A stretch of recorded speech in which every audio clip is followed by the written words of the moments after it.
Good evening. Good evening. 5 o'clock. 5 o'clock. And I want to call this meeting of the Teaching, Learning, Equity, and People Services Committee to order. Committee to order.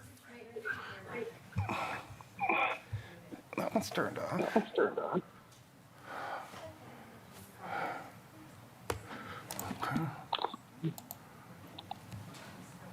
Okay. Should be good. Okay. Sorry about that. Ms. Schulp, can we have roll call, please? Yes. Megan Miller. Present. Tom Hankins. Here. And Greg Schneider. Present. All members are present. Item C, approval of the agenda. I would like to suggest one slight change to the agenda. Item 2A, attendance matters, is the same thing as 2E. I would like to recommend that we delete item 2A and replace that with 2E, which would become item 2A. Is there a motion? So moved. Second. There was a motion and a second. Any discussion? All in favor, say aye. Aye. Aye. Aye. Motion carries. Approval of the minutes of, I believe, well, let's see, I lost it here for a moment. Let me.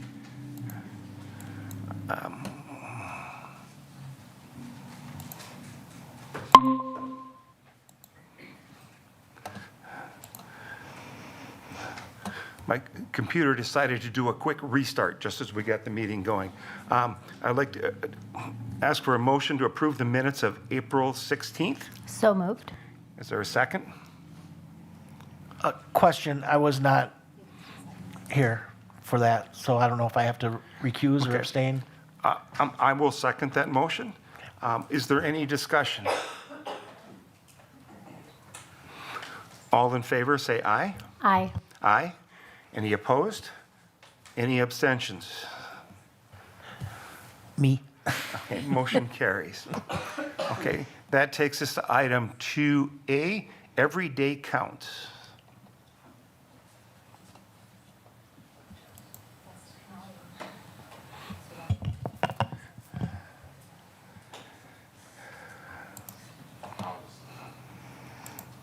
Chair, do you mind if I just start us off real quick?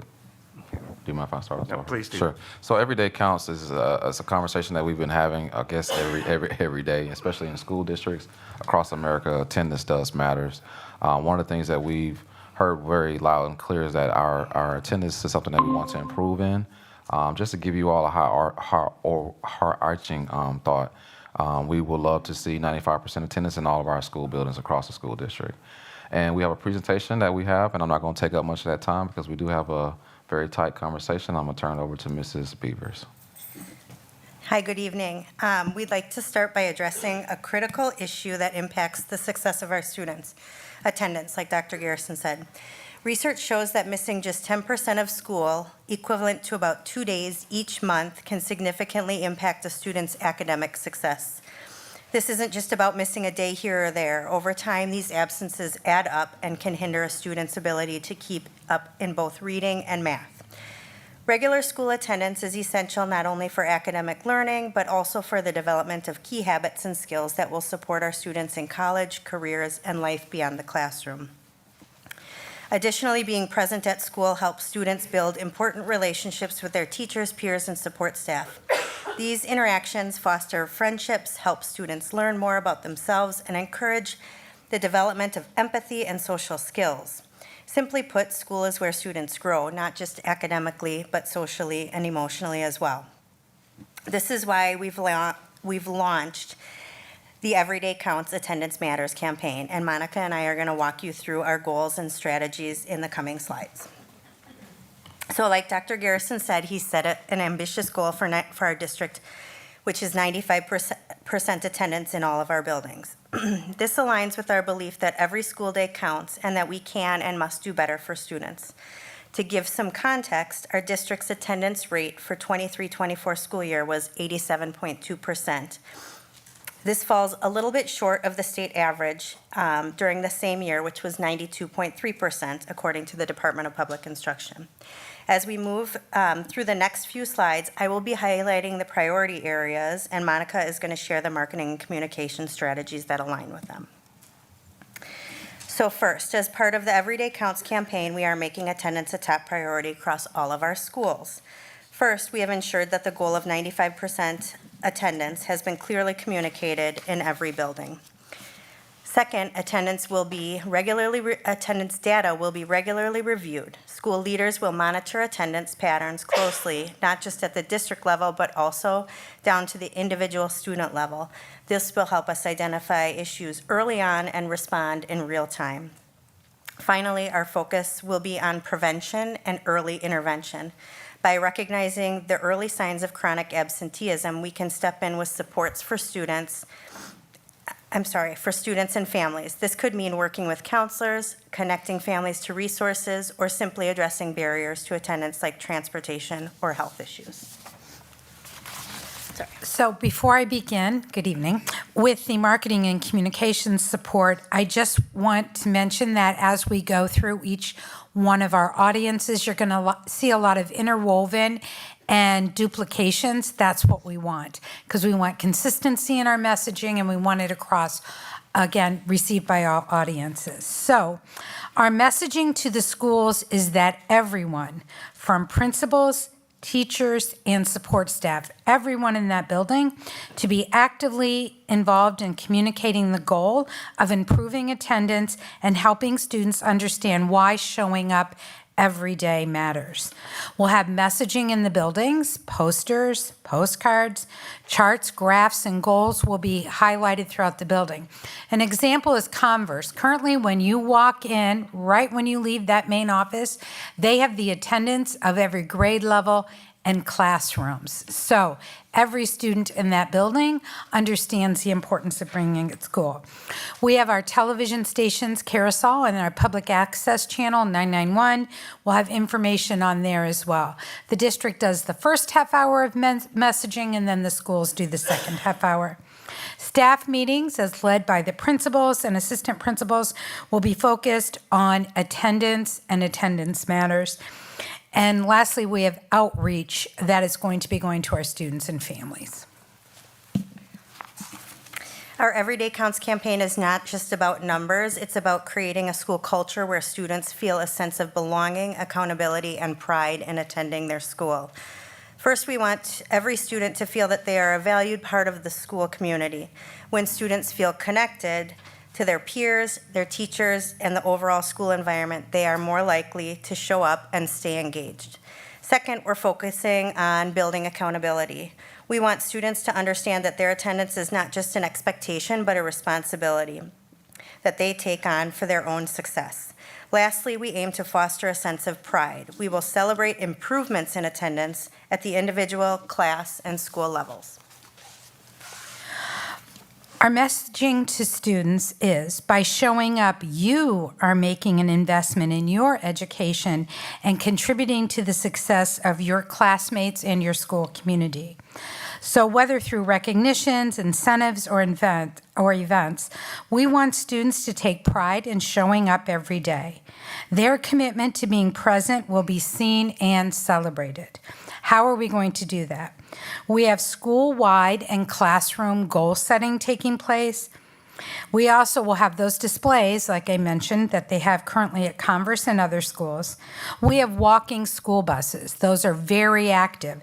Gaston's first day of the walking school bus was Monday. They had 17 students participating. And today they had 15 students getting to and from school with that principal leading that bus. Bus tokens are provided to students if there's a barrier in getting to school. We have fun and engaging activities that the principals are leading in their buildings, along with traveling trophies to celebrate the success.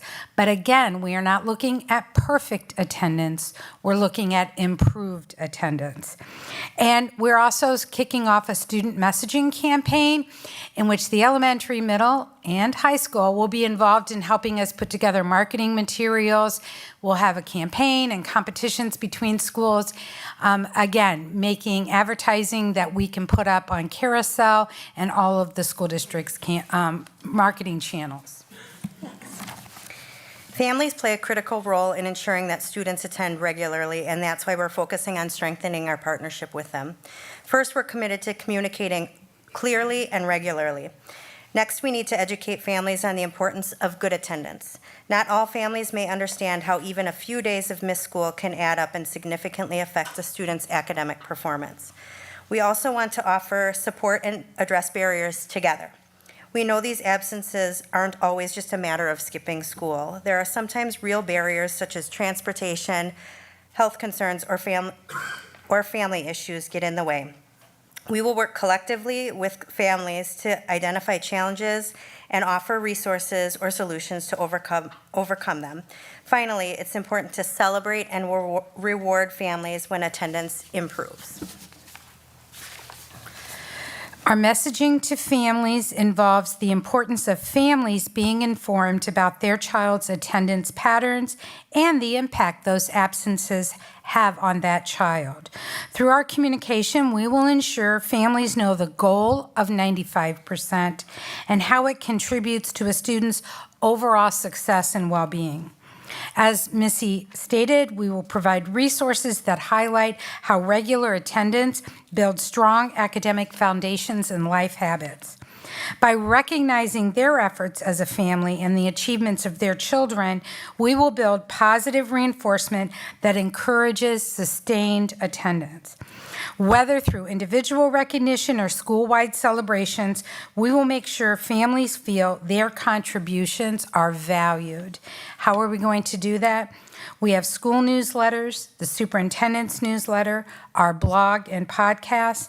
We have a text and email program we've set up twice a month. Families will be getting email messages from us and text messages. We have website updates, our SDB app notifications, and our family and school organizations will highlight this in their meetings with families. And once a month, we have take-home materials, which I'm going to call to your attention. In front of each of your seats, we've put postcards for you to share as well. So we're trying to get messaging on all levels, video, communication that way, printed materials, and others. And lastly, community. A community-wide approach is essential when it comes to establishing strong attendance and ensuring that our students have the resources they need to get to school. First, developing partnerships with community leaders is key. We have the support of local organizations that provide critical resources like healthcare, transportation, food, and social services to address barriers that students and families face. We also need to engage civic leadership, businesses, political figures, cultural organizations, and neighborhood leaders. We are in a unique position to raise awareness and call others to action, ensuring that we have a collective effort in improving attendance across the district. Our messaging at the community level is that community members and groups can play a significant role in spreading the message that attendance matters. When community leaders reinforce the importance of attendance, it helps establish positive norms that students and families will follow. We're also going to encourage each of our board members to reach out to the community members you know and connect with for their help in us spreading this information. Local leaders are more likely to get involved when they understand how absenteeism affects our school district and the entire community. And again, please share with them those note cards, first step. We've left those. So how are we going to connect with the community?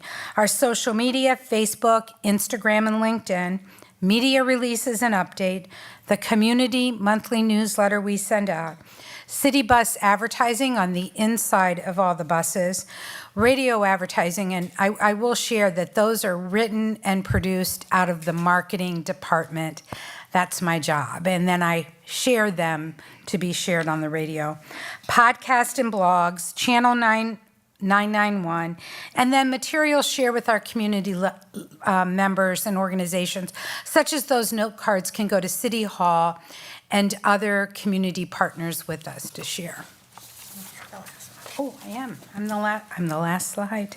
So, our Everyday Counts Attendance Matter campaign is a comprehensive approach that aims to create awareness, engage our students, families, and community, and remove barriers that prevent students from attending school regularly.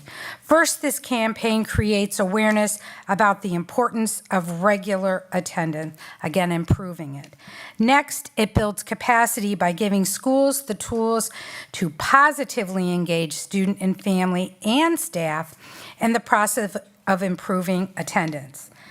The campaign also aims to remove obstacles and barriers that prevent students from attending, whether those are related, again, to transportation, health, or other challenges.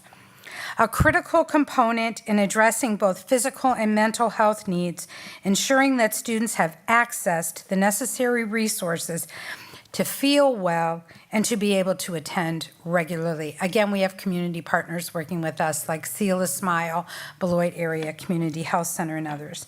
Schools, under the leadership of their principals, will track and review data to measure our progress, ensuring that we stay on track to meet our attendance goal. Again, what is the attendance goal? 95, right. Lastly, the campaign emphasizes collaboration with community partners, students, and families, working together to provide the support needed to make sure every student is in school and ready to learn. I'd like to thank our committee I'd like to thank our leadership for putting this conversation together. Again, attendance does matter every day to the entire community, and of course to our community partners, and of course our parents and students. We do want you in school every day. I think the joke in the district is Dr. Garrison ain't canceling school, so that means we expect you all to, of course, be here. Turn it back over to Mr. Snyder. Great. Thank you so much for the presentation. Are there any questions or comments? Board Member Hankins. Yes, if you could enlighten me, the role of the police department, and I'm not talking about the SROs or in-place ones.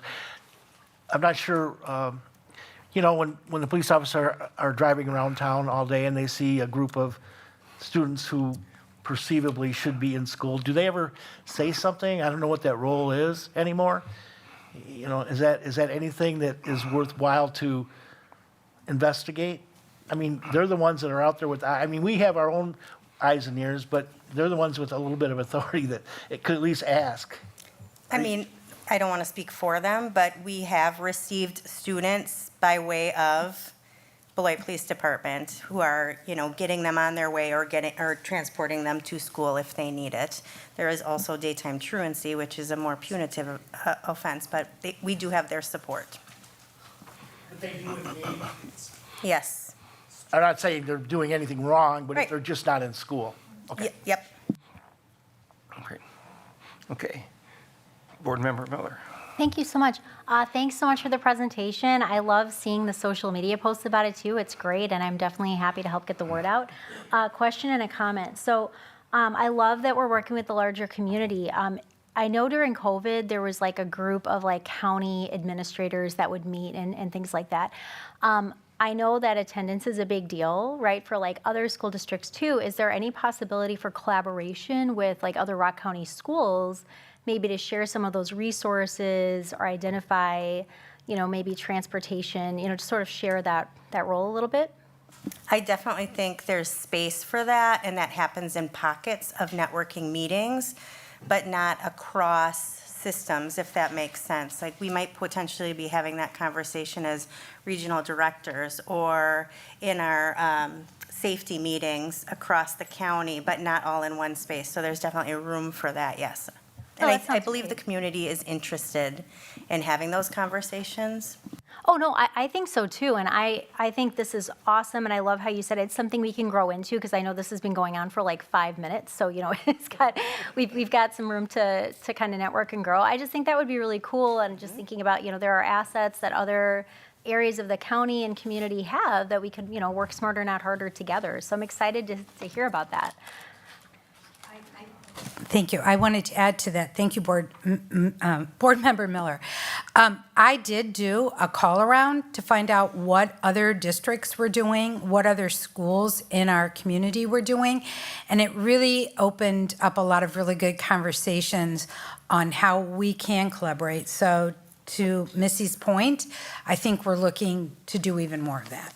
Oh, that's fantastic. And then just wanted to shout out, I think I saw in the very first parent newsletter from Todd that Principal Carnes is offering for himself or some other staff to be like pied in the face as possibly a reward. So I just wanted you guys to know that's working well, because my kids have taken that to decide that we're gonna pie mommy in the face when we get to our attendance goal. So I'll be sure to like take a video and share. But I would encourage, that seems to be a great incentive for those of you following along at home. But yeah, no, thank you so much. This was great.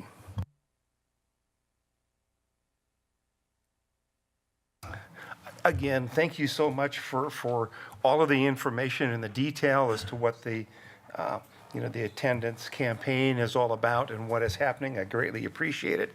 I know there's a lot of work and a lot of effort that has gone into that to prepare it and also to move it forward. And I think it becomes really clear where a lot of the student services staff, where a lot of their effort goes into the school psychologists, the social workers, the counselors, as they meet with those students who are not in school on time, because we can't overcome a barrier if we don't know what that barrier is, and if we don't have someone who can make contact and keep track of that, then we're missing out on those opportunities to really encourage students and enable students to be in school where they need to be. So thank you for that. And again, thank you to everybody in the schools that works hard to encourage our students to be in school all of the time. Okay. Any other questions or comments?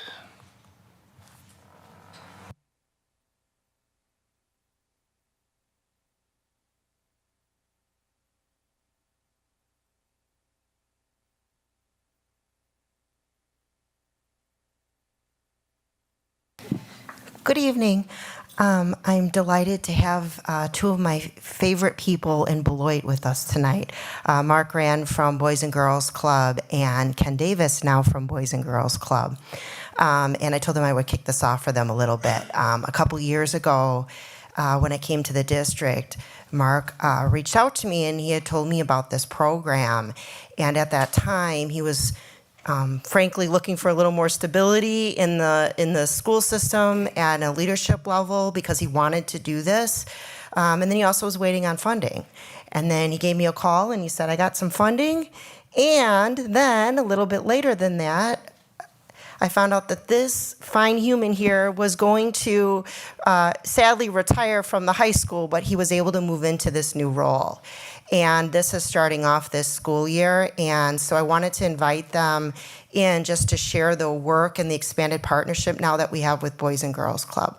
So Mr. Davis is here to explain the program and then the work that he'll be doing specifically with our students in the district.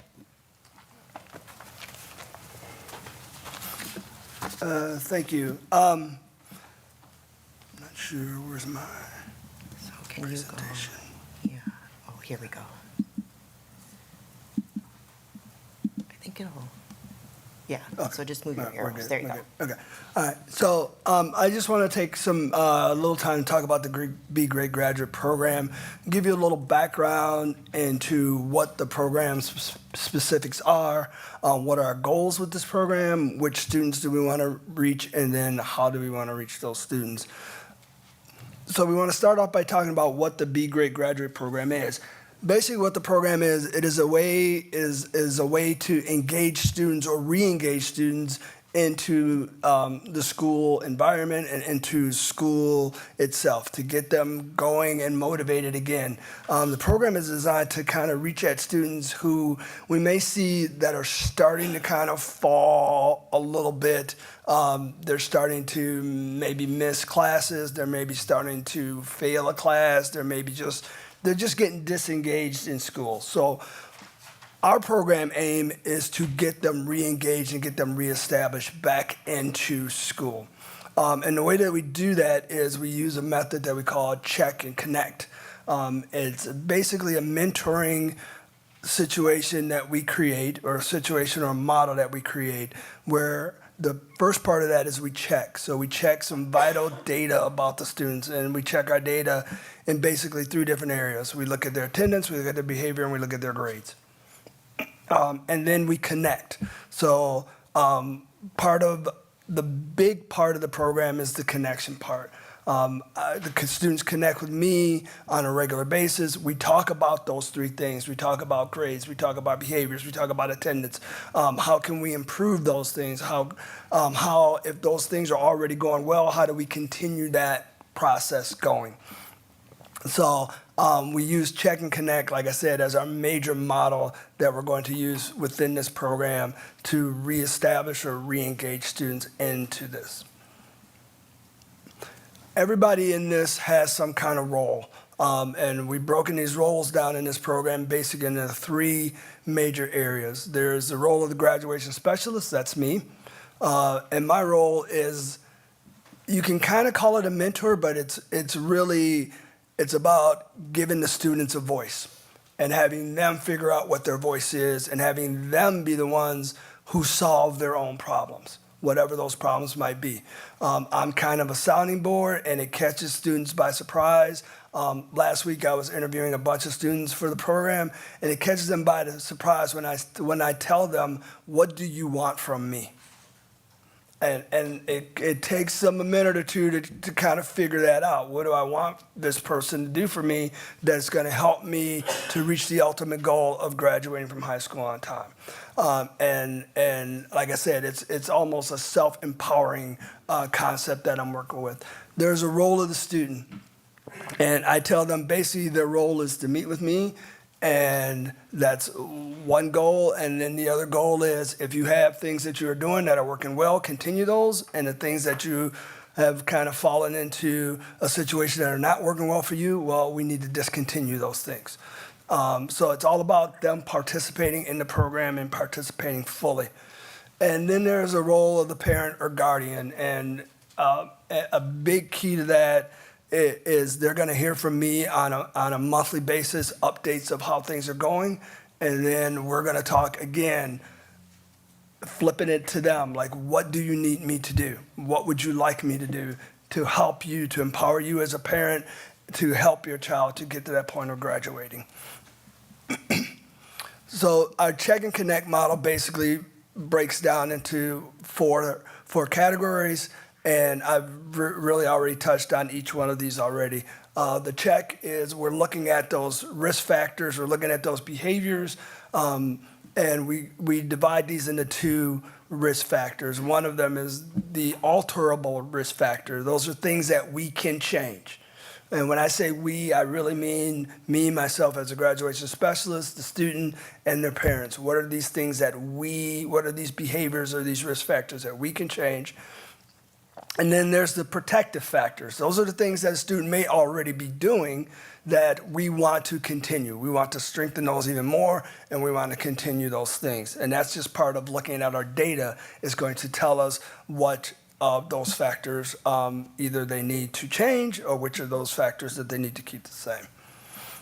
And the connect, and this to me is the ultimate of what we're trying to do. Connecting with those students, building a mutual a relationship of mutual trust and mutual respect. That's what I'm working with students on a one-on-one basis all the time.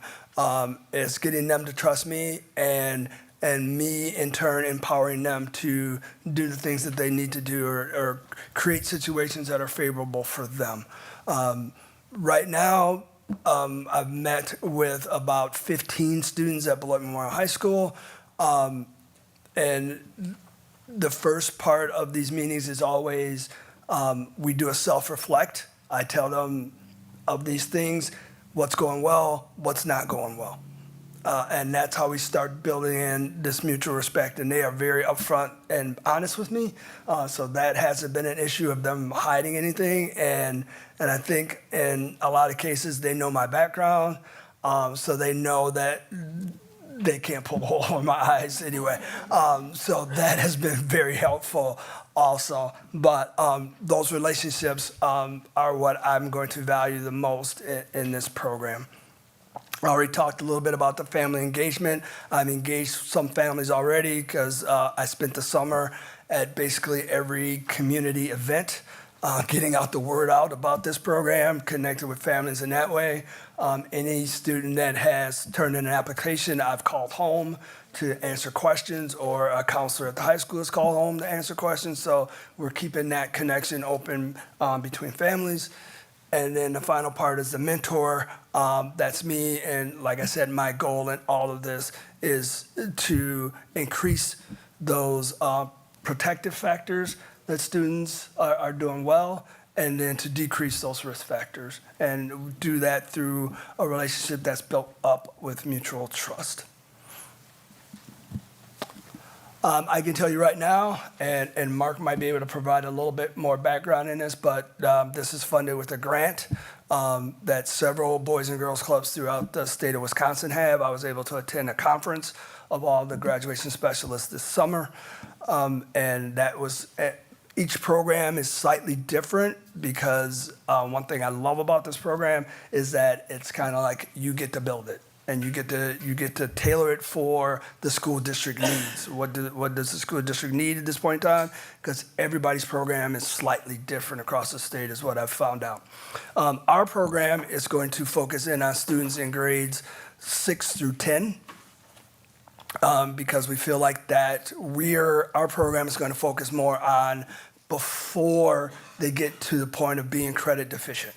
We're going to try to reach the students that, again, like I said, working with teachers and counselors and administrators in the district to find those kids who might be sliding a little bit, that might have started off the year great, but now they're kind of dipping and they're getting into some behaviors that are not conducive for graduation. And we're going to start as early as 6th and 7th grade. We can do 25 students based upon our grant at most. So we're going to be very selective in the students that we pick for this. But again, if I am the mentor or the graduation specialist, and at this point in time I happen to be the only one, we don't want to get 50 kids and then we can't build those relationships.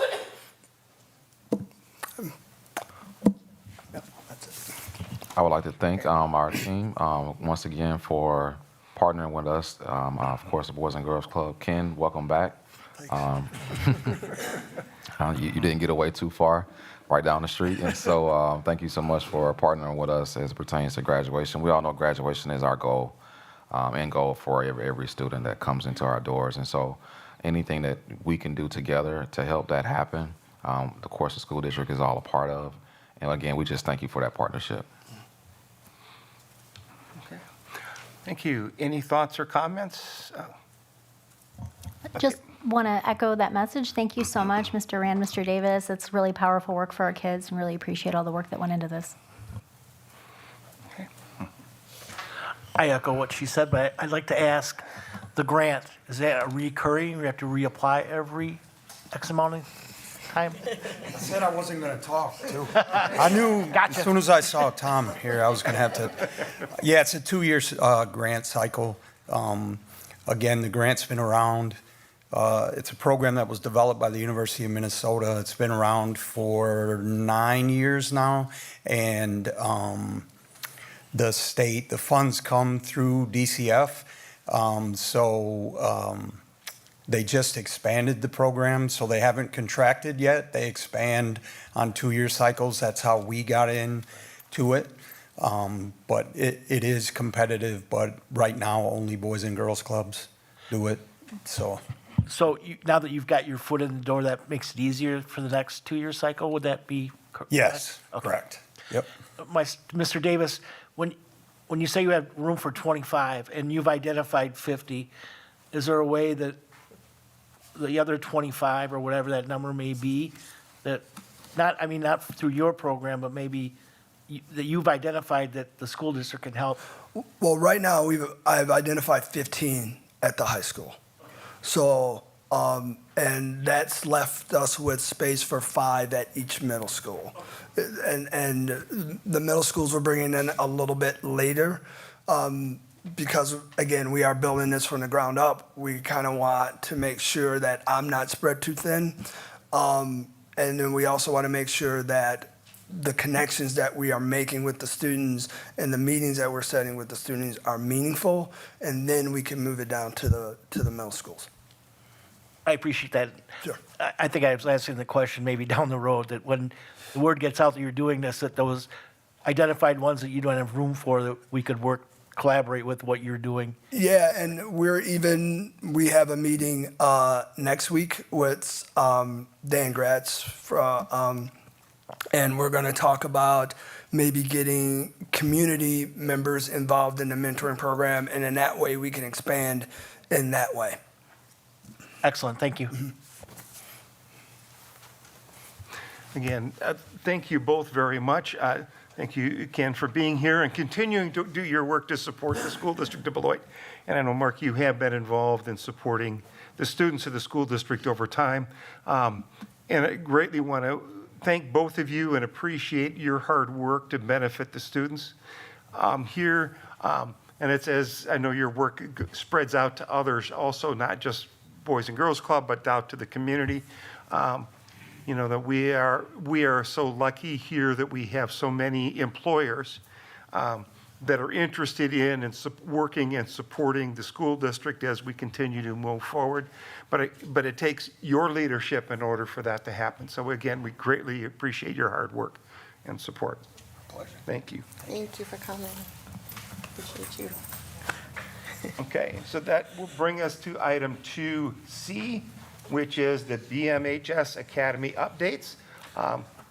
So that will be, of course, by Mrs. Moratek will do some introductions, and then it'll be Emily Powles and Jeff Stenros who will do the presentation. Thank you for being here. And I do apologize. We don't mean to be on your heels, Board Member Schneider. We just know we have a packed agenda and we want to keep things moving. So I do apologize because it does feel like that a little bit, and I'm certainly not trying to do that. We annually give an update around our academy structure and the work that we're doing at the high school. I know a couple of our individuals that have been on this committee for a period of time have been through our cycle of updates, and so this is just another one of those annual updates to let you know, because we do have that contract with Ford and GL in our academy structures that have been evolving over several years now, and the work is exciting, and we're starting to see some of the fruition of that work. And then in addition, we have some updates that we wanted to let you all know about. We're going to hear from this group tonight, and then after this, course proposals. And I just say that to say that it's amazing how some of the work we're already planning for next year. And the reason why is because our scheduling process starts late fall into the winter for 25-26 school year. So some of the things embedded in this presentation and the course proposals are for the 25-26 school year, but we start that work now. Okay? All right, thank you. No problem. Good evening. I'm Jeff Stenros, Director of CT and Alternative Education. I work very closely with with my colleagues, but also with Beloit Memorial High School with this academy structure. So Emily, and we'll let her introduce herself, and we're going to tag team on this presentation. Yep, and I am Emily Pels. I'm the principal at Beloit Memorial High School. So we're very excited to provide this update to you. Thank you very much for the opportunity. So the goal of the academies at Beloit Memorial High School is really to ensure that students are college, career, and community ready. The foundation of our academies is readiness, relevance, and rigor. And so when we start to think about the why behind our academies, they all fall in line with that readiness, relevance, and rigor. But our work is driven by our mission, which is really first and foremost for our students, that they're the center of everything we do. So through the academy system and the opportunities that are provided to our students, we really aim to see an increase in student achievement overall. Improve preparation for college careers and life, as I had mentioned before, just really setting students up for success on the next step, whatever that is, whatever that may be beyond graduation. It's really centered around our Portrait of a Graduate work, which I'll talk about in a minute, but that's really the development of 21st century skills for our students. Students earning industry certification and college credits. So the goal is that every student would leave Beloit Memorial High School with an industry certification, college credits, or a combination of both. All of our pathways are set up so that there is that opportunity available. Increased earning wage, that really just means, or earning potential, that means that students have the skills to be prepared for high wage, high demand careers upon leaving high school. Again, that helps propel them into post-secondary education, but if they're ready to go into the workforce, they have the skills in order to do that. And then, of course, improve our graduation rates. Beloit Memorial High School is considered an academy system that is built wall to wall. So what that means is that every staff member and every student is designated to an academy. As you can see here, we have 4 academies within Beloit Memorial High School. Our freshman academy, which is a standalone academy to prepare our freshman students to properly enter in or select a career academy, and then the other 3 academies are career-focused academies. So BOC stands for Business, Arts, Communication, and Hospitality, and you can see some of the pathways that are offered within that academy. HES is Health, Human, and Educational Services, and then PACMES is Public Service, Automotive, Construction, Manufacturing, Engineering, and Science. And another important thing about the wall-to-wall academy system is that it creates small learning communities for our students. So each of the academies is also considered a small learning community where it provides the opportunity for staff and students to build strong relationships with one another to help support them through their educational journey. This slide is all about our Portrait of a Graduate, and really the Portrait of a Graduate outlines those characteristics and skills that we want to see students leave with proficiently when they graduate high school. You can see there that's fearless learner, ambitious innovator, global contributor, resilient leader, critical thinker, and effective communicator. So what our educators do is intentionally weave opportunities for students to build these skills, learn these skills, and demonstrate these skills in their lessons on a daily basis. So now we're going to kind of walk you through a little bit of a journey of where we've been and then where we're headed. And the items that are bolded are kind of what we're going to focus on. So we have an official Academy Master Plan that really helps guide the work that we do. It allows us to focus in on specific action steps that align with our school goals and our other continuous improvement plans. And so the work that we choose to focus on every year comes directly out of that master plan. It is a working document that we're able to update on a regular basis as we work to expand our academy model and move it forward. We've done a lot of intentional work too around ensuring that students have intentional work-based learning opportunities. So one way we've done that is by creating scaffolded work-based learning opportunities for students by grade level. For example, all freshman students attend a college career fair and expo. But we also ensure that all students, for example, have the opportunity to participate in a job shadow, in a college visit, things like that.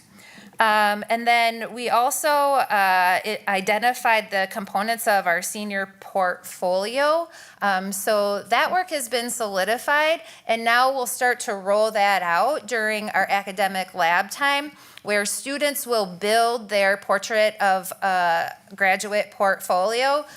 So by the time that they graduate, they have the opportunity to sort of present how they have demonstrated the characteristics of the portfolio. Okay, and then where we're going. And so one of the things Teresa just kind of mentioned when she introduced us is developing curriculum through the lens of academies. So you'll be able to make that connection when you hear some of the course proposals.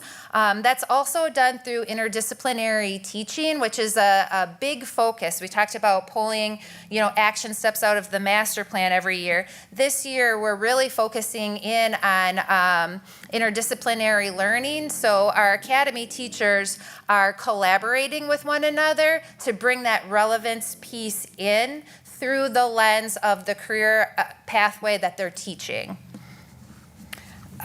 The development of advisory boards for each academy. So last year we were very fortunate to sort of launch our first advisory board with the PACMES Academy, and this year we'll expand that to Bach and then the Hess Academy. We also do have specific course pathways that already meet as advisory boards too. For example, construction, our education pathway has an advisory board that meets on a regular basis as well. I talked about implementing the portfolio, the graduate portfolio. And then something else that we're really working to intentionally do this year is monitor the outcomes of our academy implementation through a data dashboard. So Jeff is actually going to talk about some of the work-based learning data that we're going to be collecting or that we've already started collecting, but also in terms of academic achievement, this year we have the opportunity to work through a tool called Frontline Analytics that allows us to pull up in real time important data like attendance data, grades, behavior, those kinds of things, and look at it in a dashboard setting so we can really see what students are excelling and who we really need to narrow some intervention into. Okay, I'm going to hand it over to Jeff. So going further, some of the things, again, we have some of these things in place and we're starting with them. One of them is our middle school career opportunities aligned with our academies.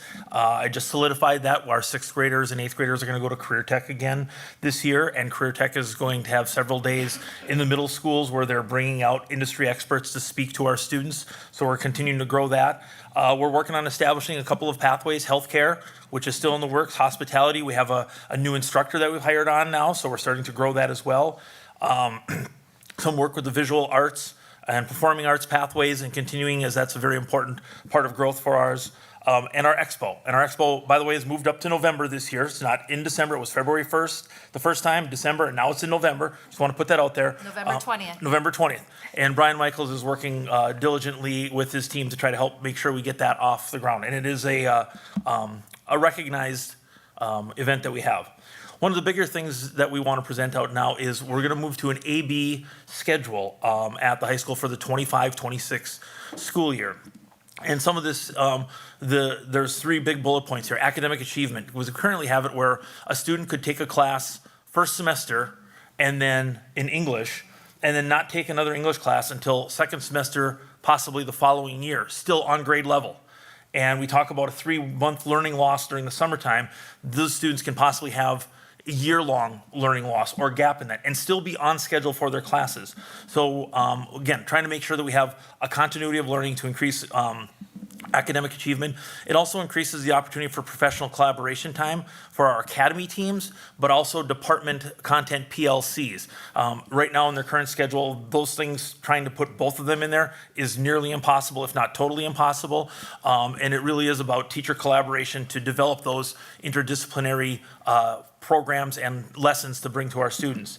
And then the integrity of the small learning community. Again, trying to keep them so that we have each academy structured. They are focusing on their A-B schedule. Kids are in these pathways that we have narrowed down. Deb Prowse last year really helped to narrow those down. We have distinguished pathways. And this is, again, another concentrated effort to bring that academy to full fruition. And how do we ensure the learning that happens, the teacher time to make sure that they're implementing correctly, but also making sure that we have that integrity. And again, looking at that smaller community, it's easier to look at, monitor, and hopefully we don't have as many students that go to Ken because we're implementing this even a little more correctly. So that's one of the big pieces of moving forward with the AB scheduling. This has come about over a long course of time. There was a group of us that went to Nashville in March of 2023. We had the site visit team from Fort NGL that came out here. We've talked about this. Emily and I did some presentations to department chairs, Emily to the whole staff about this. They did a SWOT analysis, strengths, weaknesses, opportunities by the whole staff. We've looked at it with departments. We reviewed those. We being, again, we are in teammate with this. This isn't, Beloit Memorial on its own to do this. This isn't a directive from the district. It is a collaborative effort. BMHS, TLE meetings, we have weekly meetings, and this has been on ongoing talk of how do we move this forward. We did some budget and curricular impact work with our departments because we know this is going to be a bit of a change. What does this all involve? We wanted to make sure we had all of our stakeholders involved.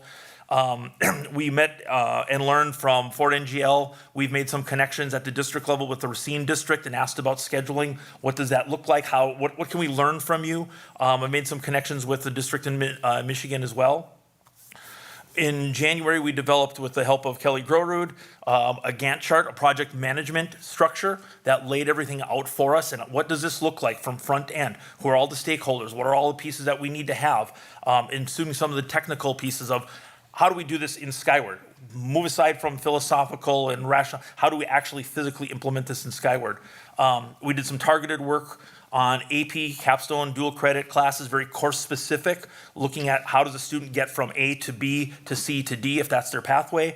And then we had, over the summer, department chair meetings, TLE meetings, again, looking at, give us some solutions. If this were going, what do you propose? And addressing those ones.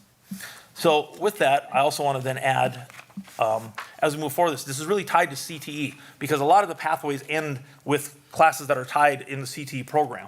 And it aligns with our Unlocking Pathways grant, which I presented earlier this year.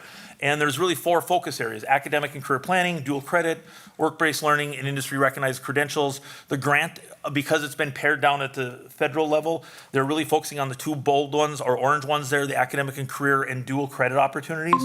And just to share some information that we have, there's a CBLE tracker. You may see this. It was new. It came out in January last year. It's going out to all schools in the state. And it tracks presenters, get tours, all of those things that you go on. We got it late last year, and we only had the CT folks participate. We had 822 students participate in 10 different kinds of experiences, and that was only my CTE team. This year, it's going out to the whole staff, so everything will be encompassed. Work-based learning, these are current numbers. We have 615 students enrolled in 11 opportunities. Some of our programs, such as the auto shop, the upper classes, it's run like an auto shop, so therefore it's a site-based work experience one. So this is not all kids working out in the industry. Some of them are our classes. You can see our industry credentials, which I'm finalizing. We went from 89 seniors last year who graduated with credentials. We had 124 this past June that have graduated with credentials. And then finally, dual credit. We had 155 students earn 491 college credits. There's still some work to do with that, but we have a number of them, as Emily said. This is what our goal is. The regional and career pathways, those are things that are done by the state that we have to submit. The goal, the state said 1 per school. You have to have 1 this last year. We submitted 4. They've just added another one, so we will have 5 this next year out of possible 7. And the CT enrollment, and I counted them all up, we have 2,385 students as of last week who are enrolled in 32 different CTE classes. Now, some of them are multiple, so it's not all individual students, but we do have, again, a very large contingent of that. And there's some celebrations. Our 3rd cohort of Craftsmen with Character. We had 13 teachers complete the SMA, State Line Manufacturing Alliance, ROC externship. We had 3 students in the internship. We've got over 50 businesses and 20 post-secondary lined up already for Expo. So you see that there is a lot of this, of the academy work that is tied on the back end, and I wanted to give you some of the data to show the numbers of students that we have participating in these. Thank you. Thank you. Questions? Yes, thank you for the presentation. I just want to jump back, and again, forgive my naivete and ignorance possibly. Well, it is. Let's go to phase 5. And increased focus on academic achievement. And this is just a general question. Obviously, the DPI report card that comes out once or twice a year, I believe. Anyways, there's a major focus by the state on that score. My question is, does our curriculum, as it evolves, are we teaching to that test in our curriculum? Because so much is based on that report card grade that we get. And everyone sees it, and that's what, we're all focused on academic achievement, and we talk about that in phase 5. But I just want to make sure, and I'm sure you guys are very aware of that. I just want to make sure that it's incorporated in all these things that we're teaching to the test, I guess is the way to put it. Thank you. So in terms of state testing, the majority of our report card score that's based on growth is the pre-ACT, and then our achievement score is based on ACT, and both of those assessments are based on college career readiness standards. And the answer to the question there is yes, we integrate the college career readiness standards along with our content standards into our lessons and units on a regular basis. Our teachers' PLC around the standards and ensuring that they're teaching the skills that are being assessed. Thanks, Emily. Do you know kind of what the state is testing on? Do they give you any forewarning, or does it stay basically the same? The college year to and year? career readiness standards are available. I mean, you could go online and find them. So yes, we use the college career readiness standards, which is what the tests measure essentially. Yep. Thank you so much for this. And yeah, I'm really excited to see this. This is always one of my favorite presentations because I got to sort of, my prior job prior to going back to teaching in the classrooms was working at Black Hawk Tech and working on these dual credit pathways. So it's really cool to see something start and for that investment to sustain and continue to see what it can blossom into for our kids. One thing I always like to mention when this comes out, because it's not common knowledge, is that all of those industry recognized credentials that were just like the screen prior, you might have it up there now, I can't quite see. No, it's not a big deal. But so Act 59, Act 59 gives school districts a kickback on those for up to $1,000 per credential earned. So this is a program that also increases funding into the district, which is of course not the main focus, but I think is helpful for people to know. And also just the longitudinal success data, like kids who do college credit classes and AP classes are so much more likely to graduate, for a 4-year degree in 4 years because it's not typical of students. There are a lot of kids who start their freshman year at a 4-year school and drop out and things like that and kind of get refocused. So really, this is such a tremendous investment, and I am just so thrilled to see how this has grown. So I really just have a lot of gratitude to express, and I'm so excited to see this, continue to go into the next steps. Thank you. Thank you. I also want to just express my thank you for all of your hard work and for the progress that this has made for our district. I know I have talked to a number of parents recently, and when I asked, well, what should the school district be doing? And some of the comments are, well, we need to find ways to get kids involved in careers that they're ready to go in an earlier age. And I'm going, well, we've got just the program for you. It's already here. It's in place. And if you go to, say, an auto shop and you see all those certificates up on the wall that they've earned, that's the industry recognized credentials. Yes. That's what they're coming out of high school with. So they're not going up from here out to a trade school or a technical school in order to get them. They've already earned those here. So that's really a step ahead when they go into the career area. Gives them a real step up. So I greatly appreciate all of your work on this, and I look forward to the progress that your things you're working on for this year. Thank you. Thank you. Okay.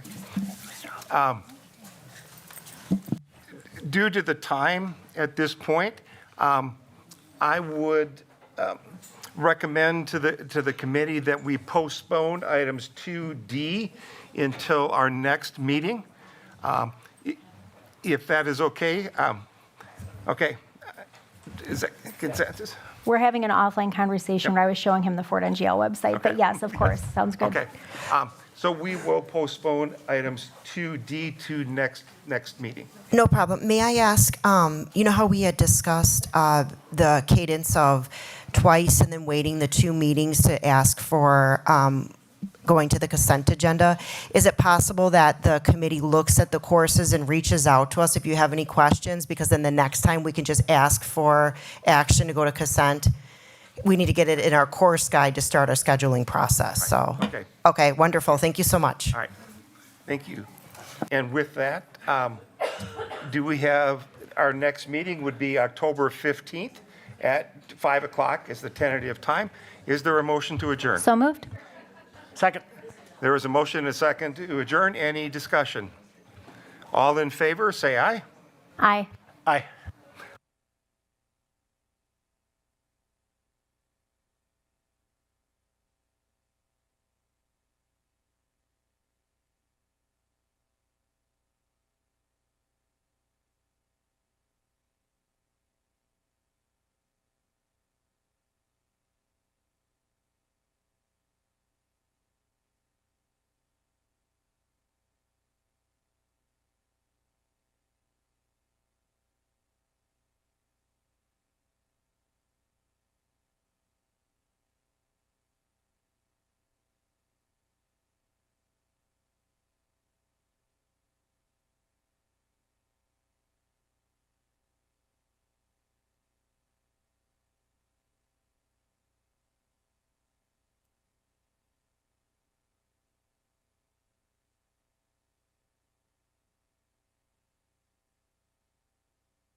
Bottled water, I'll be right back.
Good evening. It is 6:05. I would like to call to order the regular board meeting.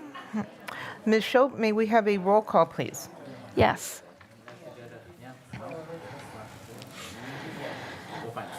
Greg Schneider, Present. Amy Levy, Here. Brian Nichols. Here. Brian Anderson appears to be absent, unless he's online. Brian Anderson? Oh, okay. Okay, hi. Tom Hankins, Here. Megan Miller, Present? and Tia Johnson. Present. All members are present. May I get an approval of the agenda? So moved. Second? Motion by Brian Nichols, seconded by Megan Miller. Any discussion? Hearing none. All in favor? Aye. Aye. Aye. Any opposed? Motion carries. That brings us to the Pledge of Allegiance. Tonight we have Principal Vidra introducing tonight's leader from Aldridge Middle School.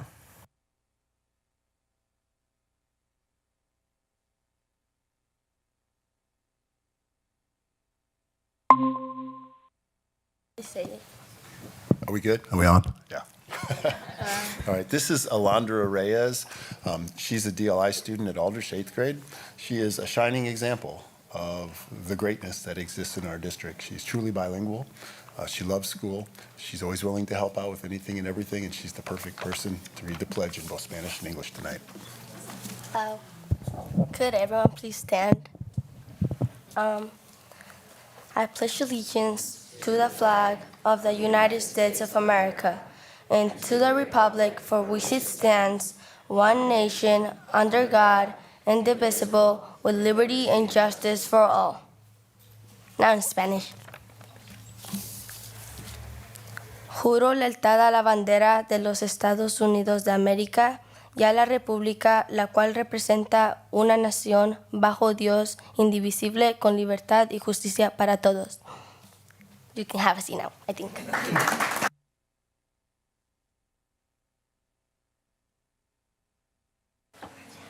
Thank you so much.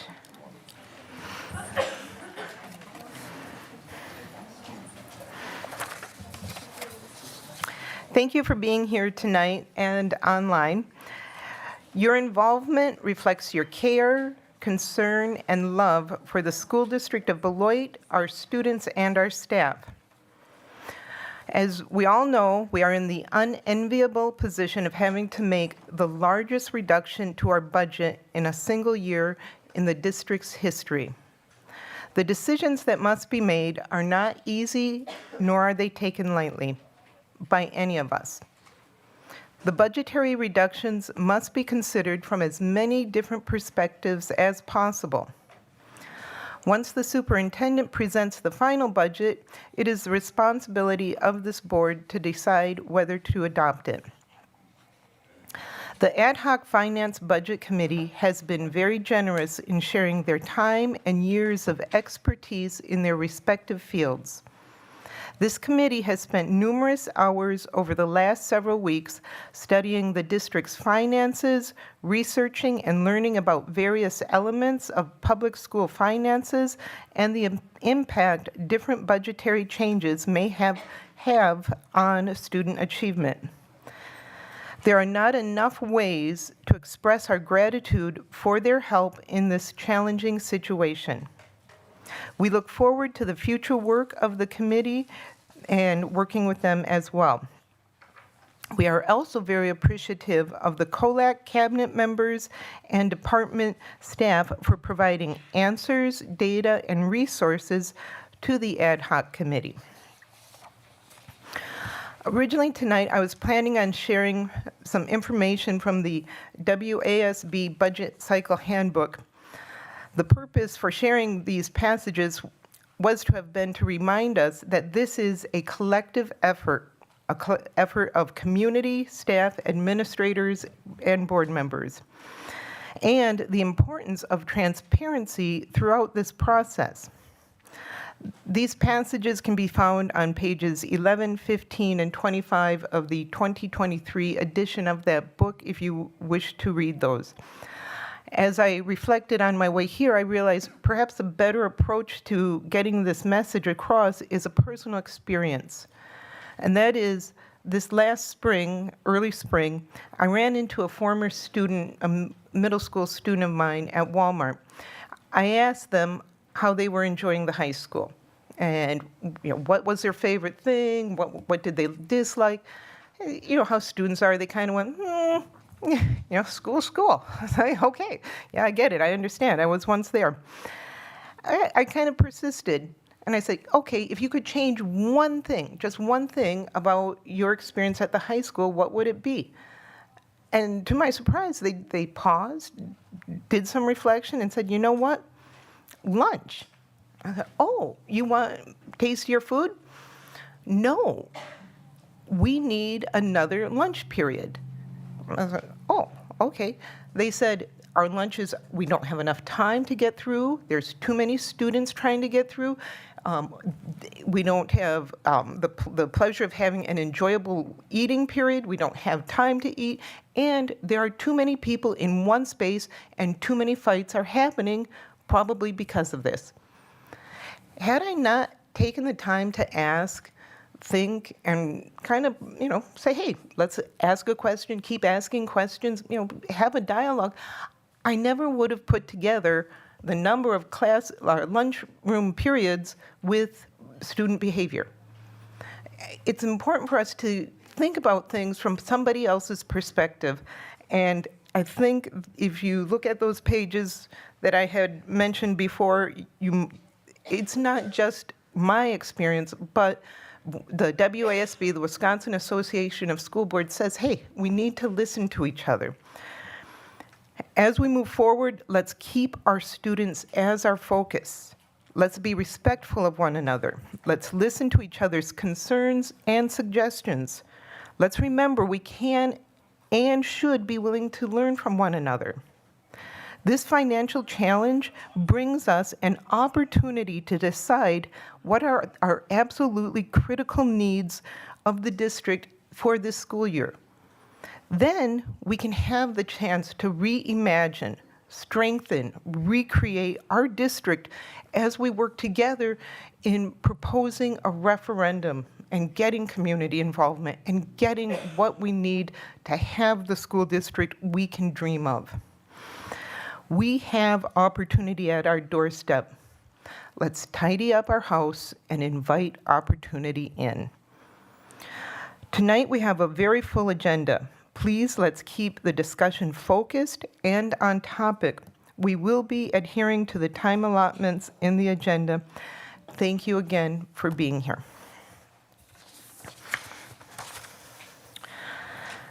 Upcoming events and announcements. Board Clerk Tom Hankins. Thank you, Board President.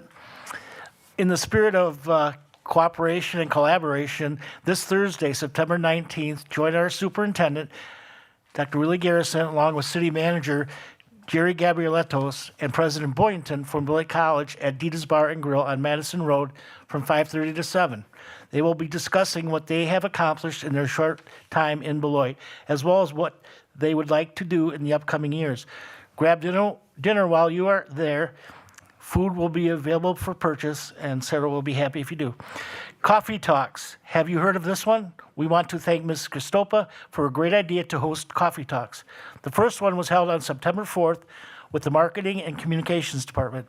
It was a huge success with many people stopping by to talk and have a cup of coffee. The next one is being hosted by the BMHS administrators and is scheduled for September 25th at the Blender Cafe in the Public Library. This has been such a success, even with other school districts in Wisconsin and Illinois have started doing their own coffee talks. On Friday, September 6th, Beloit Memorial held its first youth night cookout, complete with a food truck and bouncy house. There was so much fun and excitement for the kids. The next one is sure to be just as exciting. Join BMHS and first responders for Military Appreciation Night beginning at 4:30 p.m. on Friday, September 27th. The varsity football game against Wilmot Union will follow at 7 p.m. for their 5th victory. This concludes our announcement and upcoming events for Tuesday, September 17th. Thank you. Thank you, Board Clerk Hankins. Recognitions. Tonight we are recognizing Marquita Newsom, and presenting is Chief of Communications and Marketing, Monica Christopa.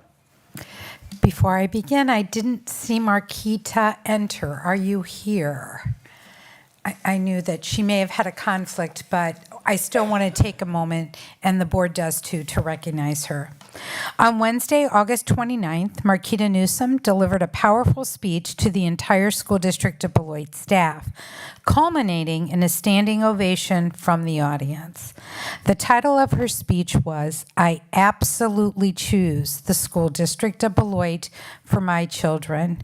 We were so moved by her inspiring words that we asked for permission to share her speech on our website and social media platforms. Marquita graciously agreed. In her own words, Marquita highlighted her family, her 6 children. The youngest is 2 and the oldest is 16. Exclusive of the 2-year-old, who will be coming to our district in the near future, her children attend Hackett, Fruzen, and Beloit Memorial High School. Marquita highlighted how our staff ensures safety, provides support, and create connections with families. She shared that our staff provide exceptional care and creativity with our students. She highlighted that our teachers go the extra mile for students and families every single day, and that our administrators, principals, assistant principals, and teachers are committed to inclusivity and accessibility, again in her words, every single day. In her concluding remarks, Marquita stated, and I quote, "Everyone in this room should be proud of themselves. You could have chosen to be anywhere in the world, but you chose to be here with me in this room today, and I thank you for that. Please continue to challenge and inspire our young learners. You are the selfless mentors, coaches, volunteers, and beloved teachers. As a parent, I could not fulfill the duties of my high calling if you weren't so darn good at performing yours." So we thank and honor Marquita this evening. She is an exceptional person in and of herself, and we honor her this evening.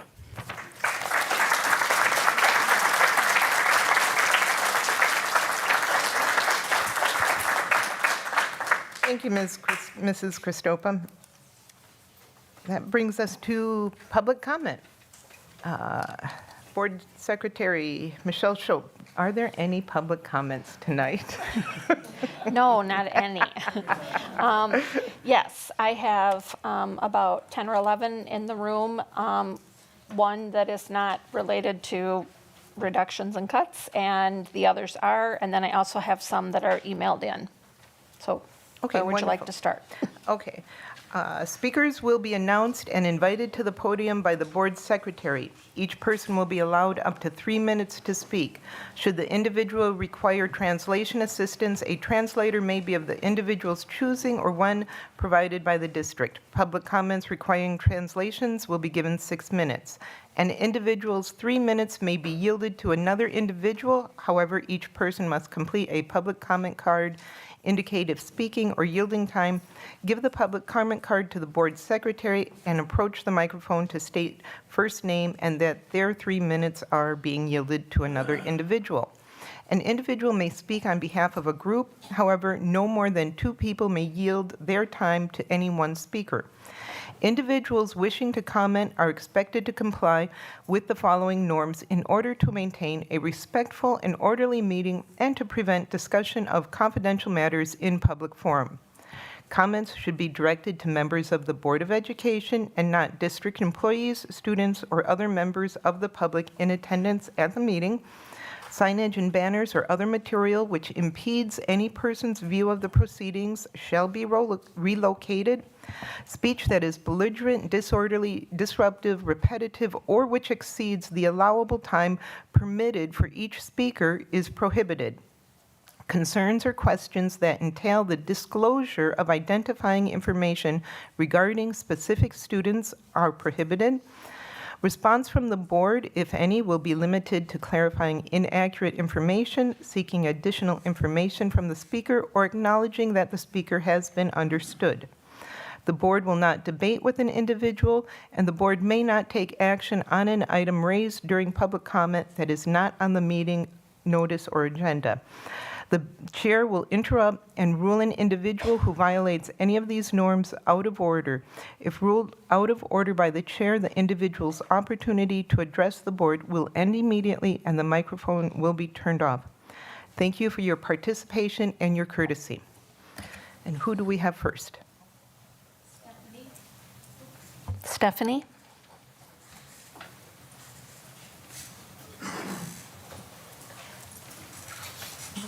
I'm Stephanie Summers. I live at 724 East Welty Avenue. I came here because some of my son's support staff reached out to me and wanted to be able to give you guys a parent's perspective on the risk that these budget cuts may have. I am the mother of a remarkably intelligent young man who also faces challenges related to emotional regulation. My son began his education in another local school district here in Beloit, where he attended 4K in kindergarten. Unfortunately, that district struggled to meet his needs effectively. Instead of focusing on his unique strengths and potentials, they seemed more interested in fitting him into a series of diagnoses and plans that they themselves were not equipped to implement properly. My son is simply not a set of checkboxes. He is a complex individual with the potential to lead and succeed. Their approach was insufficient for addressing the needs of an exceptionally intelligent African-American boy with some behavior challenges. I am a single mother. That is my reality. After numerous phone calls, assumptions about my home life, meetings, and frequent requests to pick my son up from school for various reasons, I ultimately lost my job. At that time, I worked in a position where I was responsible for collaborating with highly regarded clinicians in the Rock County area, helping families in situations very similar to my own. Despite my role in supporting others, I was not afforded that flexibility needed to tend to my own child's needs. We needed change. I chose to enroll my son in the Beloit School District. Upon my son starting his first grade year, I admit I was prepared to be on the defensive. Our previous experience had been traumatizing, and I was bracing myself for more of the same. However, what I encountered in the Beloit School District was a welcoming surprise. Working with the school psychologist at the time, Mr. Williams, and his dedicated social workers, counselors, to include Miss Tiffany, who has played a vital role in my son's achievements, I found that their goal was not to impose unrealistic expectations, but to develop a practical and effective plan to support my child. I was respected as a working single mother who truly understands her son's capabilities. I had a whole slew of questions that I wanted to ask. I'm not going to do that. What I want you to truly realize is I went from peeling my son out of his car seat at 5 years old and not wanting to go to school to him being up, prepared, ready for school every day before I get up.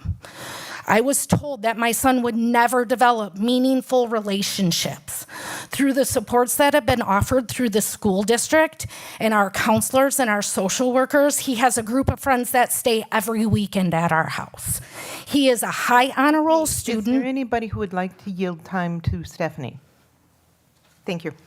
He is a high honor roll student. He has been participating in the plays.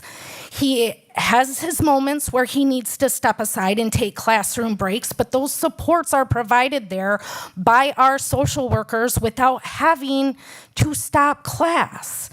If we continue to do this, what's the point about talking about attendance? If you're pulling these people away that won't be there to keep our kids in class, what's the point?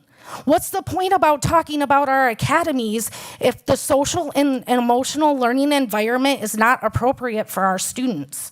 This is a very personal topic to me, and I appreciate each and every single one of the staff that has stepped in and supported my son, because Lord knows he's a lot of work, but he's worth it, and I just hope he's worth it to you as well.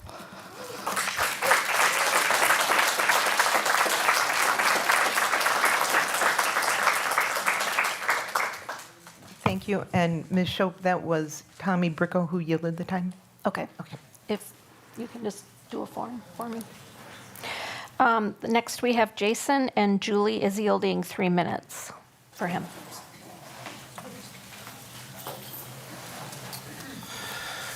Good evening. I'm Jason Wilhelm Proud, Assistant Principal at Gaston Elementary. I'm here to express my concern regarding the potential elimination of assistant principal and student service positions from our school district budgets. As a member of the school community deeply invested in the quality of education provided to our students, I believe that cutting these positions would have a detrimental impact on our schools and the well-being of our students. Assistant principals and student service staff play a critical role in maintaining the smooth operation of our schools. They are instrumental in handling a wide range of responsibilities that ensure the daily functioning and overall success of our educational environment. Their duties often include managing disciplinary issues, supporting teachers, coordinating student services, and facilitating communication between parents and school. These roles are vital for creating a positive and effective learning environment. Reducing or eliminating assistant principal or student service positions will lead to increased workloads for the remaining staff members, both administrators and teachers. This additional strain will detract from their ability to focus on their core responsibilities, negatively affecting the quality of education and the support the students receive. Furthermore, assistant principals and student service staff often act as a critical support system for teachers, offering guidance and assistance that contribute to a more effective teaching experience. Moreover, the presence of assistant principals and student service staff enhances student safety and well-being. They are often involved in implementing and overseeing programs related to student health, safety, and behavior, which are critical for maintaining a secure and nurturing school environment. Our involvement helps to address issues promptly and effectively, which can prevent minor issues from escalating to more serious problems. Eliminating these positions could also impact the school's ability to foster a positive school environment and climate. Assistant principals and student service staff are often involved in creating and promoting initiatives that support student engagement and academic achievement. They provide support in coordinating assessments, school events, district initiatives, and they play a significant role in enhancing our students' overall educational experience. I urge the school board to carefully consider the potential long-term effects of this decision. Maintaining the current number of assistant principals and student service positions will help ensure that our schools continue to operate efficiently and that our students receive the high level of support and education that they need and deserve. I believe that preserving these positions is a critical investment in the future success of our students and our schools. Thank you for your attention. I hope that the board will take these considerations into account and work toward finding alternative solutions to balance the budget without compromising the quality of our educational system. Thank you.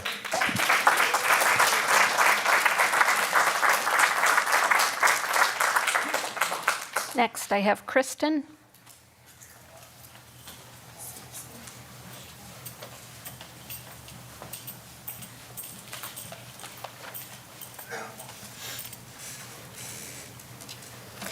Good evening, members of the board. My name is Kristen Valentin. I am a fifth-year music educator, and I currently serve as the choral music teacher at Beloit Memorial High School. The school district of Beloit has had a grand reputation for a vibrant and flourishing vocal music program. Once, BMHS had over 250 students involved in one or more of the 6 vocal music ensembles offered. In the past few years, Beloit's beloved vocal music program has deteriorated due to school reconfigurations, building scheduling, and the inability to retain qualified and licensed choral music educators, specifically at the middle schools. The offering and scheduling of middle school choir has been inconsistent. Last year, middle school choir was offered on a 4-day rotation compared to band and orchestra, which is offered every day. Earlier this summer, it was decided to discontinue the middle school choral program and to eliminate the full-time choral general music position at Fruzen. Today, general music is offered on a 9-week rotation for one 6th grade class at each middle school. Our students in 7th and 8th grade have 0 access to general and vocal music instruction. The state of middle school vocal and general music instruction greatly impacts enrollment in choir, theater, and general music classes at the high school. The situation perpetuates inequitable access to a sequential, comprehensive, and meaningful musical education in vocal and general music. I am working to rebuild our vocal music program at the high school. Last year, our BMHS Chamber Choir and soloists earned top ratings in WSMA Solo and Ensemble Festival, with one student making it to the state festival. This took time and dedication, with one student receiving an exemplary performance award for their vocal solo at state. BMHS music alumni are studying vocal music performance and singing in general at UW-Whitewater, UW-Oshkosh, Tennessee State, and Columbia College Chicago. Each of these students began singing in their middle school choir. According to DPI Administrative Rule PI 8.012J, music instruction, including general music, vocal music, and instrumental music, shall be available to all pupils in grades 7 through 12 and shall be taught by a licensed music teacher. We must offer vocal and general music instruction to 6th through 8th grade students, meaning if students and families want choir and general music, we must schedule these classes. We have a fully licensed choral music teacher at the middle schools, only teaching 2 sections of 6th grade general music, health, nighttime, and even subbing for other subjects. This is a disservice to our students that have interest in pursuing vocal music performance, composition, production, or music business at the collegiate level. We must provide the opportunity for students to explore their passions. Next year, we must offer choir and general music for 6th, 7th, and 8th grade. Otherwise, we are not providing equitable access to music education. Thank you for your time. Thank you.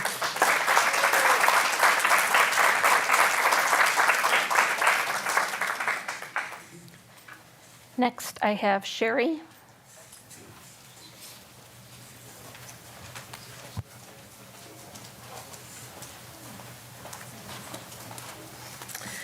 Hello, my name is Sherry and I work at Converse Elementary School. And much like the parent and other administrators that spoke, I'm here in support of keeping vice principals and student service staff. I see our principal and vice principal all over the building, all day long. They are cleaning lunch tables, walking students down the hall that need a break, or coming at the end of recess for that one little kindergartner that really doesn't understand quite yet that we do have to get in line Because as you know, teaching kindergarten the first couple weeks is like herding cats. I've been blessed to have two wonderful vice principals here at the School District of Beloit. In fact, I chose to come to the School District of Beloit based on the principal and vice principal at Converse Elementary. Now our first vice principal is now a principal at Fruzen, and our new vice principal, I found out from board docs, turned down a job at a different district to stay here. I can't imagine keeping our principals with the workload that you are requiring of them. My other concern is student behavior. Our student behavior at Converse is above reproach. Our principal and vice principal, psychologists, counselors, they're all an integral part of our team. I know if a student is having difficulty in my classroom, that if I need them, one of them will come. I know that that will end due to the workload. We already are overworked, and our vice principals and student staff take much, as the other vice principal said, they back me up. When I have a problem in my classroom, a lot of the times, students that do need those services. I realize we are behind the 8 ball in the budget. I understand that any cuts made are going to be extremely painful. I would be more than willing to take those furlough days. I know many in our building would also take those days if it meant keeping our vice principal and much needed support staff. Maybe if there were a percentage cut across the district that we could possibly save the vice principal and student support staff. Why are we cutting the very things that would prevent people from leaving our district? We know resoundingly, we have heard behavior is one of the reasons that students leave our district. And I fully understand that many of you were not on the board when this problem was ignored repeatedly. But now the unfair treatment of these employees, many of them, again, that turned down other jobs to come back to our school district, it's beyond frustrating. Our vice principal, Benji Klett, is a great asset to the school district. And when I read on board docs that he rescinded his resignation to take this job, and now, partway through the year, we are cutting this staff. I implore you to find cuts in technology, copies, supplies, paper clips. I will go the whole year without you using a honking paper clip. We need to find the least non-human cuts that we can possibly make. Thank you.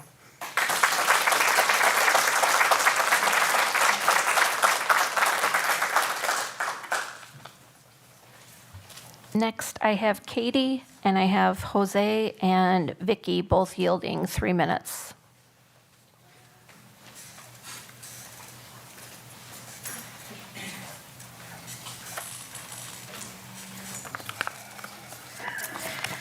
My name is Katie Flores, and I'm a parent to an 8th grade student at Aldrich Middle School.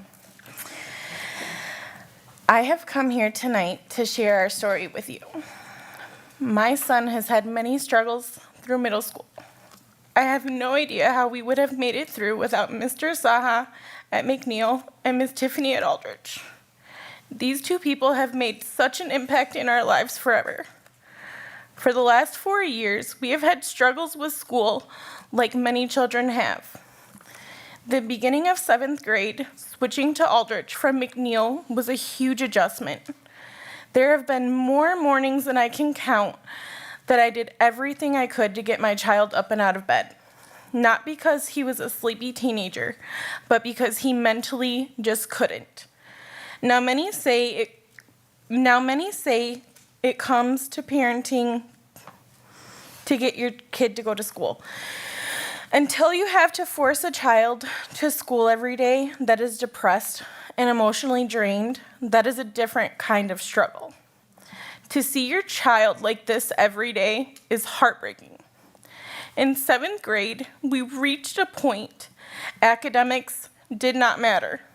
My only goal was to make sure my child made it to school each day and was able to just try. To see my child's face go from depressed walking through the school doors to happy in the mornings is something I cannot explain. This is all because of the impact from one person, Ms. Tiffany. My son went from feeling defeated and that he could trust no adult at school to now he feels completely confident he has someone he can trust and depend on. In 7th grade, my son went from barely making school 3 to 4 days a week and failing every class for 3 terms to calling me from Miss Tiffany's office on the last day of school that he had passed every single class. Our children need their counselors and psychologists to help them through their days at school. They are there before the bell rings to well after school hours. They help our children with transitions from schools to things happening at home that many students aren't even comfortable talking with their parents about. Our children need the support that they can rely on from our district to make this happen. No child should have to worry about not having someone that makes them feel safe and comforted at school. When they are having an emotional breakdown at school, how do you plan to properly handle these situations? Have you ever had an emotional breakdown? I can tell you that they are not planned and they are not scheduled. A child cannot put this off because the psychologist or counselor is at a different school 2 days of the week. One psychologist to 1,500 students is absolutely unacceptable. Classroom teachers are not able to give the emotional support during the school hours that our children need, nor are they trained to do that. Bullying is a real problem, and now you are looking at cutting one of the biggest supports for the victims. Our students need this support. It may help solve a problem with the budget, but it will only create more problems and send the district backwards even further. Attendance rates will drop, literacy rates will drop, graduation rates will drop.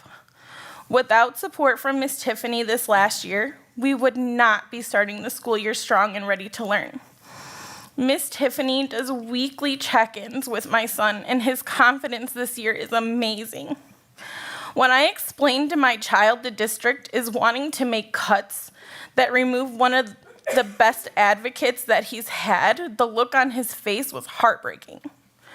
Our children should not have to ever think about their advocates and safe zone being taken away. There was a time when he felt he had no one at school, and fast forward today, that isn't a worry anymore. There are several other positions that should be out on the table to cut, and this one is not it. Mental health is real. If a student is in crisis, learning will not and cannot happen. Mental health is a basic need, not something that should ever be up for consideration for cuts due to the school district's inability to budget. These kids should be able to wake up every day knowing they have support at school during their times of need. School should always be seen as a safe space. Making this cut will cause the school district's enrollment numbers to drop further, and it wouldn't be in our child's best interest to remain in the district. We would be forced to seek enrollment somewhere else. We are proud to say that our child is part of the Beloit School District, but if this cut happens, so does our pride in the district. I urge you to consider the long-term impact on your decision. Our children deserve to wake up each day knowing that school is a safe space where they have the support they need to thrive. Thank you.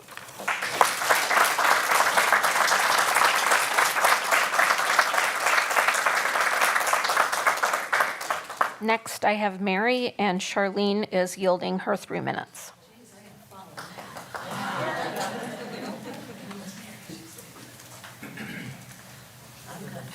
Yeah, right. I can do it, right? Sure.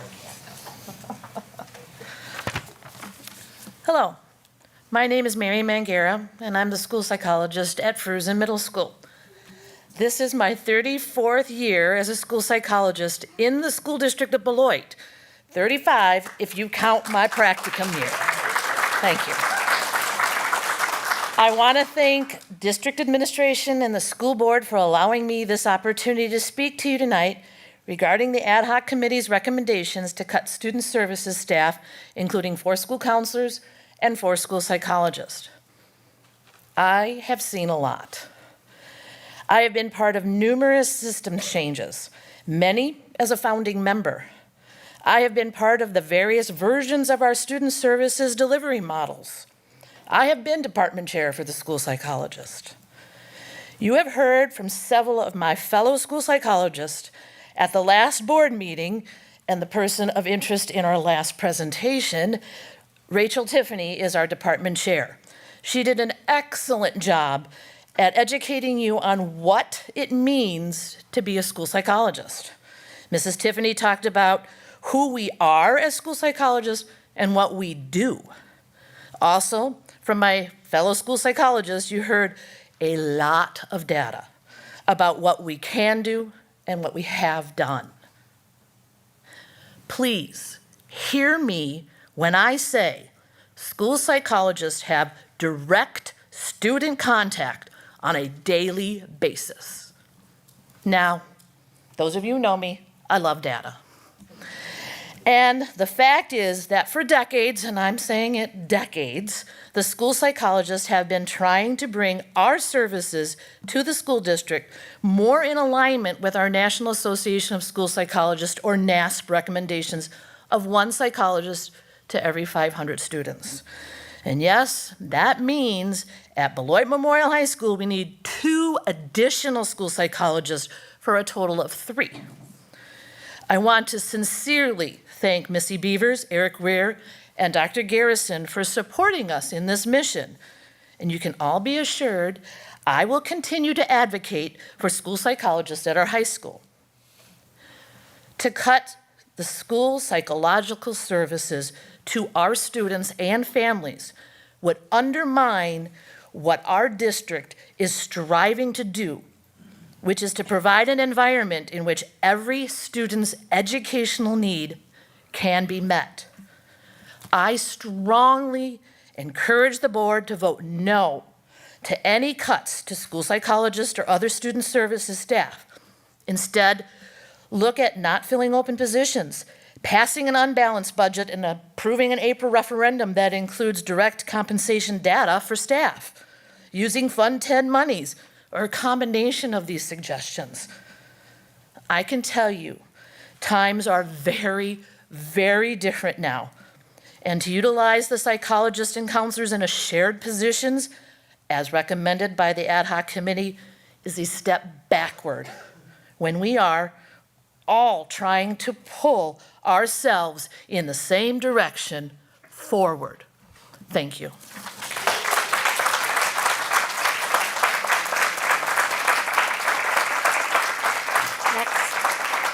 Next, I have James.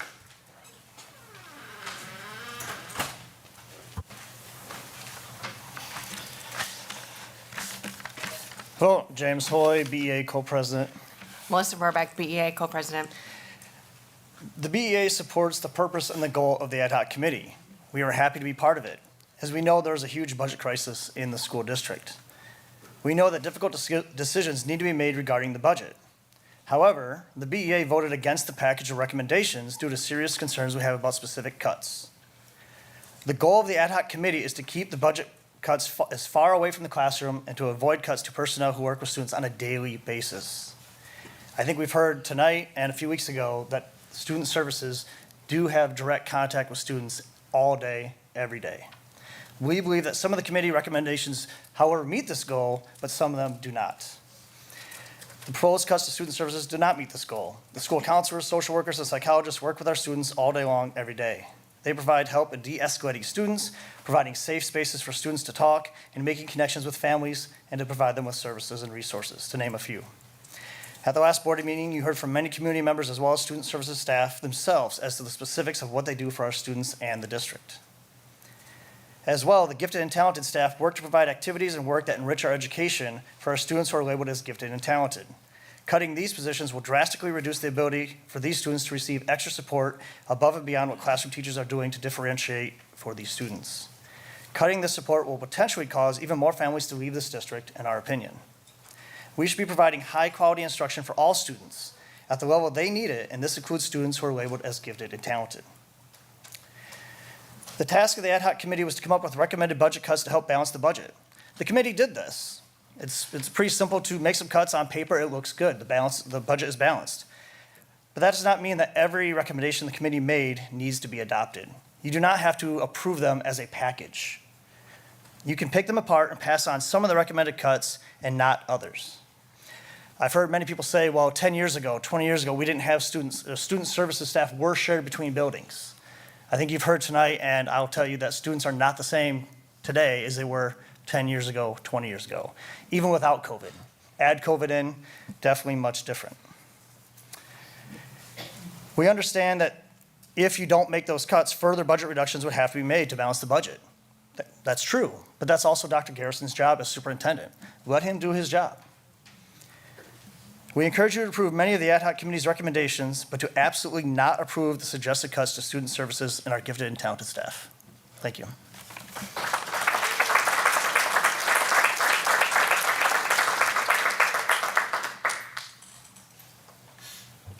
Next, I have Rachel with Martha and Kyle, both yielding their 3 minutes.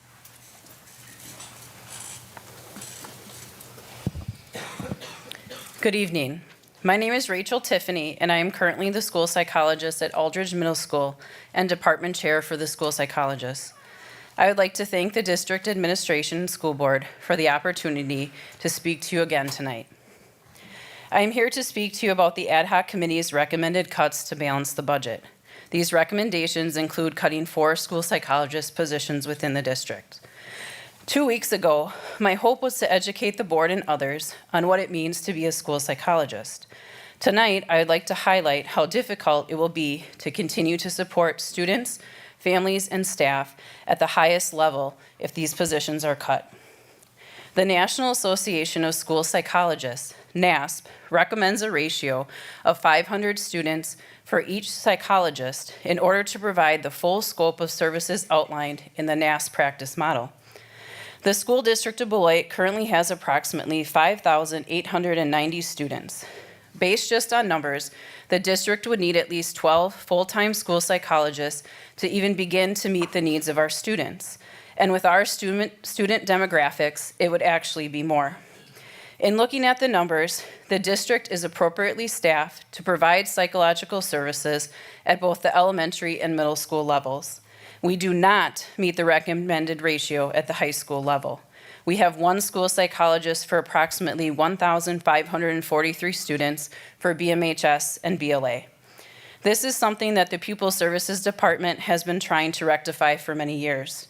As department chair for the school psychologists, I do not agree that it is appropriate or ethical to embrace the notion that if 1 school psychologist can provide services for 15 plus students, then certainly the elementary and middle schools could do the same. How wrong and how short-sighted. Our kids deserve better, our families deserve better, our staff deserves better, and our district deserves better. As stated in my previous public comment, it's not just about the size of a building. The number of students enrolled in the building does not necessarily equate with the needs in the building. Let me speak for a minute just about Aldridge, since that is what I know best. Aldridge currently has an enrollment of 528 students. At Aldridge, my role is multifaceted, and I work with all students, both regular education students and special education students. As of today in my building, 113 students have been identified as students with disabilities. That's 21.4% of our student population. At Aldridge, I support 3 self-contained classrooms for students with intellectual disabilities, 1 self-contained resource room for students with emotional behavioral disabilities, and the alternative middle school within a school program. This year, just at Aldridge, with the support of special education staff, there are 113 IEPs and 55 reevaluations that need to be completed. So far this year, 6 parents have inquired about special education services for their child, and at the middle schools, we can complete anywhere from 4 to 20 initial evaluations, depending on the school year. This does not include evaluations that we conduct for 504 eligibility or consultation purposes. Fruzen is similar, so let's multiply just this part of a school psychologist job by 2. This equates to roughly 226 IEPs, 110 reevals, and 8 to 40 initial evaluations. And this is just one part of our job. Let me say it again, one part of our job.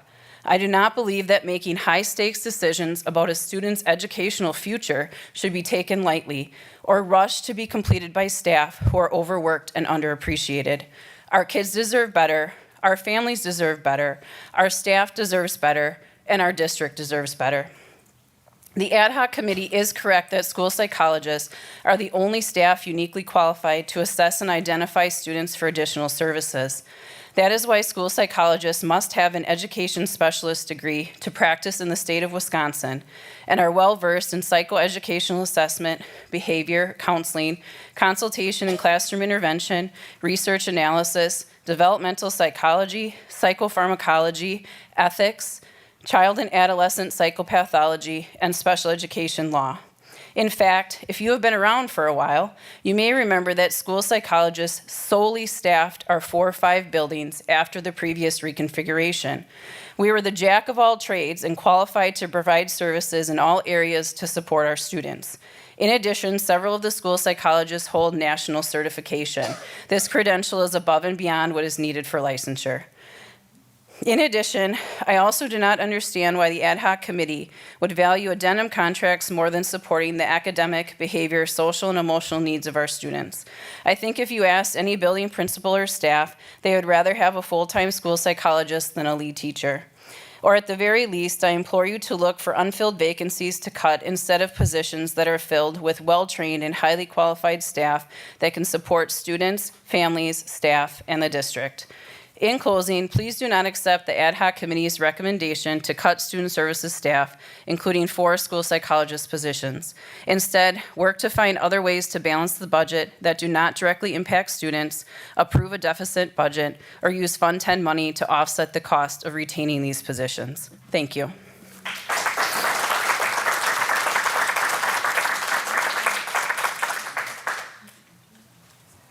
Next, I have Whitney.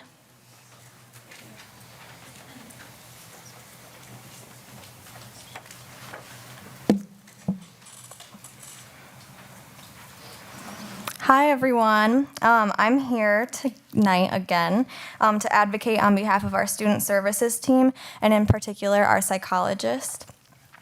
Though it appears school social workers and school counselors are safer for now, according to the revised recommendations from the ad hoc committee, I am still here tonight to advocate on behalf of our school psychologist.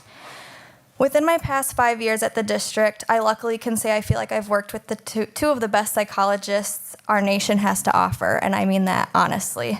I truly feel lucky. I have learned so much from them, and I'm so thankful for our collaboration, support, and growth together. I am not exaggerating. I've learned so much from our psychologists, and I've had 5 years in college of myself and many internships, and I truly just feel like they've taught me so much about processes and everything. I can't even get into it in these 3 minutes. I know that the level of care we provide is only as strong as it is because we have such a strong and cohesive team.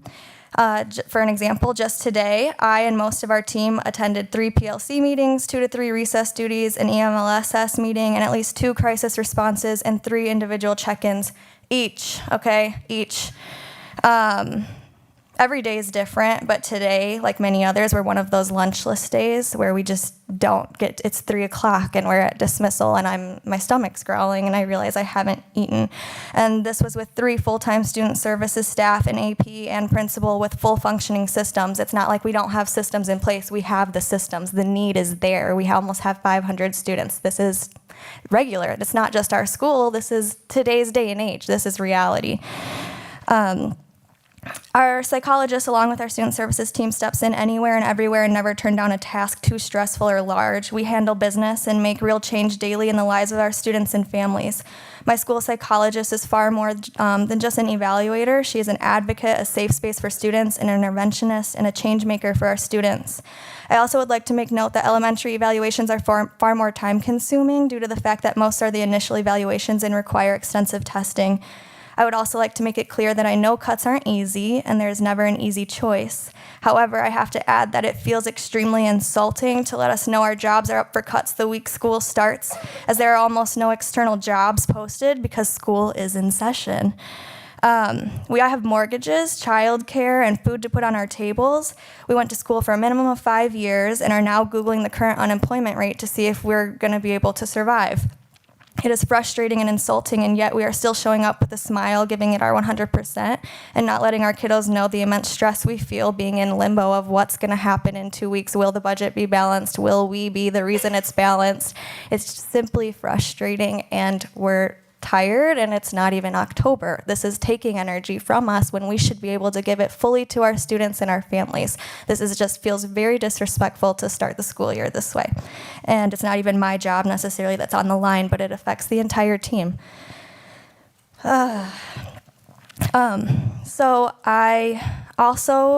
It was brought to my attention that it was stated that mental health is seen as a healthcare need and healthcare should not be funded with academic funds. However, I would ask us to consider as a district whether or not we truly value the whole child. And if we go down that avenue, then at what point do we say nursing staff, occupational therapists, physical therapists, and speech services are healthcare needs as well? This is a priority for our district because we see the value in the entire student and we want to support them and their needs so that we can be equitable and inclusive in our district. This is a much larger conversation than quick cuts needed, and it is not student services' fault that the situation is what it is in our district today. And it is not our students' fault, but it would impact them the most. I also would like to say with the increasing threats of school violence, it is dangerous, scary, and heart-wrenching to hear our support staff would be reduced. Somebody that would like. I'm done. Oh, okay. I didn't. Thank you.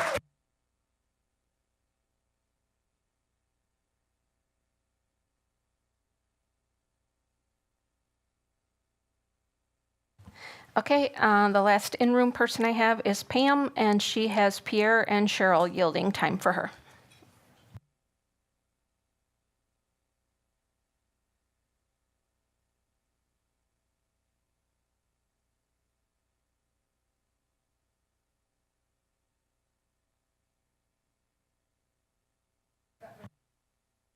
Your microphone's off. Okay. Good evening. I'm not here to talk about budget cuts, but it's all very moving, and everybody makes a great case. You know, unfortunately, you guys have a tough decision, and I don't envy you for what you have to do right now. I'm here to talk about some other items that I think kind of in a roundabout way affect all of us and these kind of decisions. But one is the consent agenda. I brought it to the previous board president's attention that policies really shouldn't be on the consent agenda. The board makes policy, and that's one of your main roles. If you look up what's the role of a school board, it's to make and enforce policy, or make policy and see that they're carried out, and employ a superintendent. And policies shouldn't be something we throw onto a consent agenda so that the board as a whole doesn't take time to look at it. Policies should come from the policy committee and be reviewed quickly by the policy committee chair so that the public is aware of what's being changed or what's being written, and that, you know, it keeps them involved, it keeps them aware, and it helps communicate things to the public. Some other things that shouldn't be on consent agendas, and when I walked in tonight, I'm not sure what the topic was, but I heard, let's hurry and get this on the consent agenda. Consent agenda is for things like minute approval, maybe the financial report, things that don't have a high public interest. But if it comes to things like what I pulled up earlier today that have been on previous consent agendas, a reading curriculum for ARC, there was a day when the reading curriculum would be out in the hall, and it would be there for 2 weeks, maybe a month, while teachers came to have a look at it, parents could come and look at it, and we could all have input. Now it's on a consent agenda, and I follow things pretty carefully, but I didn't know we adopted a new reading curriculum. It was on a consent agenda. Science curriculum, I also found on a consent agenda. Approval of new course proposals, which is pretty important. You want parents to know what courses are coming up and what you're approving. And of course, new route. which came to a consent agenda with no contract, no MOU attached, presented to the board for quick approval on a consent agenda, and the maximum we were committing our district to was nearly $2 million, $1.976 million on a consent agenda. This is not the way to run this district. Let's watch the consent agenda. If you don't mind, try it a different way. Put things on there that really aren't of high interest to the public. It'll slow down your meetings a bit, but it will also keep people aware and educated, and staff as well as parents and families.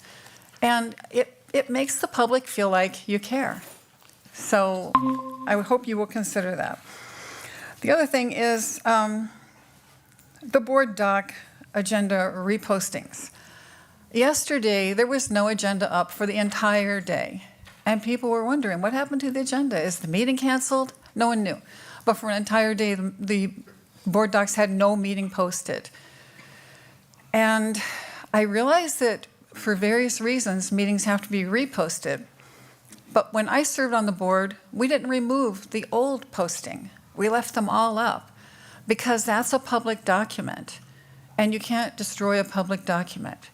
And I don't know, like if I went home today and did an open records request and asked for the posting from yesterday, would I get it? Or would they say, no, it's not there anymore, we don't have it? A public document should be left up, the public posting should be left up, and when it's reposted, it should be titled revised or reposted, and then we can go look at both of them and see what's changed. Because right now, people have no idea what was changed from the reposting to this one. But what we do know is that there is an agenda item that Dr. Garrison is presenting called District Budget Discussion, a 20-minute presentation. If you look at the details of that agenda item, the purpose is to continue budgetary consideration discussions of administration regarding budgetary needs in the 24-25 school year. I can't even figure out what that means. It doesn't seem to align with district budget discussion. And most importantly, there's nothing attached. The public has no clue what this topic is about. You may have had fewer people here if they had seen that you were going to be presenting something that would make them more comfortable, where they wouldn't have to come in and talk tonight. Or you might have had more people here if they see that what's being presented by the superintendent is alarming to them. But we have no clue right now what this agenda item is about. And we do know that you can tell by the way this room is packed that people here are very, very concerned about the budget. It's of highest interest to this town right now. I can't think of a time we had this room packed this much, except for when you closed both West Side middle schools. So when something is this high of an interest to the public, please attach everything you can to give us as much information as you can. And I'm assuming that this is not an action item because of the lack of information. Open meetings laws requires maximum transparency when you're making an agenda, and especially when something is of high interest to the public. So I hope you'll consider some of these suggestions. Thank you all for what you're doing. And I see a couple of members of the ad hoc committee in here tonight, and I just want to thank you for all the work that your committee did.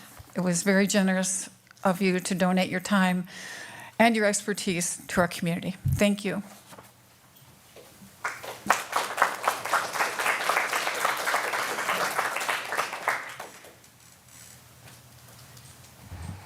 I have several emails now. Okay, thank you.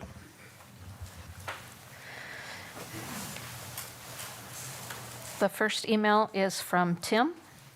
I'm a retired educator from the SDB. I'm a resident of the city of Beloit. I do not think it's in the best interests of the students and staff to be cutting positions that deal directly with the students who have the greatest mental health needs. Let's keep our student services staff so that they can serve students. Please remember that there was a school shooting yesterday. This one actually came in too late to read last time. Resulting in the murder of 2 teachers and 2 students, with others injured both mentally and physically. As a professional educator, I was not equipped to help the students who had the greatest mental health needs. I depended upon the assistant principal and the student services staff to do that work. They did great work. There must be somewhere else. Additionally, isn't the root cause of the budget shortfalls due to families leaving the district because of bad student behavior? Cutting student services will exacerbate that problem. Cuts at COLAC are cuts I can support. Thank you.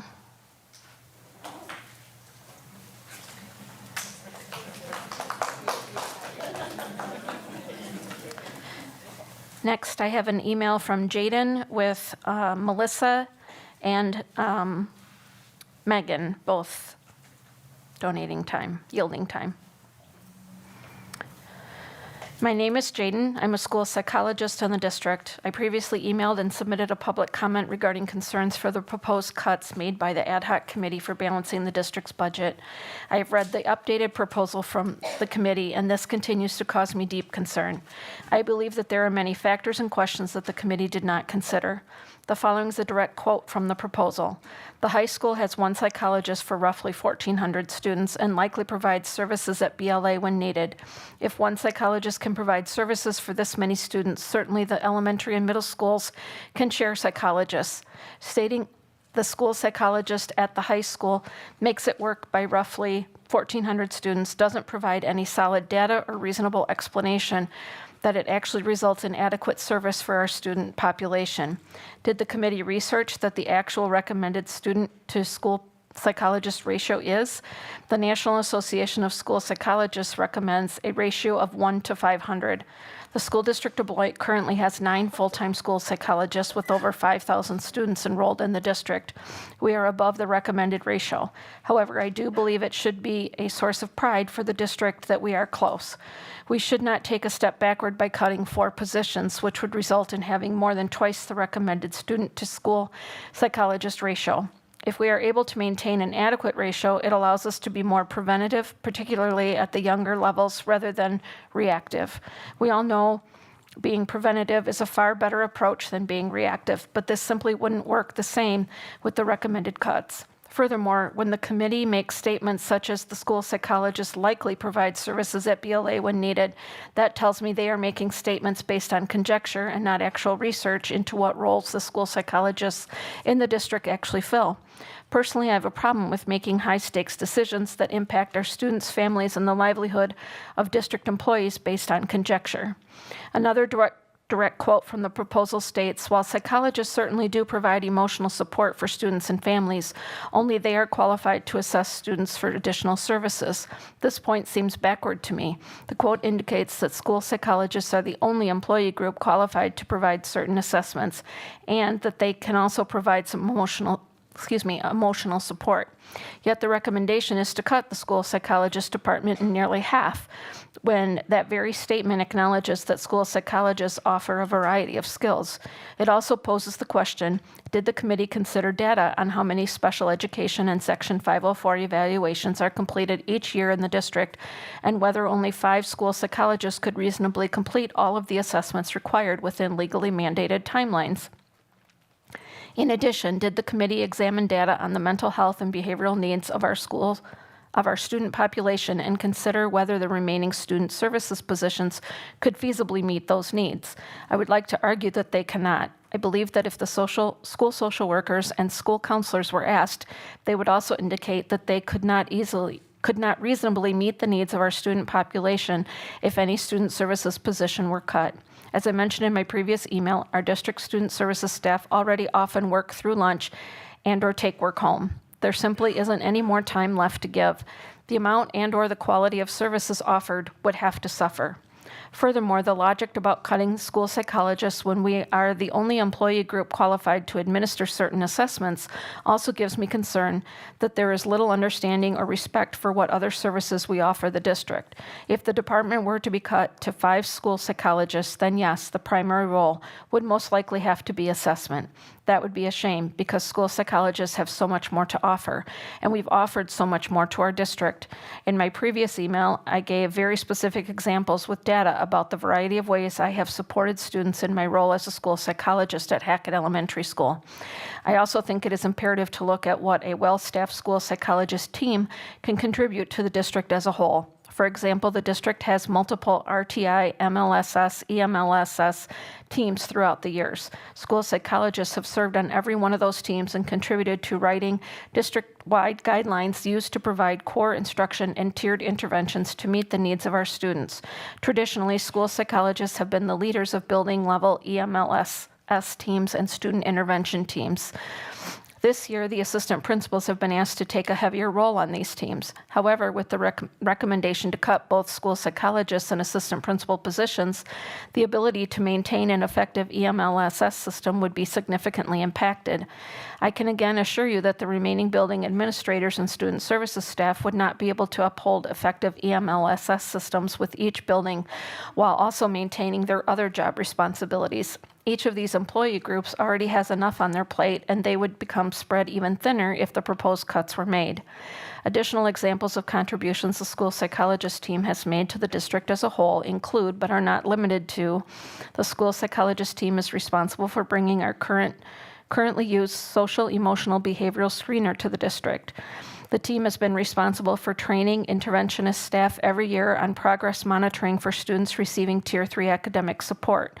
We also oversee the progress monitoring to ensure it's done with fidelity and take a lead in analyzing the data to make important student decisions.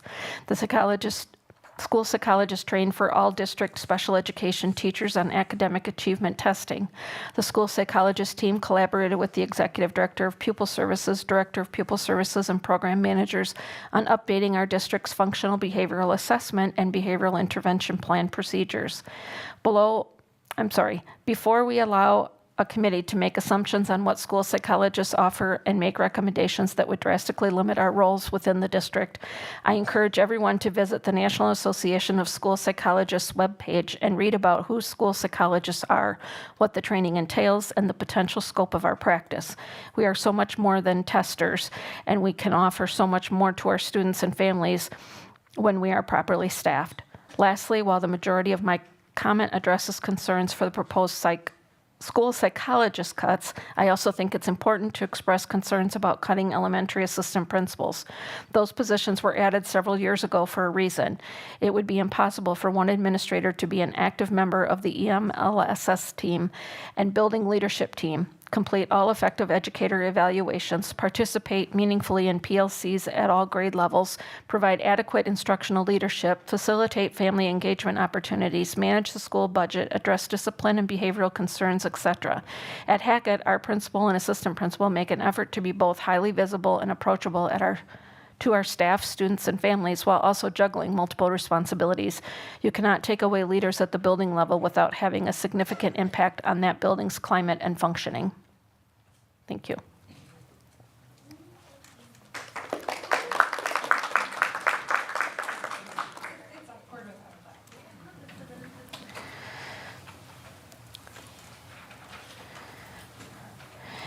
Next, I have an email from Lori, and she has Marianne and Irma both yielding 3 minutes. I'm writing to you today to discuss my concerns with the proposed budget cuts and the direct negative impact they will have on the students and families of the school district of Beloit. This is my 18th year as a school social worker in the school district of Beloit, and I have stayed in this position for that long because of my team at Hackett Elementary. We work well together, and we are all committed to teaching and supporting the students and families in Beloit. I believe that cuts in student services and elementary assistant principals will result in negative consequences for everyone involved: students, families, teachers, and other school staff. At Hackett, the principal, assistant principal, school psychologist, school social worker, and school counselor work together as a team to meet the needs of students, to support teachers, and to create and implement interventions for academics and social emotional behavioral learning. Classrooms are drastically different from when I started in the SDB. The academic and social emotional behavioral needs in each classroom are greater than any one teacher can manage. If these needs are not addressed, the research shows that student achievement suffers. Students need support in areas such as self-regulation and social skills to succeed both at school and in life. If you take away student services staff and the assistant principal, you will take away significant contributors to the team. More responsibility for dealing with student behaviors and teaching SEB lessons will fall onto classroom teachers who are already overwhelmed and overworked. Teachers will have less time to teach academics if the full team of student services staff and principals isn't there to provide support and interventions. I would also like to address the fact that it is appalling to me that the SDB is considering cutting positions at this time of year. Any staff that lose their jobs will have a hard time finding a new job at this point in the school year. If cuts were going to happen, they should have happened last spring when people would have had the opportunity to apply for openings in other districts. I'm extremely disappointed that this is happening, and I urge the school board and superintendent to look for other solutions rather than cutting staff that work directly with children. Thank you for taking the time to consider the information presented in this email. I will not, she was just saying she had people that would be yielding her time. Thank you.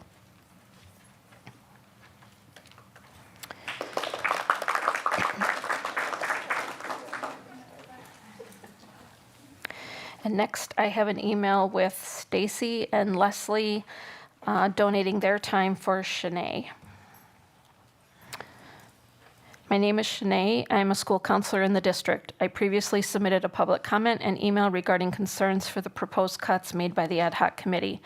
I have now read the updated proposal, and this continues to concern me. I believe there are many factors and questions that were not considered.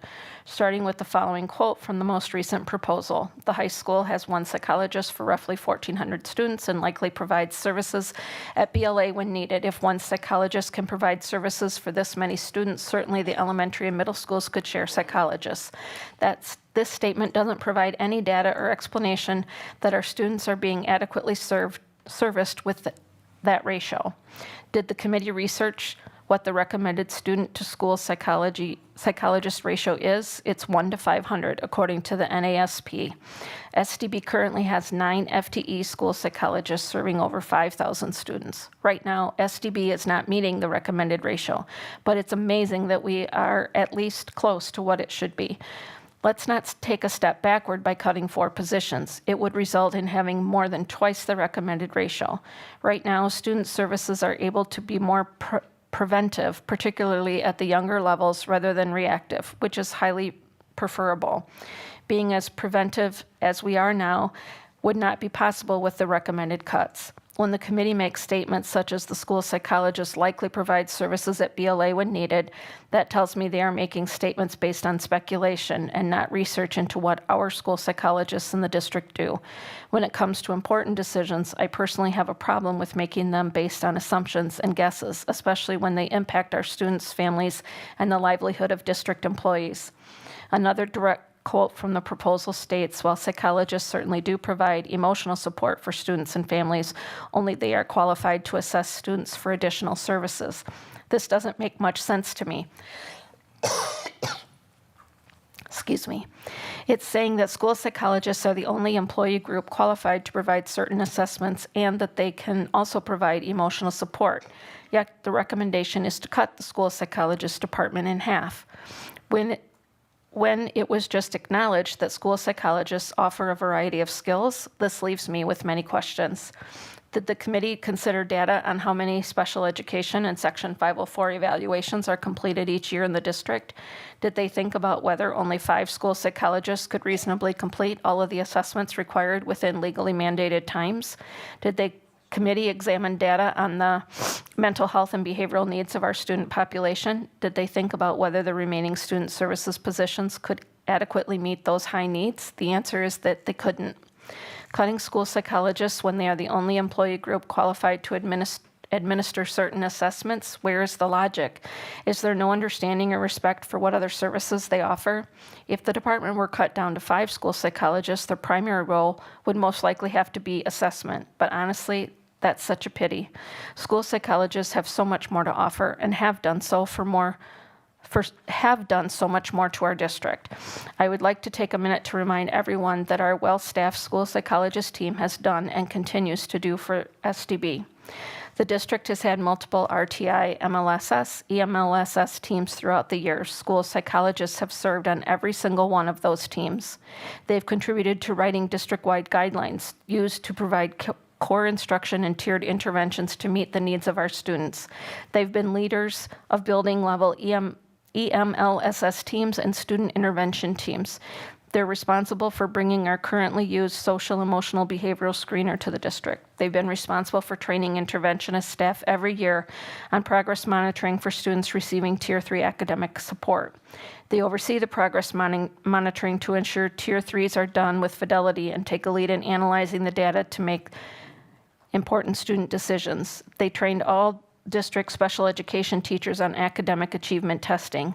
They collaborated with the Executive Director of Pupil Services, Director of Pupil Services, and Program Managers on updating our district's functional behavioral assessment and behavior intervention plan procedures.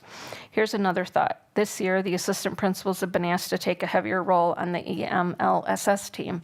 However, with the recommendation to cut both school psychologists and assistant principal positions, the capacity to run an effective EMLSS system would not be possible. I can guarantee that the remaining building administrators and student services staff would not be able to sustain successful EMLSS systems while also maintaining their primary responsibilities. While I am grateful that it seems like the idea of cutting student services is being reconsidered, I am not for cutting any student services position, and this includes assistant principals as well. Please consider the data and the impact of these proposed cuts and balance the budget another way. Our children cannot afford to lose any more hardworking, caring, and imperative team members. Sincerely, Shanae.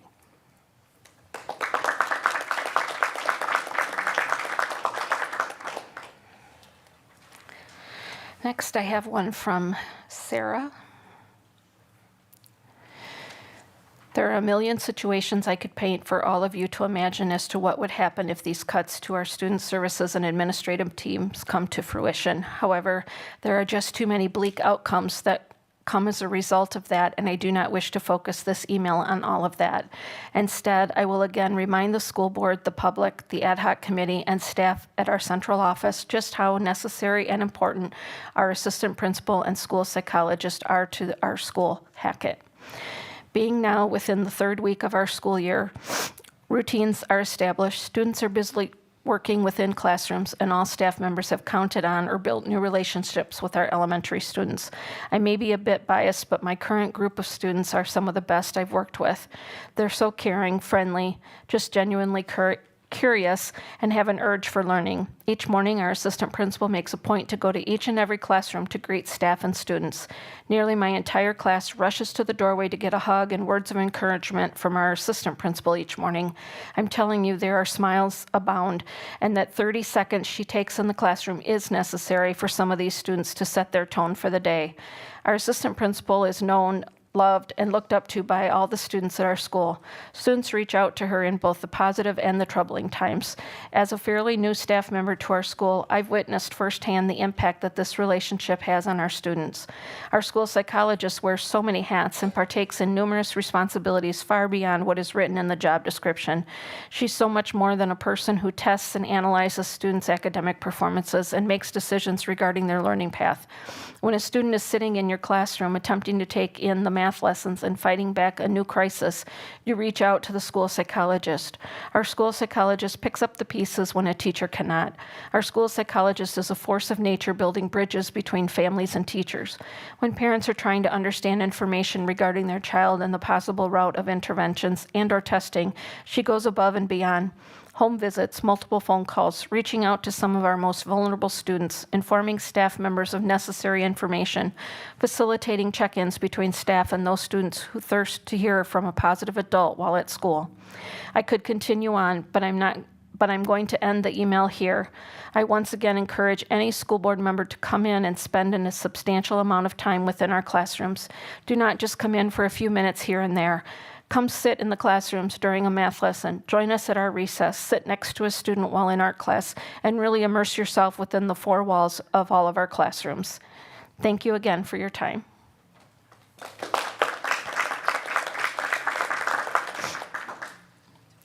Next, I have an email from April. My name is April. My son Keith goes to Aldrich School and is in the 7th grade this year. When my son first started going to Aldrich, he had a really hard time with staying focused and doing what he is supposed to do in school. That's when he met Mrs. Tiffany. Mrs. Tiffany helped come up with a plan each school year to help better Keith, and she not only did that, but she was there for him whenever he was having a hard day or just needed a break from class. He would go to her, and after a short time, she was always able to get him back on track. We have struggled with teachers basically giving up on my son, and she always pushed and fought for him. My son absolutely adores her. Keith has one more year left at Aldrich, and he needs to have her there just like a lot of other students. Some kids need more when it comes to helping mentally and physically, and to take that away from the kids is only going to make their mental health state worse when they don't have someone they really can go to with problems and with their struggles. Mrs. Tiffany has been the best for my son, and I really don't want to see her leave. Thank you for your time.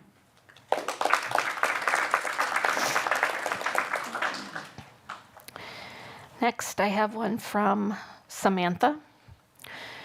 My name is Samantha. I'm the mother of 2 8th graders at Aldrich Middle School, as well as a 3rd grader at Todd Elementary. We have been in the district for 10 school years. It is unfortunate I couldn't make today's board meeting regarding our district's psychologists.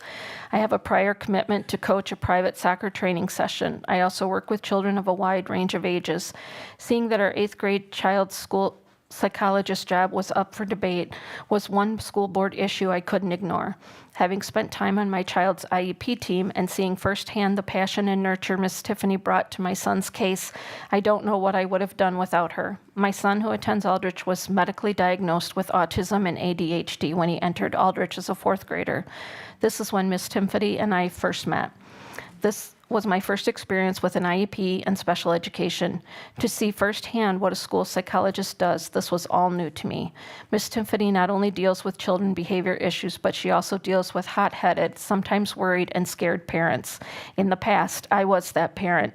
I came in one of the first few weeks my children started Aldrich, upset, confused, and angry.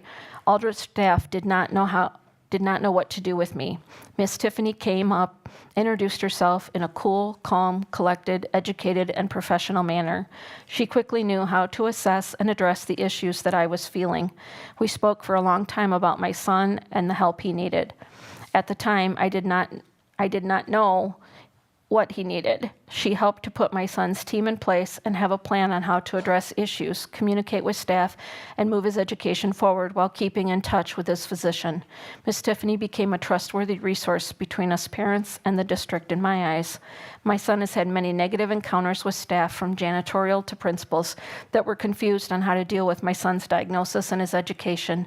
Ms. Tiffany handled the miscommunications, misinformed, and uneducated staff on autism and ADHD. We've had teachers that do know he is autistic tell him, "You're using this as an excuse." When teachers don't read IEPs, someone has to be there to make sure they do. When the district is remodeling, building, closing other schools, restructuring schools, just to end up merging schools, sitting children on top of each other, behavioral issues between students, staff, and parents, someone must be there to put out the flames. Those people are school psychologists. When the board merged the West Side and East Side schools together, children like my son were affected most. Overstimulation, less attention from staff, crowded classrooms, fights, violence, gun threats, etc. First, you added more students. Now you're taking away the staff. People like Miss Tiffany made accommodations for children like my son, making the school years a little less unbearable. This board forced these changes, making people like Miss Tiffany's job that much more important. The school board says we have no money. The bigger question is, how is there so many educated people on this board that are so confused on budgets? How many of this board's children live and go to school in the district right now? How many of your kids were affected by the board's decisions? That is, if you have any young children at all. I, for one, would be lost without our school psychologists. Thank you for your time.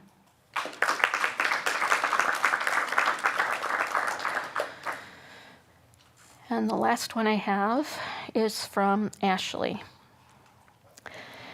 I wasn't sure exactly who to email, so I figured it was best to include all of you, all board members. And she says, "My name is Ashley. I'm a mother to 3 children, in which 2 of my children attended Converse in the school district of Beloit. It's my understanding that we need to make budget cuts and that assistant principals, school counselors, and a few others may be cut.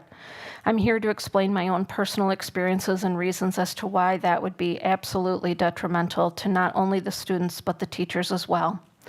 September 15th, 2023, my son, Aiden Hansen, who attended 5th grade at Converse Elementary, his teacher was Mr. Klett, who is now the assistant principal at Converse Elementary, was shot and killed by a 9-year-old child in South Beloit, Illinois. The news was beyond devastating to my family, of course, but it was absolutely devastating to the staff members at Converse Elementary, as well as Aiden's peers and classmates. Several counselors, teachers, staff members, to include assistant principals, swarmed in to help counsel these children, to help them grieve the loss of their former classmate and friend. While these staff members were dealing with this grief of the loss of my son, they set aside their own feelings, their grief, and helped these children who needed it, especially my daughter, Grace Alexander. Imagine if you took that away and those children came to school to learn about their classmate and friend and had absolutely nobody to talk to. How devastating would that be for them?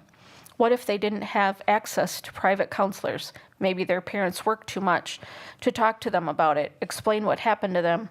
Where do you think their grief will go if they don't have access to someone designated to talk to? If you take away counselors, you are going to end up with several children like the one who killed my boy. Some of these children don't have safe spaces at home. School is their safe space. These counselors are their safe space.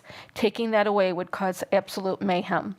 Assistant principals are important to the school's success for several reasons, and I'll list just a few. Principal succession. Assistant principals help address principal attrition and teacher shortages. Student outcomes. Assistant principals work directly with teachers and students to help improve academic, social, emotional, and behavioral outcomes. If you take away assistant principals, the schools would miss out on several benefits that they provide. Teacher support, student success, parent support, leadership. I know several assistant principal jobs are on the line, and unfortunately, I can only speak on Converse's assistant principal, Mr. Klett, because of what I've seen from him. He is more than just an assistant principal. He's a leader. He's a counselor. He's a support for not only students, but parents too. We celebrated Aiden's 1-year death anniversary Sunday, September 15th, 2024. And Mr. Klett, along with several other teachers, attended when none of them had to. Mr. Klett played football with Aiden's friends. He counseled them when they needed it. He kept in contact with me even when school was out. I apologize for this being incredibly long, but this was something that needs to be heard. Getting rid of any of these positions is going to be detrimental. Find something else to cut, or reach out to the community to see if us as parents can help. Do not cut people our children need. We all want our children to be successful, and taking these positions away would not help in any way. Please, please deeply consider finding something else to cut or reaching out to the community and asking for help. We would rather help than see these positions let go and all of our children going downhill mentally. I appreciate you taking the time to read this incredibly long email. Take care. Aiden Hansen's mom, Ashley.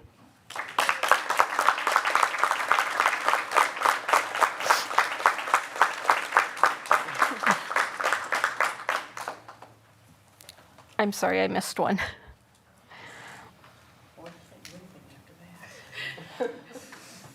I have one from Jessica.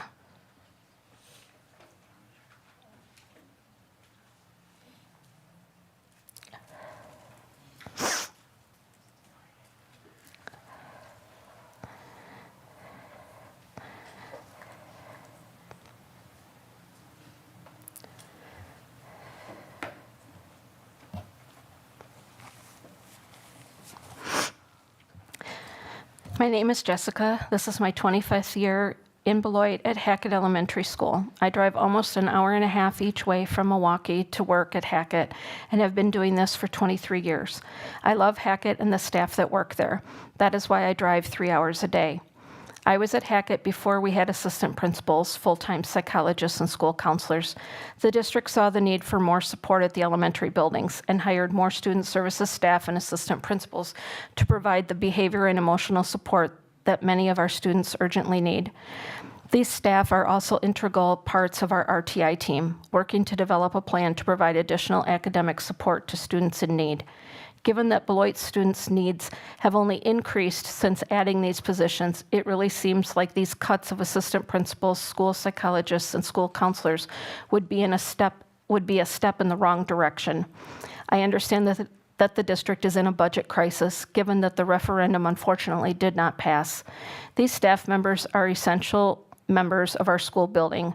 I hope that we can be creative to find alternative solutions to solve this budget crisis that does not involve cutting these staff. However, if this is the route that the district unfortunately decides to cut, my question is, why could this not have been decided prior to a school year starting, when these staff members that could potentially be greatly affected could have found their other jobs to support their livelihood? The school district has communicated that they want to retain qualified and committed staff. The student services team and our assistant principal at Hackett are committed to this district and to our school. I have a few questions, and I'm wondering if they were considered. Could everyone in the district take a very small pay cut to offset the current staffing cuts?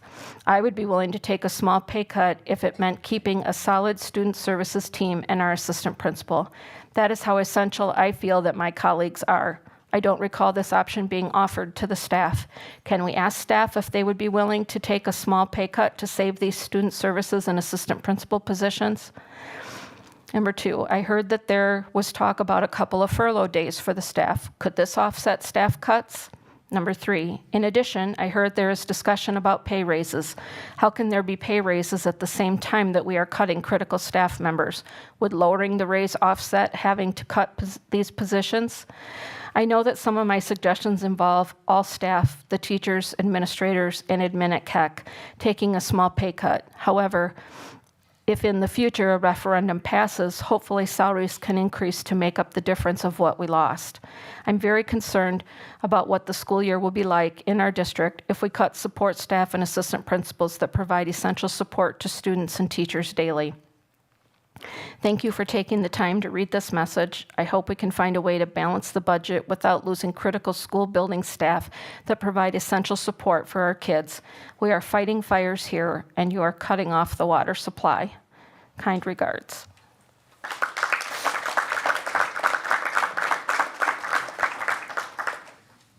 I believe that's everybody. Thank you, Michelle. Reports to the board. Unfortunately, our student board representative could not be here tonight, so that brings us to Teaching, Learning, Equity, and Pupil Services Committee update. Committee Chair Greg Schneider, do you have a report? Yes, I do, and I'll make it real quick.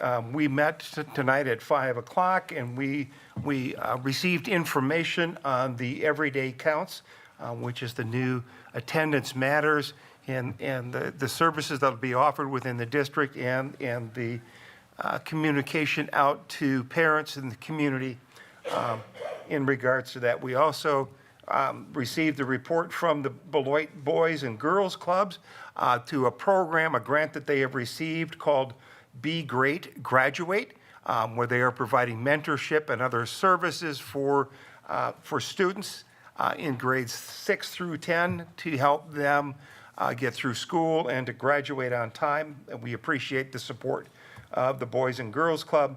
We did receive updates on the academy system at the high school. And so it's been working really good and moving forward, and looking forward to the actions and enhancements that will take place this year. The last thing on the agenda were new course proposals, which we postponed due to timing. And because of the time when we need to have these in the course catalog, we will pick these up at the next board meeting, at the next committee meeting. But I am encouraging all board members to review all of the new course proposals that are in board docs. And if you have any questions, please get them to me so we can get those answered before our next committee meeting, as we'll need to take action on it at that point.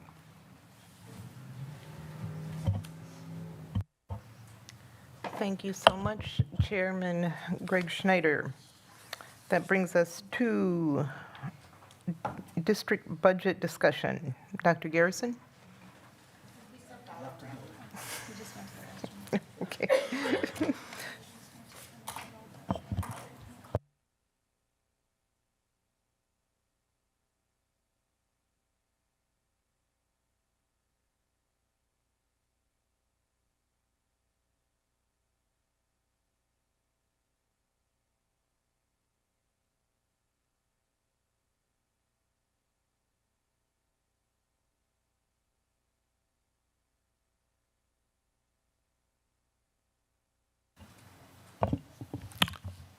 Thank you. Is it Board President? I can start. So first of all, let me just say thank you to the community that came out to support the conversation today. I want to secondly say thank you to my administration team, to the staff that's here today, to everyone that's in the community. I do want to thank you for coming out to hear this conversation tonight. You know, one of the things that I have to start off with saying is that it is my responsibility to make sure I bring a balanced budget to the board. One of the things I take full responsibility for is to make this very clear is that I did hear from the ad hoc committee that I needed to do a better job at bringing a balanced budget earlier. I take that in full consideration in this conversation. One of the things that I pride myself in is reflection, and I talk about it all the time, but I'm also a part of that conversation. And so I want to make sure that the ad hoc committee hears me loud and clear that I do thank you for your time that you put into the conversation as it pertains to the work that you've put in over this past month. I will do a better job at bringing a balanced budget to the board earlier. I followed a timeline that pretty much this district has followed for quite some time. And I'm hearing that we want something earlier, and so that's what I will do next. Okay, I will put a balanced budget out earlier so that everyone can actually, have this conversation much earlier moving forward. Again, that's my responsibility as a district administrator, and I stand in the gap and saying to everyone that's in this room, my goal is to bring a balanced budget next year in June, so that everyone knows our balanced budget where it's at much earlier. I think that is my goal. Okay. So I want to make sure I put that out first to the entire community to make sure everyone is aware of that. Now I have to take one brief moment to get the screen presentation up. So give me a quick second here.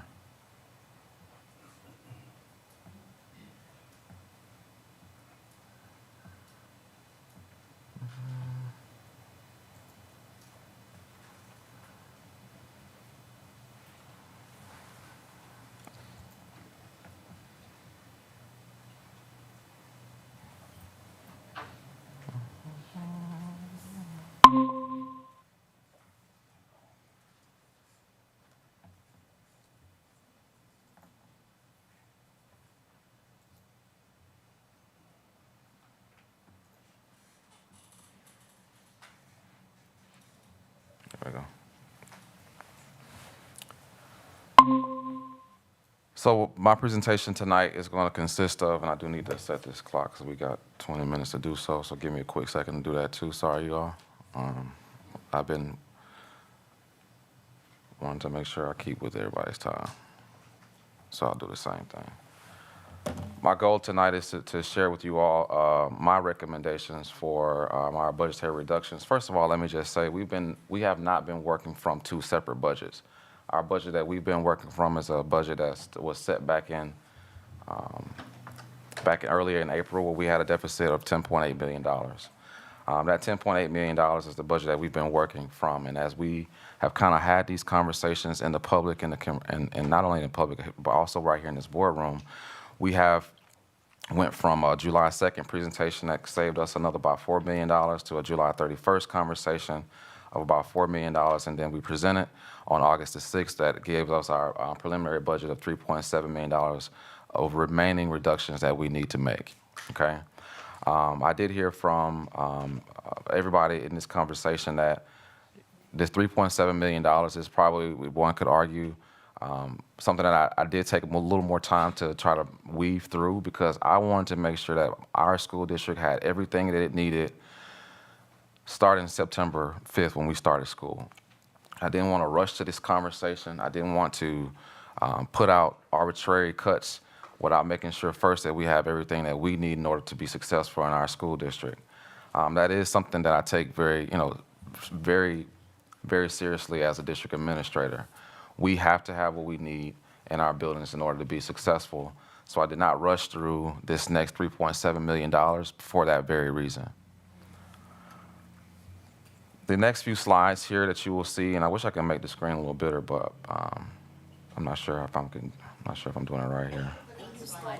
Yeah, I know. So I did the slideshow, but it's actually inside my presentation though, so that's the issue. You can like do Control plus sign 2. There we go. And so let me just walk through this conversation. First of all, what I wanted to do is respect the space that the ad hoc committee was working from. They were working from a conversation of $3.7 million that was needed to be reduced. And, part of my responsibilities is also to hear from the ad hoc committee, and that's what I want to do in this space as well. So what you see here is a side-by-side of what the ad hoc committee was recommending, along with what the district administrator has already done and what's under consideration, okay? And so when you look at this, you see $1.6 million worth of ad hoc recommended cuts coming from COLAC. We had completed $405,000 worth of cuts on the July 2nd presentation. On board docs, everyone is willing to see that, and you can look and see that at your own leisure. With that conversation, we've also had to think about additional cuts that will have to come here from COLAC that's under consideration to the tune of $895,925. If you add up those two numbers, what we've already done and what we are under consideration, you will get that $1.3 million conversation. So the ad hoc recommended $1.6 million. We are standing at $1.3 million if the considerations are moved forward at the board level. The next conversation we have is the next conversation ad hoc recommended was $750,000 of cuts. And again, everyone has seen the documents, and I'm not going to go through both of those because of time. Those building administrator cuts was $750,000 at the ad hoc recommended conversation. At the building level, on my side, I should say, the administration side, we had already made $572,000 worth of cuts on the July 2nd conversation. Under consideration right now, most of people probably are already aware that there was a vacancy at the high school. That's also tallied in this under consideration conversation. And so you add up the completed versus the under consideration conversation, you run into $714,000. Ad hoc recommended $750,000. Building administration, again, is at the $714,000 mark. That's under consideration currently. Building staff. The building staff conversation at the ad hoc level was $761,000. And let me just share this with everyone. Part of my responsibility is, again, to not just make cuts that I just want to make cuts, because that, in my humble opinion, is everything that we need in the school district, we should have, okay? Unfortunately, in our budgetary conversation, we have not been able to, meet the needs that I believe everyone wants to see as it pertains to our budget. We've had to make year-over-year cuts while inflation has not helped us at all. We know this is a funding conversation here in the state as well. Right now, there's over $3,000+ if we were to keep up with inflation that we would be getting in that conversation if that was to happen. Unfortunately, we are in a space where funding with the state has not kept up with inflation, so this is not all in just one space in a community. I want to make sure I share that as well. So the building staff cuts, we did make $1.97 million worth of building staff cuts, and these cuts came back in a July 2nd conversation where we did have 20 reductions in FTE. These are positions that were reduced based off of various different reasons, but these are the budgetary constraints that we're currently up under. That's what's under consideration in our building staff cuts are vacant positions. Now, I know most of the people in this room have made this statement and have shared with me, why we look at cutting vacancies versus people that are sitting in seats. And in this under consideration conversation, that's what's happening. People that are currently sitting in seats, And from a staffing position, from a building staff position, we do believe we'll be able to maintain those positions. Now, if you add the under consideration portions with the completed portions, we'll get a total at the bottom down here of $1.87 million. That's one bucket of conversations that we had to look at. Now, I know that there's a lot of different conversations around why haven't we brought this conversation forward. Again, I did want to respect the space of the ad hoc committee and listening to their recommendations. I also wanted to partner the conversation around what they was recommending and what we are already currently working from. With that being stated, I do believe that my administration budget does represent a conversation where it has the least amount of impact on people in our school district. However, that does not mean for 1 second that there's not going to be additional stressors that we have in our spaces. I want to be very clear with that. Whenever you're having conversations around budget cuts to the level in which we have had to endure for the past 2 years in our school, well, more than that in Beloit, it's a lot. And I truly understand that. I truly understand that, and that is not the reason, that is not the, let me slow down, let me backtrack a little bit as well. Our goal is to make sure that our kids have everything they need, and that's people that's in this room. I truly believe that, okay? I'm not just arbitrarily throwing that out as your district administrator. I believe that we do have the right people in the seats currently to get the job done, and I also understand that we have budgetary constraints. And in those situations, there will be situations where we have to move things around and or have reductions that we all don't want to talk about. But it is my responsibility to bring a balanced budget to the conversation that has the least impact across the entire school district. And I do believe in these conversations, I will be able to do that. The next slide, you will see additional conversations that the ad hoc committee had. We talked about the board salary opportunities there with $10,080. That's pretty much 7 board members donating a portion of their checks to the conversation. I put that in the administration side as well, because if that's something that the board would like to do, or as it pertains to a donation perspective, that's something that we would have to use as revenues back to us. Addendum contracts, the ad hoc committee recommended about $250,000 worth of cuts in that conversation. And in our conversation, we've identified about $96,000 of addendum cuts to the school district from the school district of Beloit's perspective. In the purchase services, the ad hoc committee recommended $500,000 to get to that point. We are closer to that $400,000 mark, so about $100,000 away from being similar in that conversation. College reimbursement credit. Right now, we currently only have one administrator that is working through some college reimbursement. And so we do believe we'll be level in that conversation as well, with $15,000 being given back to our Fund 10 conversation. And then Fund 80 transfers, there's $250,000 that the ad hoc committee is recommending, and we will also be at that $250,000 mark as it pertains to administration. And so when you look at these side by side, the ad hoc committee was recommending a little over $1 million, and we are at $771,000. And so again, these buckets of monies that we are working from, I do believe we are very closely related in the conversation. This is a different slide here, because as a district administrator, there's opportunities that come to us, there's opportunities that come to us in many different forms. And so it is my responsibility to talk about this slide here. We have OPEB, that's a trust fund that was sitting there for quite some time, that's now coming back to us to the tune of $4.5 million. In my budget, to balance the budget, I am asking the board to consider $400,000 of that to offset our deficit. I heard the community talk about furlough days. Initially, when we talked about this in the community, it was not something that was very widely popular. I understand that.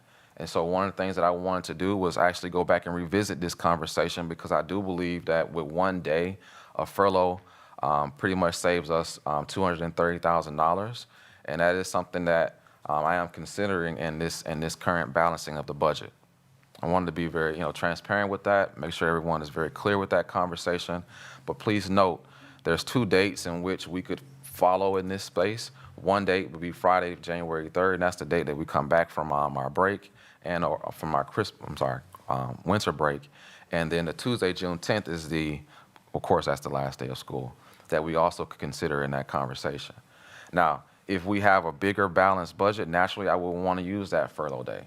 If we have a bigger surplus in our conversation, naturally we wouldn't want to use that OPEB trust because we want to use that whole $4.5 million into our fund balance.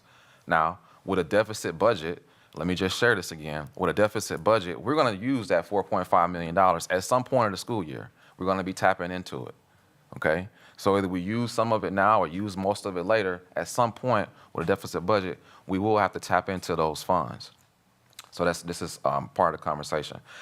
Earlier in the school year, we went from, we signed a class action suit that we ended up winning some money back from it. And so that's what you see in this atria conversation to the tune of $21,000. Now, we just got that money. That's new money that came to us, I believe, Bob, I want to say this month or last month, early? Okay. 4 to 6 weeks. Correct, within the last 4 to 6 weeks, thank you. We also had a TIG district that just closed. This TIG district is also new money that just came to us within the past 3 to 4 weeks. On Friday, yeah, correct. Thank you, Friday of this week, sorry. And so that's another $438,000 that just came to us. Again, some of this stuff is very fluid when you're thinking about budgets in a school district. And I would love to say that, oh, let's just do that and then we're done with it. But some things we do have to kind of wait to see what happens. We got word from DPI that we could transfer 2 of our gifted and talented staffing into the Title I. That saves the district $228,000. And if you add up the right side, and this was not part of the ad hoc conversation, okay? But if you, some of this was a part of the ad hoc conversation, not everything.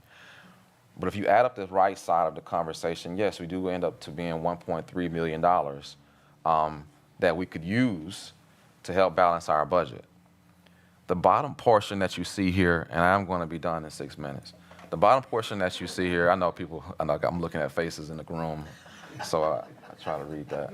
Sorry about that, but that's just me sometimes. The bottom portion of this presentation, you also see to be determined.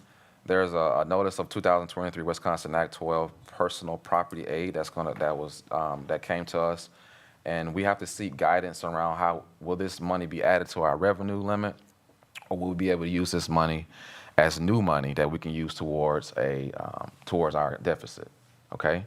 And so that's a tune of $289,000 that's not added into that $1.3 million for that very reason, because we're waiting for DPI guidance to tell us whether or not this money will be added into the revenue limit or will we be able to use it towards a deficit or towards our Fund 10, okay? Now, I know there's some math people in the room. If you take the bottom portions of each of these conversations, the 1.8, 79229, of course, the $771,000 there, and of course, if you take that $1.3 million here, we will have a balanced budget. And this balanced budget, again, does not come with any easy conversations. There are conversations that we have yet to have, and with some staff. But these are some of the considerations that we have to have in this space. I did want to make sure that the community heard me as well in this conversation, that my job is to bring the board a balanced budget. That is my responsibility, and I take it very seriously. And again, I know that this conversation is a long time coming, but again, at the bottom of one could argue the bottom of the ninth, my responsibilities were always to the students in our school district. I wanted to make sure that we had everything that we needed in order to start school off to the best start possible. I need to go back and make sure this point is clear. Under the building staff, these are vacancies that we will not be bringing back to the conversation. So that's where that $841,000 comes from. It's not coming from people that are currently sitting in seats. Again, I just want to make sure I bring that back to consideration. Okay? As I move forward in this conversation, please note that I have received numerous emails from staff members about this conversation. I do take your conversations very seriously, and I'm always open to have conversations. And I think people know that about me, but I also want to make sure that I honor the space of the ad hoc committee. Again, we may not agree in all areas, but again, I've heard you all loud and clear as it pertains to some of the things that we need to do differently here in the school district of Beloit, and I do plan on bringing those things forward, one of them being bringing a balanced budget, no matter if we have a deficit earlier in the conversation versus now. To my cabinet, am I missing anything that I need to share at this current time? No. On that being said, I'll turn it back over to Board President Johnson.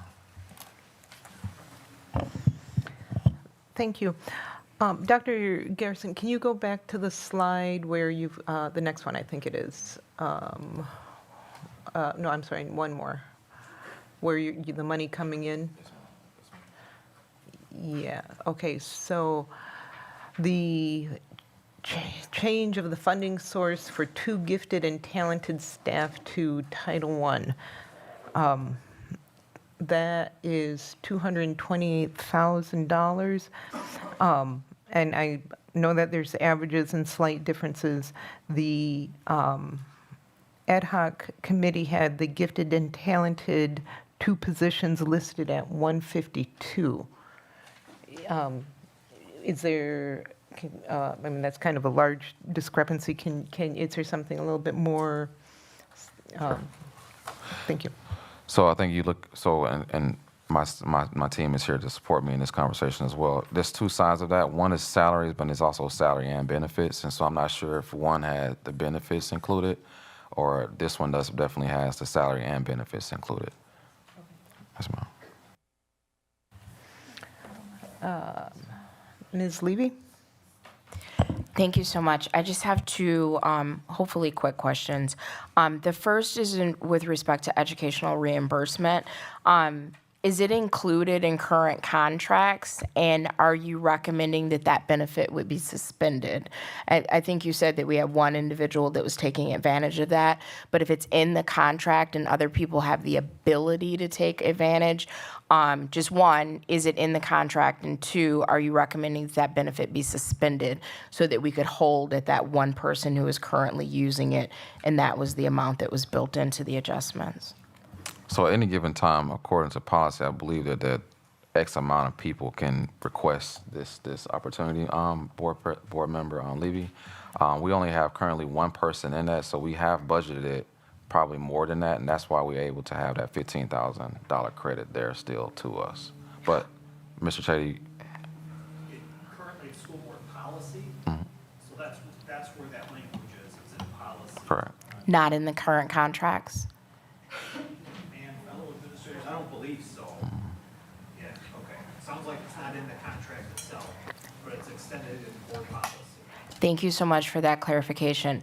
So just because 1 individual is using it, is the recommendation so that number would hold is that we suspend board policy for that benefit for this budget cycle? I just want to be clear at how we stay at that number.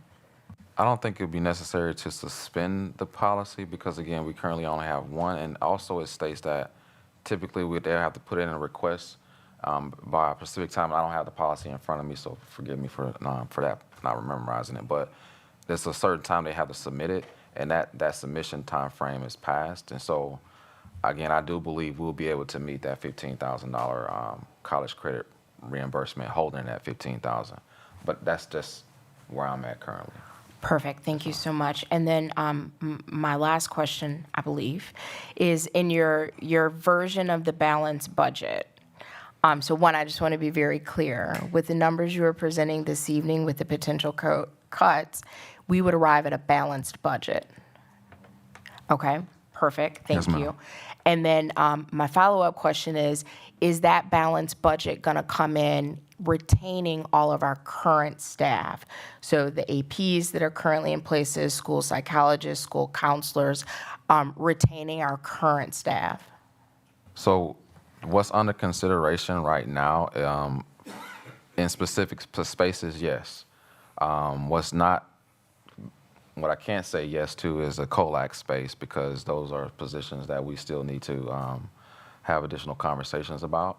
I'm not in a position to say that those specific COLAC staff members will retain their same position, but a different position may be offered to them in the district. Thank you for bearing with me. Just for clarification, excluding COLAC, the balanced budget, the version that you are working with that will come to the board for approval at some point in the very near future, would retain all staff outside of COLAC in there. So all student services staff would be retained, and we still would arrive at a balanced budget. That is correct. The people who are currently sitting in seats I say currently sitting in seats, not just seats in here. Got of it. course, but, Yep.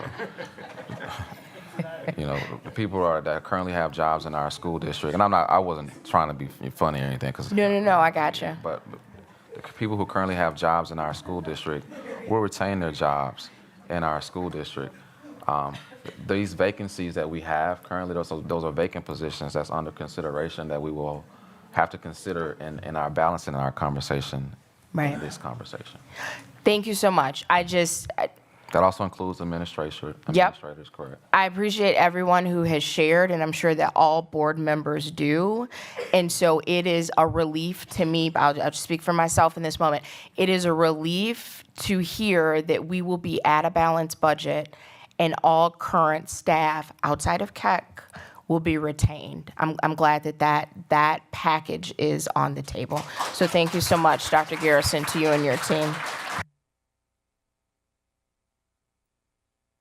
I just want to say this, and I'm gonna be very clear with my statement here as a district administrator. None of these cuts are noteworthy or something that we are happy about. So, as a staff, I want to make sure that's very clear as well. Board Member Hankins? Yes, Dr. Garrison, I was just a follow-up on the revenue side. The things that you listed, are any of those question marks? The, revenues that are coming in at the late, and shifting from one pocket to another, or one fund balance? So when you're thinking about the fiscal impact side, there's dollars that, Mr. Chady and I are still looking at right now that could impact this conversation, both on the positive side or balance it on the other side. And so our goal is to make sure the things that we have that you all see right now are things that will stick, that's under consideration for the board, okay? Naturally, we can't send the settlement back. We want to keep that money, right? We can't send the district back. We want to keep that money, right?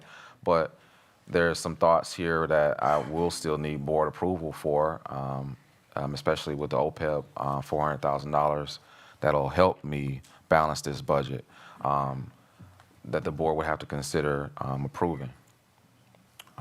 Minus that money, it lowers our ability to say we have a balanced budget. And so your question around, is it the things that are set? Some things are set, yes. What you see here are things that are as close to being set as possible with board approval. Thank you. I do have more, I'll learn more as we go with the 400,000, that fund, and what the bad side of that. I know that you've talked to Mr. Chady on if we tap into that. But I know you're under time constraint, we all are, so we'll do that at a different date. Thank you. Sorry, I just want to make sure. I'm sorry. Sorry, go ahead. Thank you. My presentation was 20 minutes, but the board conversation is like, I can't stop that from happening. Okay.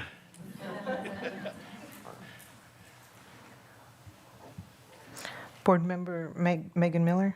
Hey, thank you so much. I just wanted to say, in listening to what everybody had to say this evening, one thing that really stuck out to me was the comment about imagining what could be. And in preparation for this meeting, I did a little research, and there's a lot of really great scholarship and policy recommendations out there about school budgets and how to fund purposefully.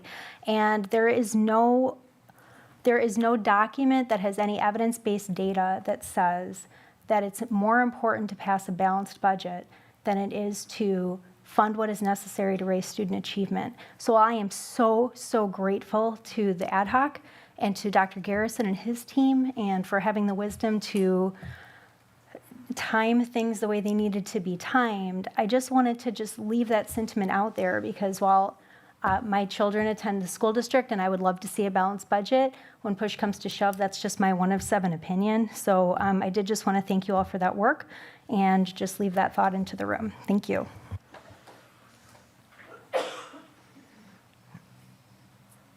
Greg Schneider.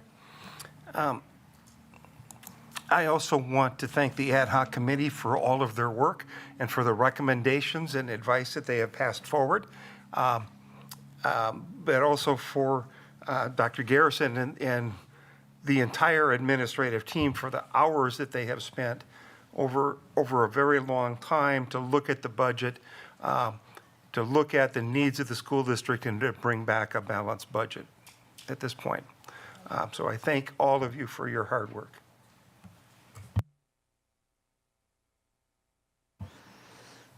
Any other questions?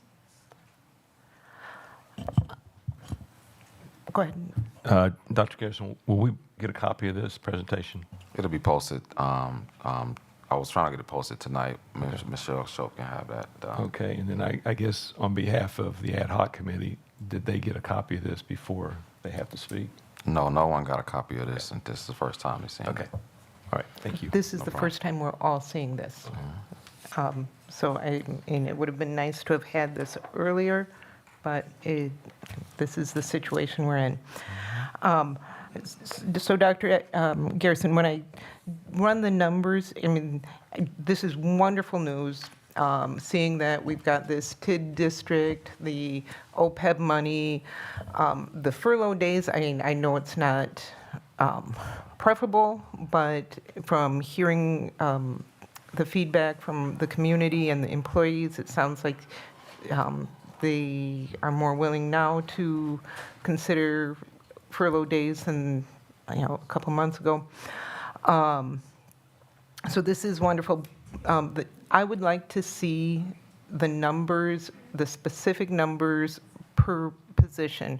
When I compare this to some of the numbers from the ad hoc, and we're close to saving all of the positions, but we're not quite there.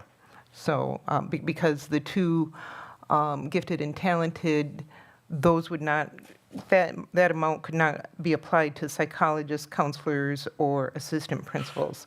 So let's have a complete layout of the positions, the costs, and see if we can get there so that we can actually save all of them. Thank you. Any other questions or comments from board members? Can I add one more thing, please? Certainly. I also heard, this presentation was not posted. We were working on this presentation until today. One of the things I have to be very careful with is making sure that we have accurate information.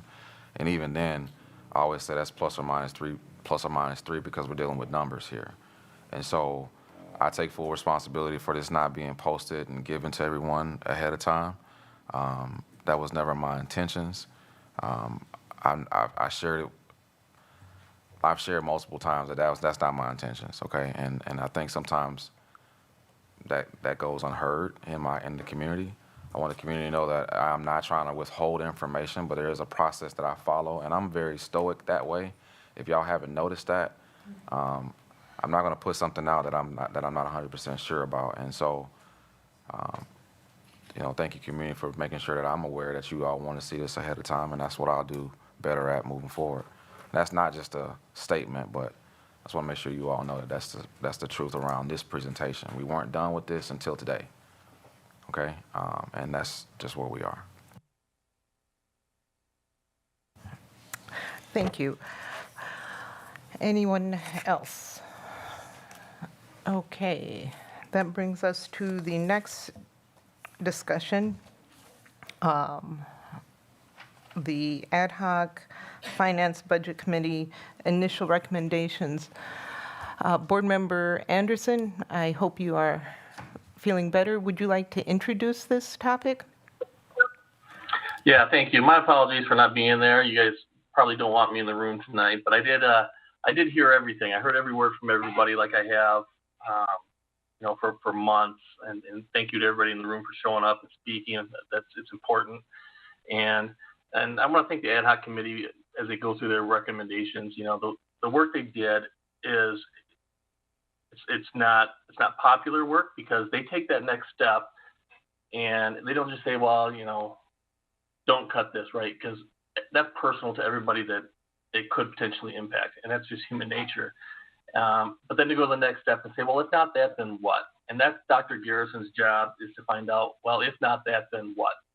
And so I think, again, first time I've heard this, saw this presentation from him tonight, but I think it's a good example of, finding ways to make some things work that maybe 2 weeks ago we didn't know how we were going to make them work. And we had recommendations that weren't popular. So I think that's good. I think it's responsible and limited use of our OPEB funds, and I think it can set us up for next year. If and when we ask the public for additional funds in April, we know that our efforts to balance the budget and how we do that responsibly this year is going to, in my opinion, be the leading factor in what the public views as responsible use of funds, and would they be willing to help the district for next year, because we're going to need it next year too.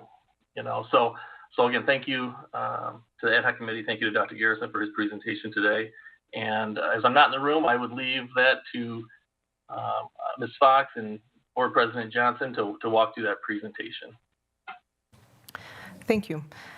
Ms. Fox?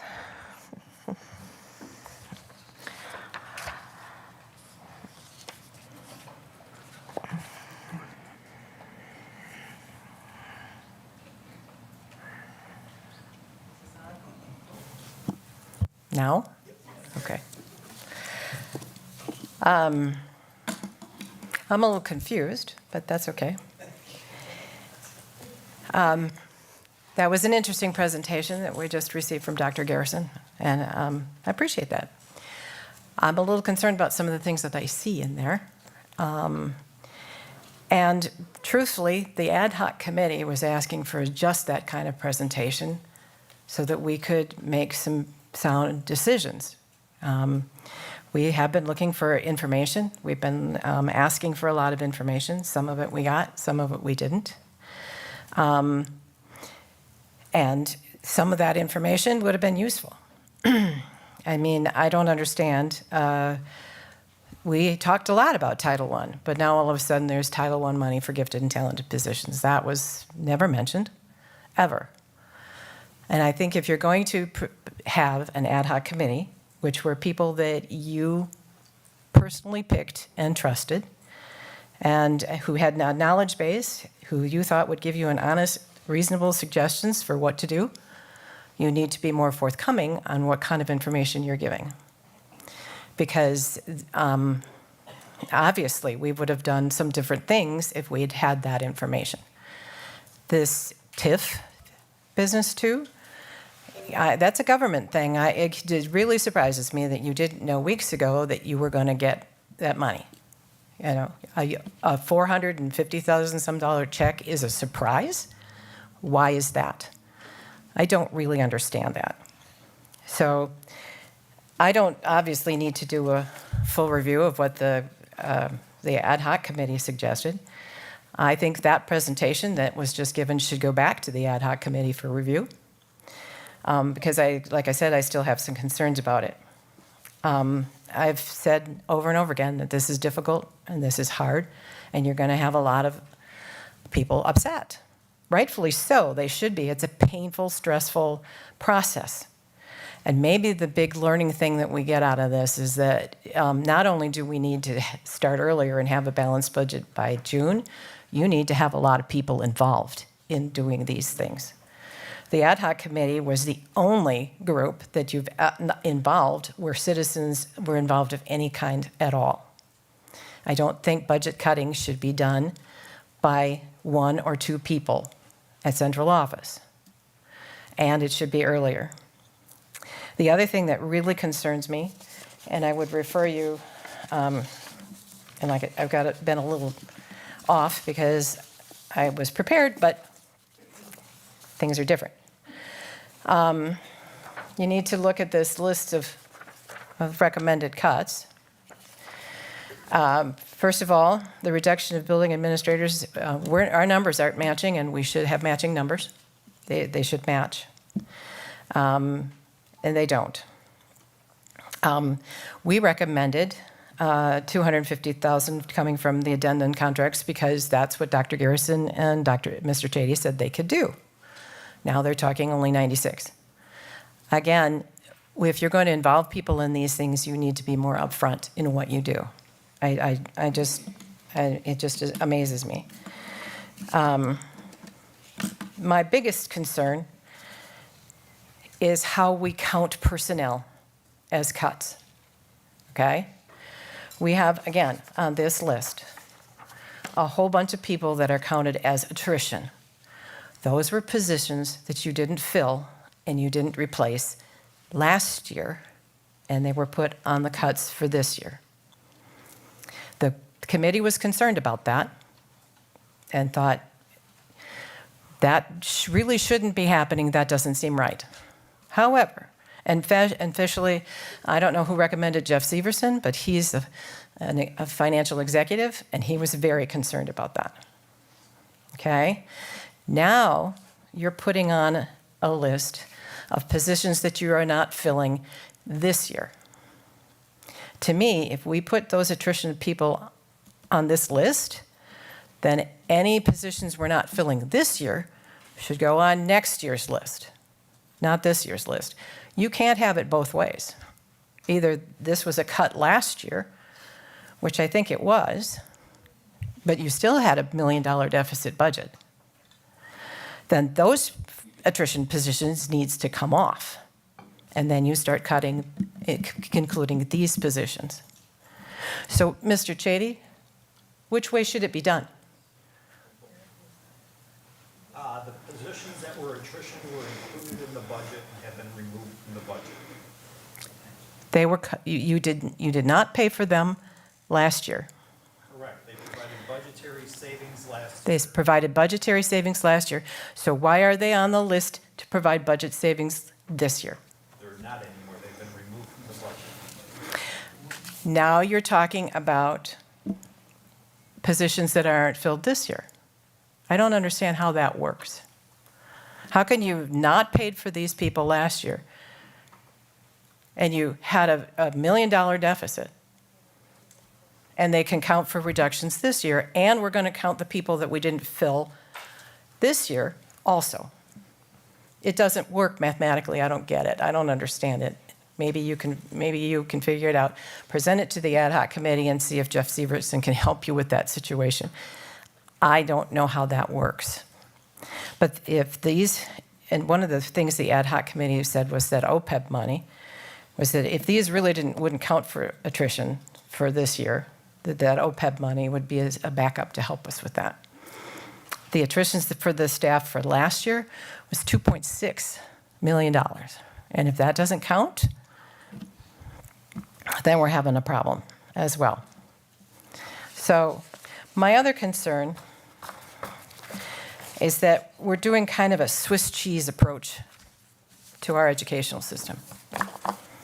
We are waiting to see who doesn't want to be here and who leaves, or we're waiting to look at positions that nobody wants to come here and fill, and we don't fill them. I don't think that's a way to cut money and to budget for education. I think we're leaving holes all over our educational system everywhere. And we're not really paying attention to what that is. So I think you need to really work on things a little harder. You knew this was coming. You you did a spring referendum and you were hoping that you wouldn't have to deal with this, and you didn't have a plan in place, and you need to have a plan in place. So I have one last thing to say, and then you can ask questions if you want. Because regardless of how you count these positions and how many times you count these positions, you're still going to be in a deep problem with your budget. We need to continue the work. We're not done. The board needs to act and monitor this budget carefully, because I'm not sure what's going to work. It looks good on paper. Oh, hey, yay. We can present it to whoever we have to present it at the DPI because, yay, it looks good on paper. I don't know that it's really real. Okay? And you need to start working on next year's budget, and you need to start working on next year's budget right now. Right now. And you need to have a lot of district committees full of staff, parents, other stakeholders to study that financial situation and come up with lots of creative ways of providing streamlined and effective services to our students. We got to stop budgeting by default. An ad hoc committee can support these efforts, but I believe other committees need to be studying specific issues. You need to right now start developing committees that are studying programming, grant funding, and I lost my other page, oh no, facility uses, healthcare costs, transportation costs, joint programming with other agencies, whatever else you need to consider. And then those committees can bring that information to an ad hoc committee if you want, or they can bring it right to you and make a final recommendation. You got to stop waiting. This year's budget needs to get started, and you need to start organizing for next year's budget.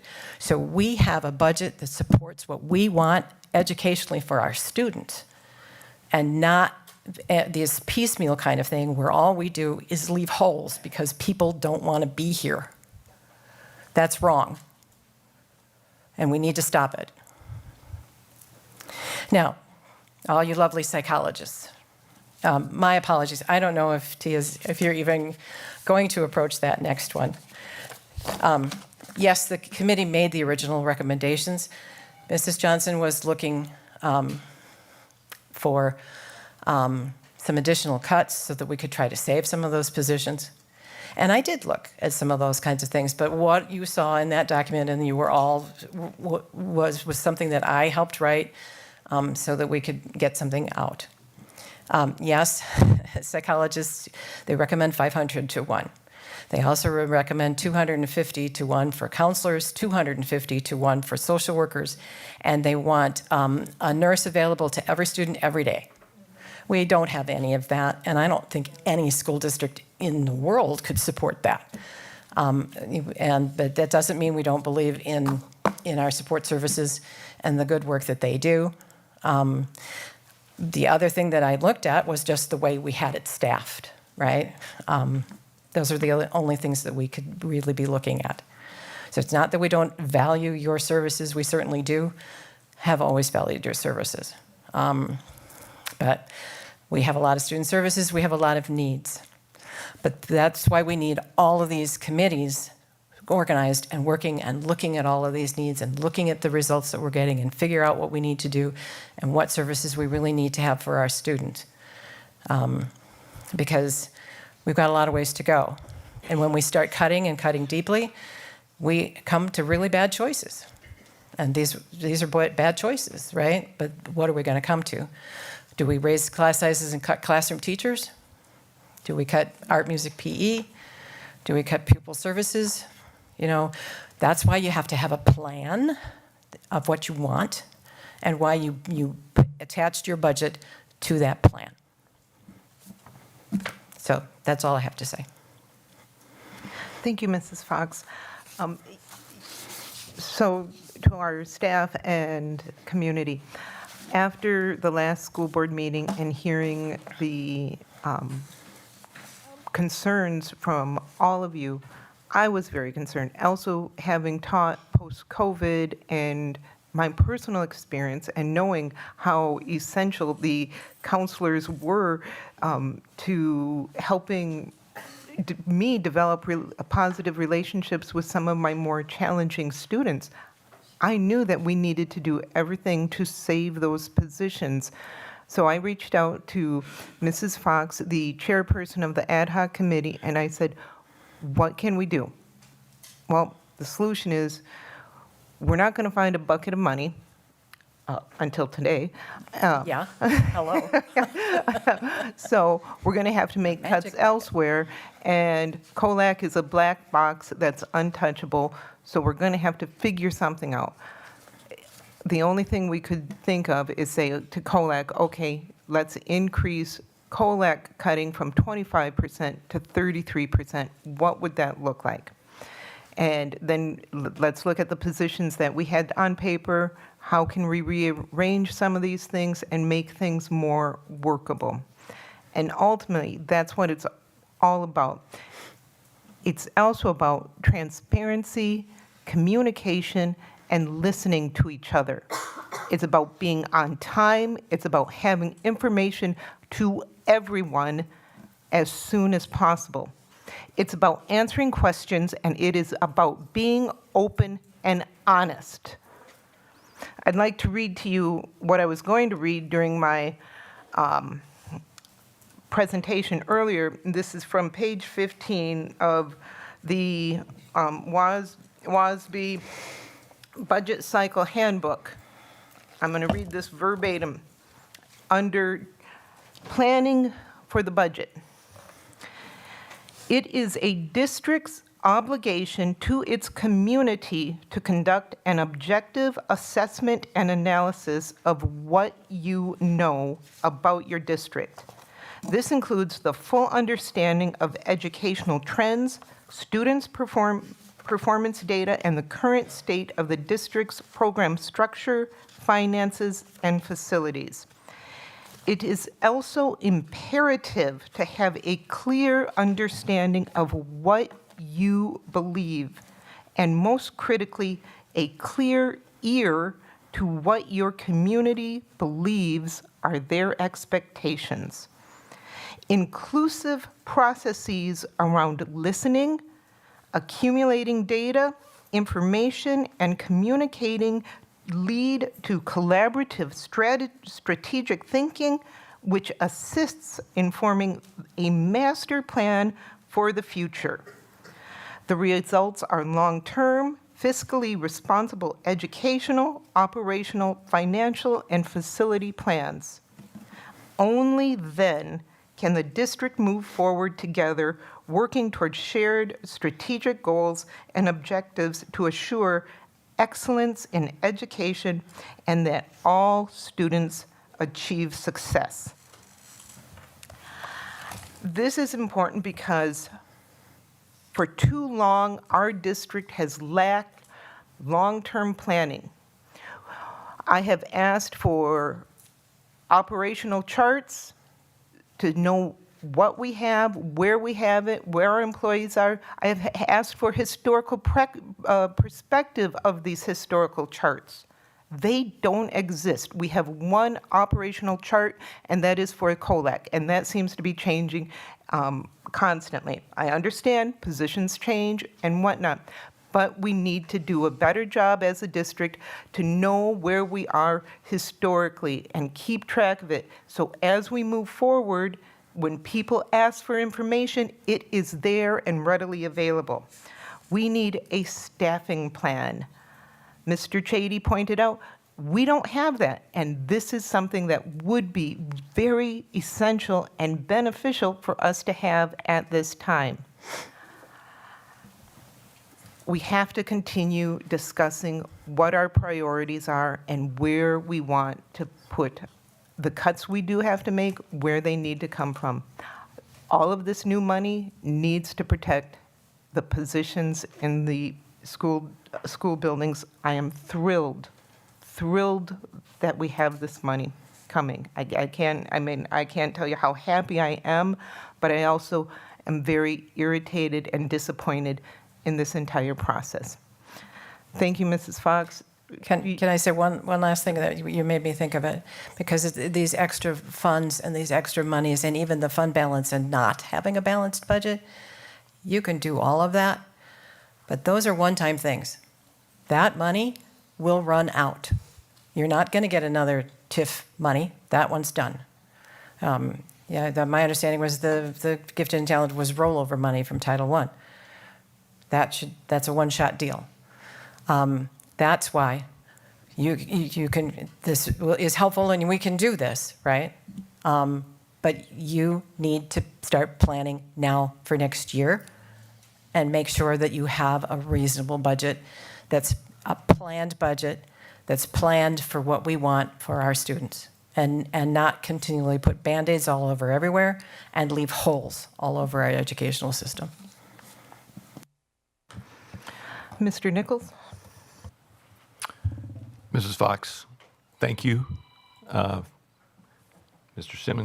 Fitzsimmons is here, and I know Mr. Winkleman was here, but for you and all the ad hoc committee, thank you. I know you've done a whole lot of work in a relatively short period of time, and thank you for all that you've done. And we appreciate it, and don't quit. We're all better together than we are apart. We're all lonely by ourselves. We're not as good as we are together. Dr. Garrison, thank you for your presentation. The numbers look better. We got to stay focused and make sure that we get it done. And yes, start early. You can never start too early. So, and for all of you that are in here, thank you for speaking up. I've never gotten so many emails, and thank you, because they do help. And it helps you. I know it helps you, because when I can get something off my chest, it helps.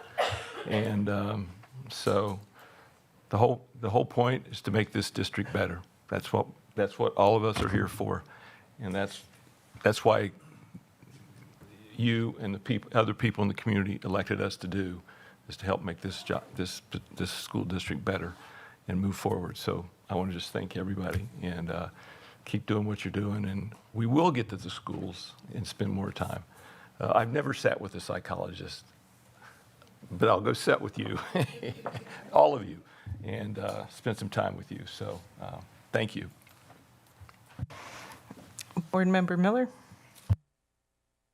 Thank you so much. Also want to extend my thanks. I know that's just a ton of work. And Ms. Fox, when you were talking about, I can't tell you how strongly it resonated with me, and just speaking for myself, but I assume the rest of my colleagues on the board, those are impossible decisions. And there are no good answers when we're set up with an impossible situation. I did want to react, and you don't need to respond or anything, but I wanted to name something that you just talked about in terms of setting a reasonable budget.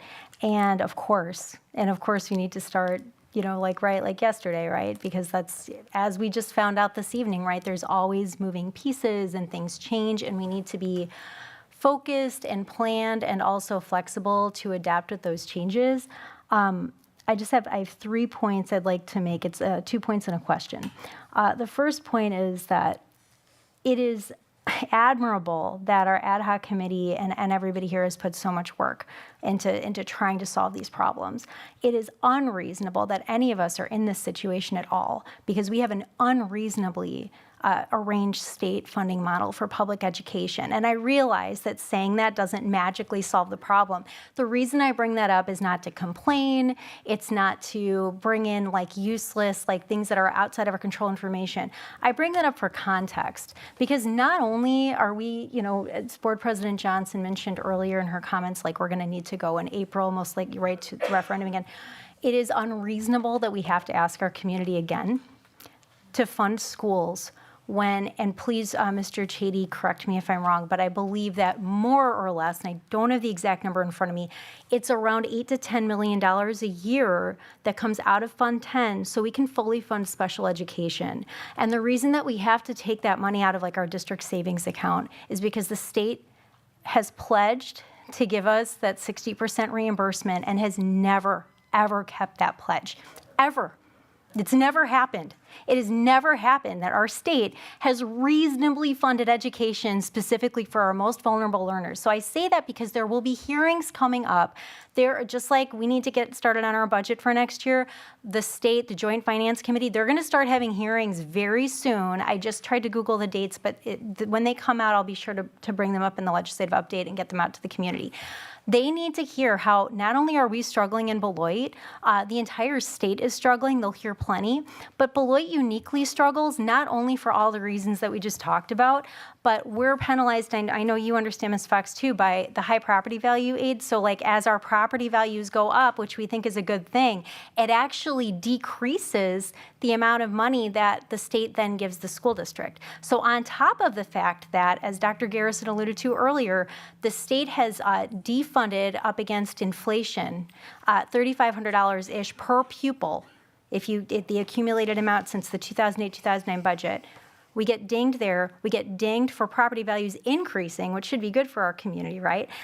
A number of things. So for our next legislative update, I'm going to have a nice little half little talking points sheet, and I strongly encourage everybody in this room, regardless of your thoughts or feelings about any of us up here, we have a common cause, which is we need to fix state funding for education. I just want to applaud my colleagues on the board for passing our resolution at our last meeting to WASB, which maybe we'll consider sending directly to the state, if they would just please execute the Blue Ribbon Commission recommendations, which include fully funding special education. Because even if they only just did that one thing, we would not be sitting here this evening.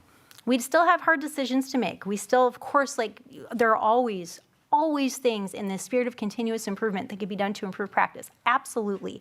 But we shouldn't have to make these kinds of decisions. It's not reasonable. We're not put in a reasonable situation. So thank you so much for your work on that.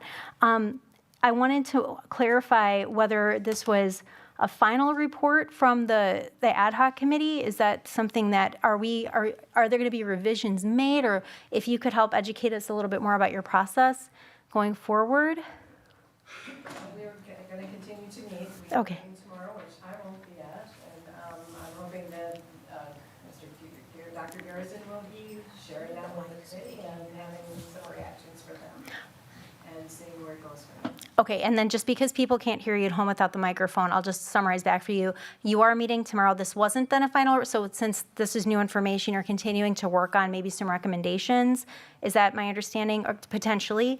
Okay, wanting to clarify that, so thank you so much for that information. And then lastly, I'm just wondering, because I think it's a great thing to have more community involvement and ownership just in general over how things work. These things get complicated, and so it's just good to share understanding and share ownership. I'm wondering if in the future an ad hoc or other committees might consider looking at maybe what are best practices, because as I'm hearing you describe, and I liked your analogy of the Swiss cheese, I'm not aware of other districts who are in similar situations that are doing things differently, but I don't know what I don't know. And I would be the districts that I'm aware of that have not passed referendums, which is almost every school in Rock County, are also taking that approach, right, of just not filling positions, which, we do have a plan. I mean, the strategic plan is our plan, and it should be, our budget should then fully fund that strategic plan. So there is a plan, but I understand also what you're saying. You want just, the more specific numbers plan. So both things should happen. I just am curious if there's any kind of potential to reach out to other districts that are in similar situations, maybe, and find out what are they doing differently, if anything. Because while I totally love what you had to say, I'm not sure what else our administration can do. And I would love to have that information so that we could, to your point, make those better decisions. If you did want to comment, if you could use the mic so folks can hear. Sorry, thank you so much. And that's all I had, so thank you so much.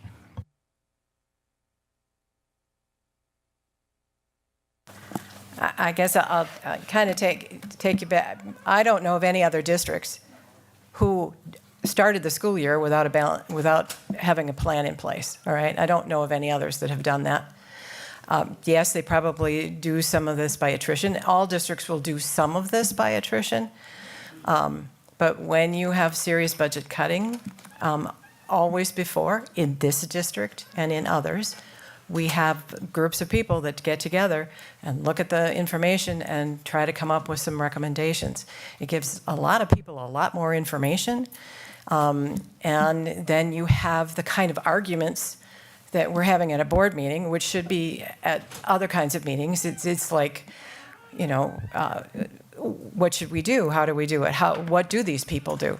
I mean, we could have had a large meeting to just talk about what is the difference between what a social worker does, what a psychologist does, and what a counselor does. And, you know, how do we need to staff that? What are the benefits of all of that? And how that all works out. Those kinds of conversations should have been happening over and over again, and a lot of discussion. Okay? I think a lot of discussion about the grants. When we looked at some of the recommendations and some of the things that the teachers were asking that they didn't think they need are in the grants. So maybe we need to relook at what's in the grant and how we can better support teachers with what that is, because that's where they suggested the cuts came from, was that, you know. And may have been because there were a lot of vacancies in classrooms. It's like, those people are teachers, let's put them in the classroom because then we've got our classrooms filled. I'm sure the teachers were looking at that too. But all that needs to be looked at and discussed at length. You know, the timeline has been way too short, and the discussions that need to happen take time. And that's why you need to start now for next year. Thank you very much. Really appreciate it. Yeah. And thank you so much, Dr. Garrison, for your work on bringing us that budget. Board Member Hankins? Yeah, I'd like to echo like what all of us feel, how much we are overwhelmed that the ad hoc committee, the work they did on their own volunteer time. And I thought it brought to the conversation a lot of things that I think Dr. Garrison heard. I mean, he was at every meeting and he heard what was being said in that very talented room. And he took that into consideration as we went.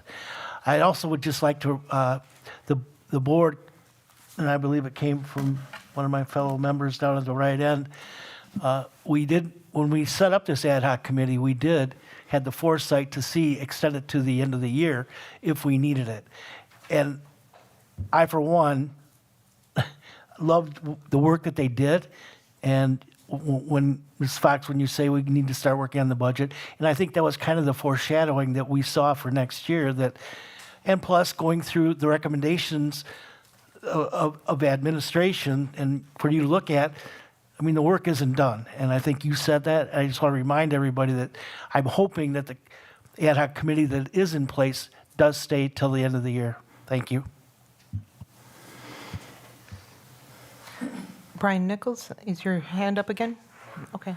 Any other board members? Thank you, Mrs. Fox.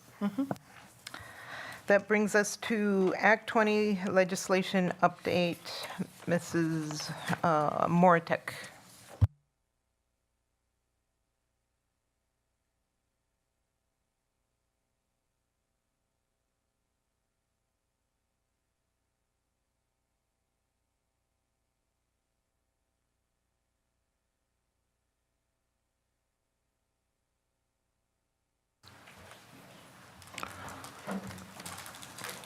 I'll kick us off. Board President Johnson, is that okay? Sure. So one of the things I want to say is that we've been having conversations about our Act 20 legislation for quite some time, and of course in the school district. Naturally, when this was moved forward at the state level, it put a lot of different requirements at the school level. Some of the things that we are going to be talking about tonight in quick 10 minutes conversation is going to touch on some of that. I did ask Mrs. Moratek to bring this conversation forward, and I'll turn it over to Ms. Moratek. Act 20 is really focused around intervention and, of course, reading. I'm just going to grab my bag. 1 second. I have my the plan in there.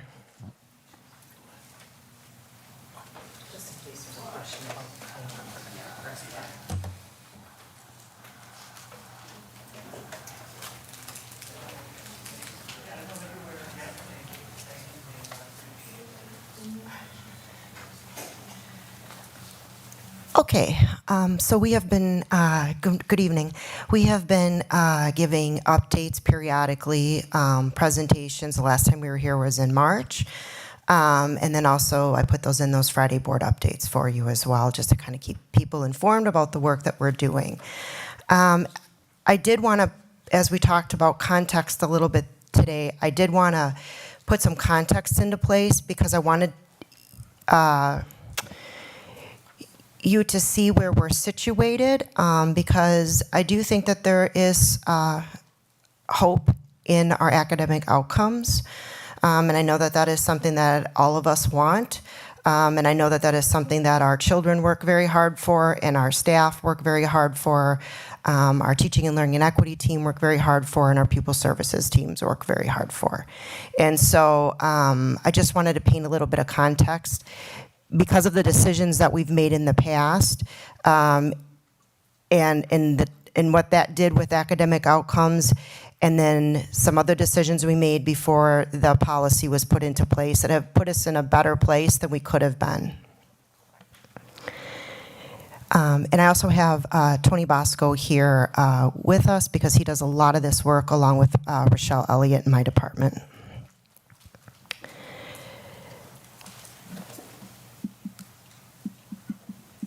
I'm not exactly sure. Hold on a second.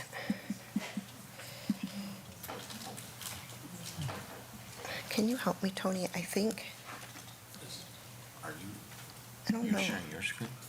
Yeah, I think so. And then I can't. This happened before with Ken. Or if you have to stop. Oh, do that one. If you go to the presentation itself, like your presentation. Where is your presentation at?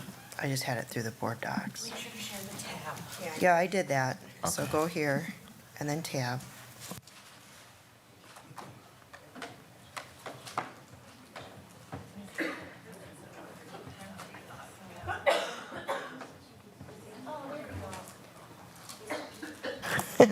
Thank you.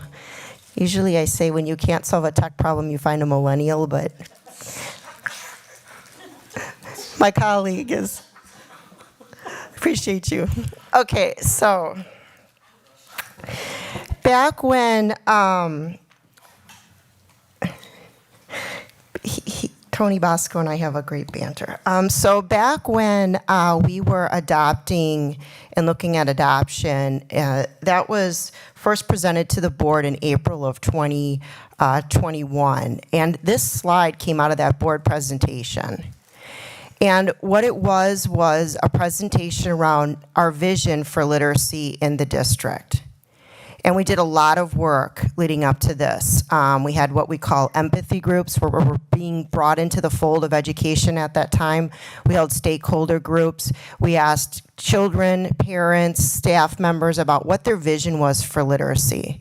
And I see some people that have been on the board for a while now that are shaking their heads because they were here for that presentation. And so at that time, what we were saying our vision was application of high-quality standards-aligned materials, strong instructional practices implemented with integrity, and that focused, berated professional development with coaching cycles. Those three things were really what was bringing about a vision. It isn't one of these operating on its own. You have to have all three of these factors. Okay, and that concept of know better, do better is a phrase that comes from Maya Angelou, actually. But it's that concept of, it's not that we were doing all these things wrong intentionally. It's as educators, our profession changes over time. And as we know better, we do better. And that's really important to understand specifically with this movement that's happening in the teaching of reading. At that time, we moved into recommendation for an adoption, and I put that at the bottom there of the screen. And I'm going to show you another slide why we were having that conversation that has to do with data. But we had materials that would no longer be really allowed under Act 20, and we were seeing declining academic scores. And we also had ESSER funding that you're supposed to use a percentage of that cost for academics. So with all of those moons aligned, we made a recommendation for the American Reading Company. There has not been any newer recommendations. I heard a comment earlier tonight, so just for we're clear on that, we had American Reading Company adopted during those years, and that's the reading program that we're still using. So Then we started that, and Act 20 came about. That legislation came into July of 2023. And these are some of the bullet points that are on here that I've shared in the past, and I'm not going to read all of them to you, but I do want to highlight two that are really important. When they passed this, they recognized that there would be a curriculum review committee. One was appointed, and then the DPI came out with their recommended list. Why did they do that? Because materials matter. The way in which the materials are designed are grounded in the pedagogical underpinnings. So the previous materials that we had, which were widely used actually in Wisconsin, are now districts that have those. It's the Lucy Calkins units of study, are having now to go and find something else. And a lot of them, it's after their ESSER funds have been used up, because this didn't come until July of 23. The other thing that they did was they required training for approved vendor, right? So going back to a lot of us that and I don't mind, I'll date myself, a lot of us that graduated back in the early 2000s and went to school for probably 95 to 2000 out of college, a lot of that reading instruction and methodology that you got was grounded in something called the 3 queuing systems. Over time, right, now I've been in this business for over 2 decades, we've learned more, and there's these array of complexities in thinking about the sciences of reading.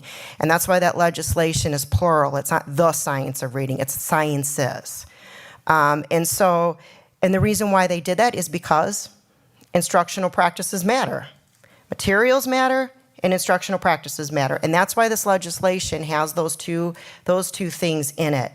And that's why when we looked at our original vision, we hit those things. We were already talking about highly aligned materials, and we were already talking about instructional practices, and of course we know the effect size of coaching. This was some of the data that we were looking at.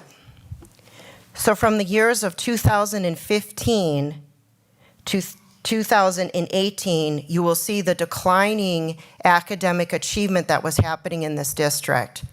I put that red line there just to show that that's also when we had Lucy Calkins.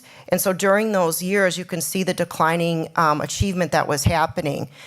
And I'm just gonna throw this in here not to go down a rabbit hole, but also what I find interesting is if you overlay this, there's times in our declining enrollment as well. So a lot was happening in this district during the years of 2015 to 2018 that was causing kind of some patterns to happen. Then we had COVID. Interesting enough, I came in 2020 in the middle of COVID. We didn't have testing the year before that because we were in the middle of a pandemic as a state. So there's no testing in 19 and 20. At that time, we ran the pilot, we came up with a vision, we went to adoption, and when we've been using American Reading Company. With that program, there's also professional development that's been happening along the way. That's very much in alignment, but we're also looking forward now to the additional training that our staff is getting this year. Since then, we are showing growth. I can't show the 23-24 because it's embargoed, but we'll be getting that very soon, and some preliminary data is showing growth. And so we're excited about that growth, and we believe that we're on a trajectory of an increase. And so I just wanted to provide this graph for you because I think sometimes we can be forgetful in how things were 10 years ago, 5 years ago, and really painting the context of where we were, where we are, and where we're going. Now, fast forward to this summer. We created the learning schedule and system for tracking progress and completion for required staff. We started that and kicked it off this summer at Summer Summit, and our staff are doing a great job. It's modules, and we've embedded that into the district days so that our educators have an ability to finish the expected trainings by the end of the year. In addition to that, we are making connections to our materials. So if they learn some isolated learning about phonological awareness, where is that in our materials in ARC? And then we finalized our multi-level systems of support to ensure all materials are grounded in science-based reading instruction. Not only did we have antiquated core materials that we had to change, our intervention materials were grounded in like Fountas and Pennell and LLC. Those are all grounded in 3Qing system. So we had to transition out of that too with like things like Lexia Core 5 and Haggerty and those types of pieces. We have updated the assessment calendar in 24-25. There are mandated assessments. Next year, they'll start also in fall, but this year, since this legislation has come out, as aforementioned to you, it's changing sometimes because certain pieces of it are being challenged. So this year, it'll be a mid-year assessment versus having to have it done this year because the state had to select a universal screener. And then we completed a draft for a 24-25 early reading remediation plan. I did share that with the board. It's that about 30-page document. It's also on our disclosures part of our website. So the Act 20 plans, just to look at it a little bit differently, is highlighted there and underlined is that remediation plan. What's really important is the key roles in this plan are identifying, after our students take the universal screener, the bottom 25th percentile will have a follow-up diagnostic assessment in a reading plan. There's also an expectation around communication to progress to parents. So our interventionists and our literacy coaches will be instrumental in this work to ensure that we are within compliance of Act 20, and then also working with our administrators and, of course, the people that work in teaching and learning. Then the only other piece I have here is we do have a policy that we have to put in place with Act 20. That policy has to be adopted by July 1, 2025.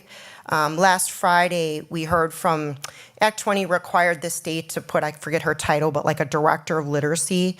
Her name's Barb Novak. She presented, and so she brought up in that presentation that they will have some exemplars because they're supposed to. So we'll have some exemplar policies to look at. I think they're supposed to come out in January, if I remember correctly. So we can use those to help us modify our promotion policy that we already have on the books. And that's about it for right now. But of course, I'll continue as things unfold and we continue to do our work. We'll keep you updated, and you can always reach out to me for any additional questions. Thank you. And I can take any questions if you want. I know we're over time. Thank you. Board Member Miller? I just wanted to say, I live and breathe Act 20 in my day job, and your remediation plan that you put out was phenomenal. I'm just so excited for the work that we're doing, and we're so ahead of the game in Beloit. And I think that as we've heard a lot of comments tonight about our district and how it operates, and I just wanted to highlight what I heard you say because I think it's really important. This entire process of prioritizing literacy, which has gone 3-4 years back now. This isn't a new thing that just came about because this act passed. Beloit was ahead of the game years prior. You engaged with the community, you engaged with parents. There were feedback groups, and all of these goals organically came up through community, parent, and student participation and feedback, which I think I might have heard earlier tonight. People were saying that doesn't happen. So I just wanted to clarify and just lift up that very much has happened and under your leadership and our team here. So thank you all so much for that. And the fact that we had a curriculum in place already that was on the DPI list of approved curriculum before this act was even conceived of in Wisconsin is just it's just such a testament to the great work that you and our district are doing. So I just wanted to thank you, and I think the work with Act 20 has just been exemplary that I've seen from the district. So again, thank you. Thank you, Board Member Miller. And I'm gonna go be with my kid, but I'm on the phone participating. Thanks. Thank you. Any other questions or comments from the board? Thank you, Mrs. Moratek. You're welcome. That brings us to item 6D, consideration of a special committee for naming of facilities, the Beloit Memorial Basketball Court, Johnny Watts. The purpose of this agenda item is to discuss forming a naming committee.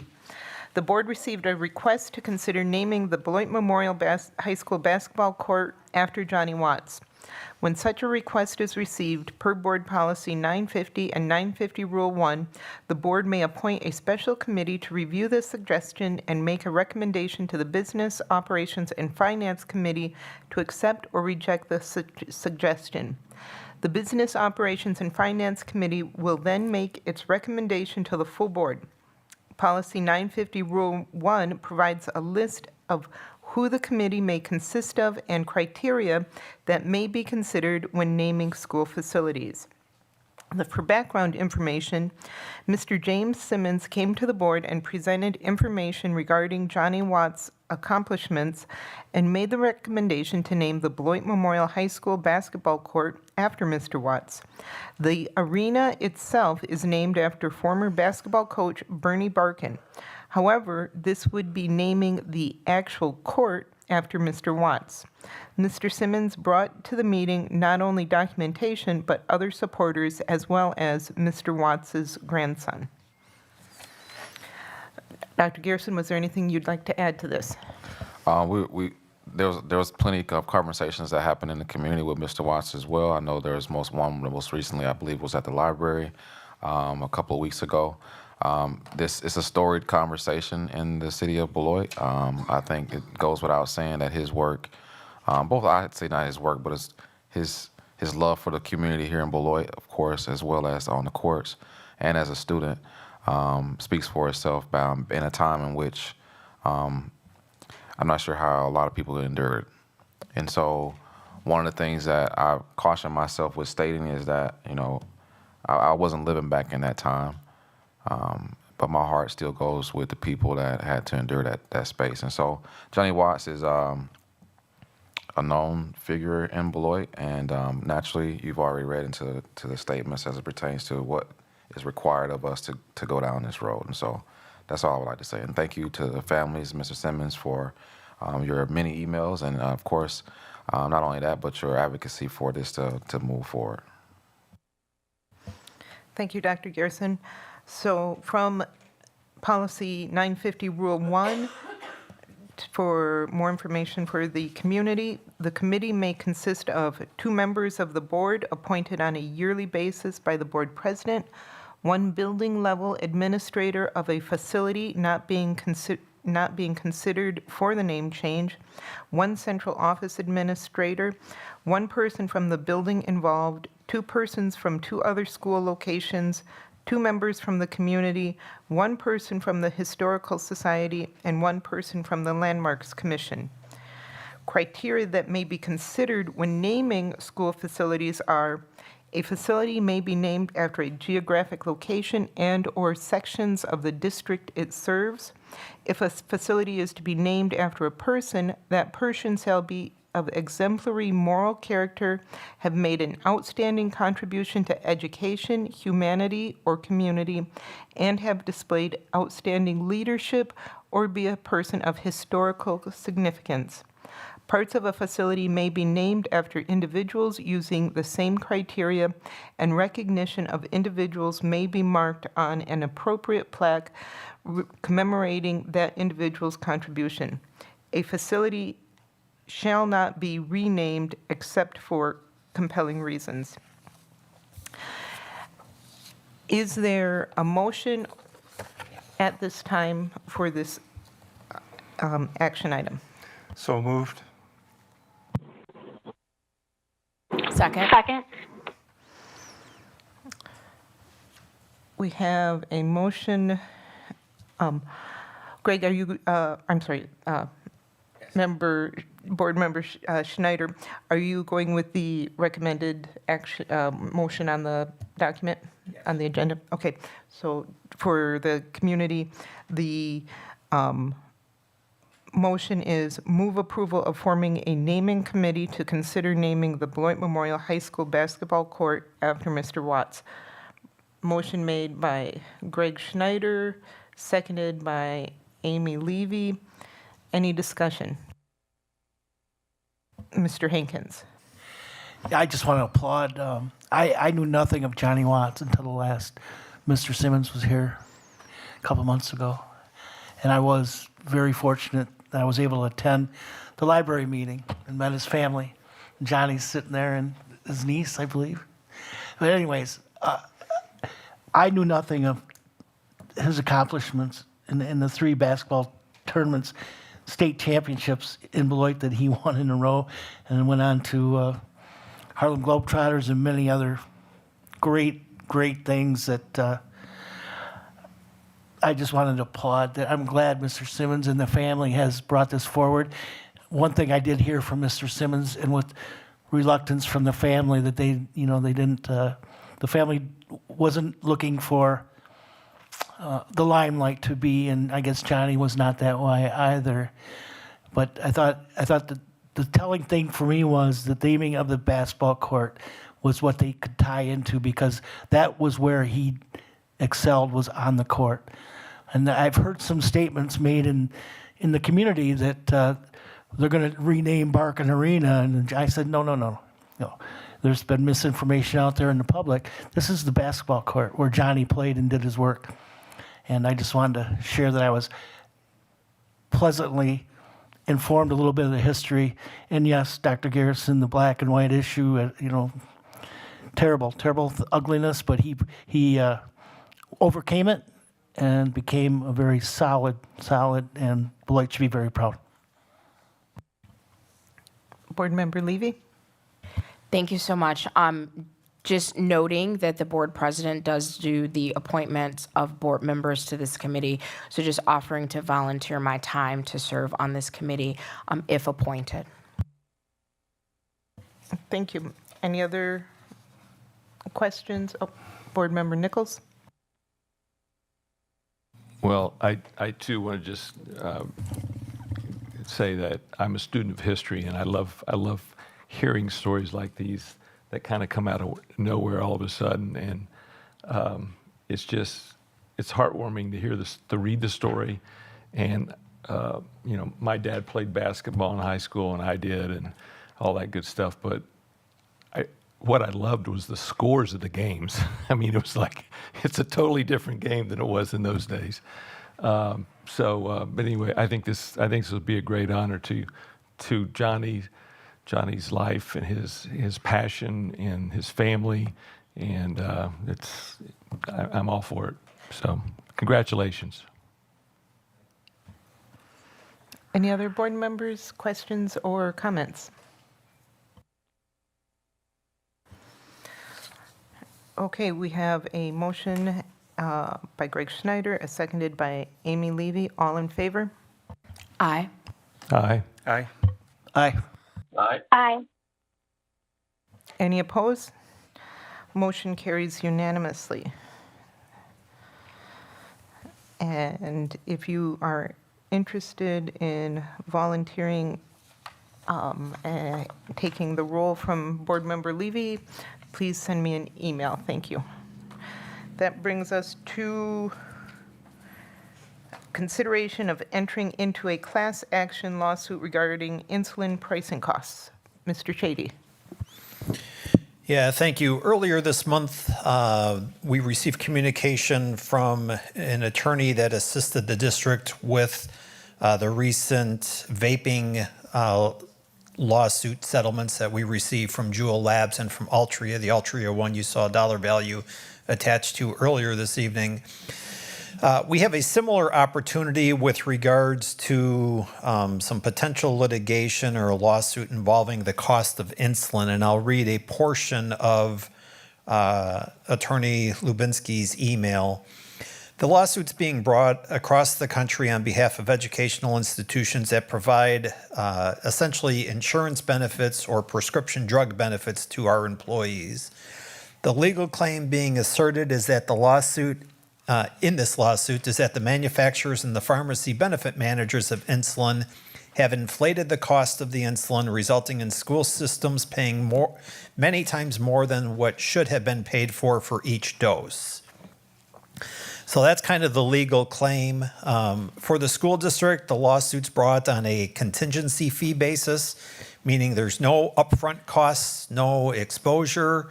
Any award that we receive would then be netted out against fees and costs of the recovery for both the national law firm and the local attorney who would be representing districts throughout the state.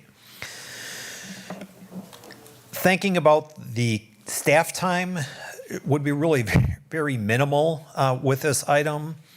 Quite honestly, any data information that would be needed, the district would rely upon our self-funded third-party administrator, Prairie States, and our pharmacy benefit manager, FlexScripts, to provide. So, we make those requests, gather the information, pass it along to the law firm, or facilitate that legal counsel can communicate directly to Prairie States and FlexScripts on the district's behalf. So I think at this point in time, we're simply looking for, is this something that the school board desires us to proceed forward with? Again, there's no risk, I don't think. There's no upfront costs. It would simply be if an award is determined on behalf of the parties, there would be a benefit or a settlement offered back and available to the district at some point in the future. At some point in the future, could be a year away, it could be 2, could be more. But I think it makes sense for us to be a party to this. But again, I think that's the board's decision to make. Thank you, Mr. Chady. Dr. Garrison, did you want to add anything to the? Thank you. So we've entered into certain conversations as such, most recently the Altria class action suit. We didn't know how much it was going to bring us. The ranges were anywhere from $5,000 to, $100,000, depending on the size of your district and or what you would receive based off of the awards. And so this came to Mr. Chady naturally and to me as well. And, we talked about it and I was like, well, let's just bring it to the board to determine and see if you guys want to enter into it. I think we should as well. The only thing it could hurt is it just brings us a few thousands of dollars or hundreds of dollars. But it's not, again, the cost on our side is very minimal because we have a third party and Mr. Chady's already mentioned that. Thank you. Board Member Levy? Thank you. Do we know if legal fees are refundable if there is a settlement? If there is not a settlement, do we know what our liability is for legal fees for entering into the lawsuit? My bad, there we go. There is no out-of-pocket costs unless a settlement agreement is reached. Thank you so much. You're welcome.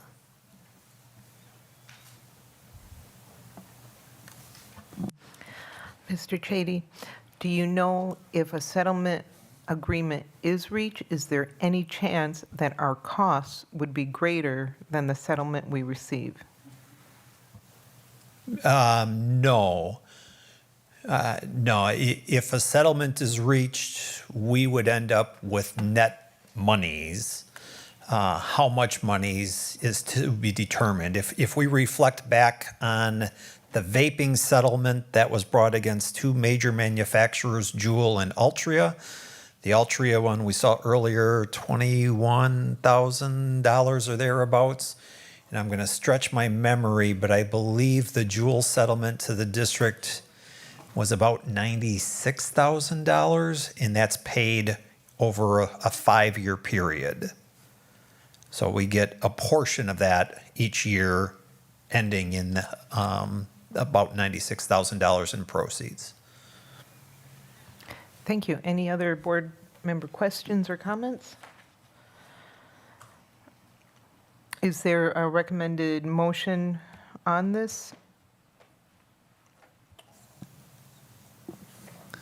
I don't know that there was a recommended motion in the board docs. Can I take a stab at it? Please do. I move that the district move forward to join the class action lawsuit regarding insulin pricing costs. I'll second.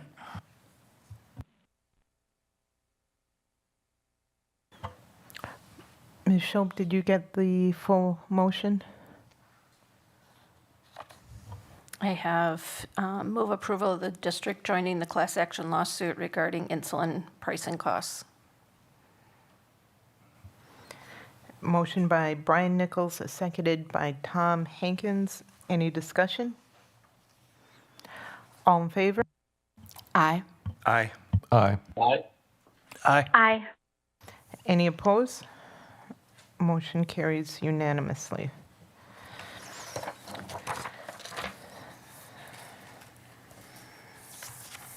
That brings us to the consent agenda. Typically, there is no separate discussion of the items unless a board member so requests, in which event the item or items will be removed from the general order of business and considered in their normal sequence on the agenda.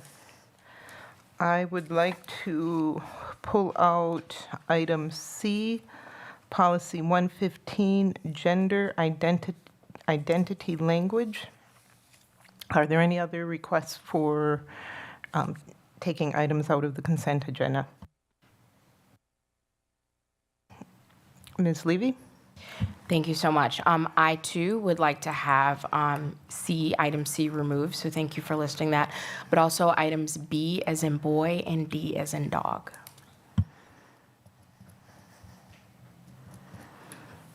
Any other board, Vice President Nichols?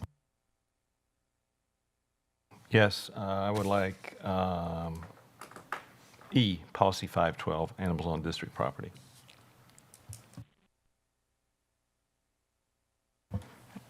Any other?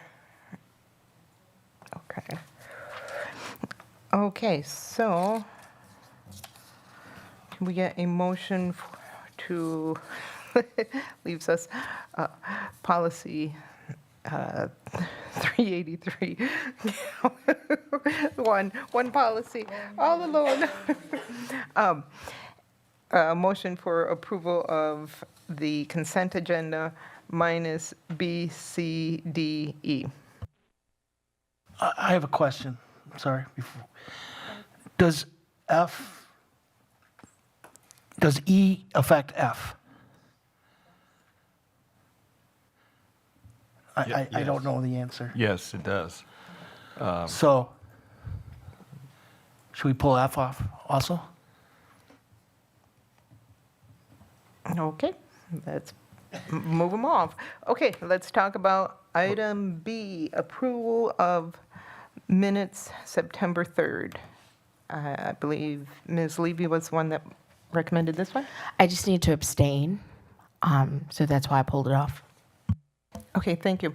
The other reason this, I'd like to see this one off, Ms. Shope, can we please remove the addresses of the public commenters from the minutes? Thank you. All in favor of approving the minutes with removal, or I'm sorry, any other discussion on item B?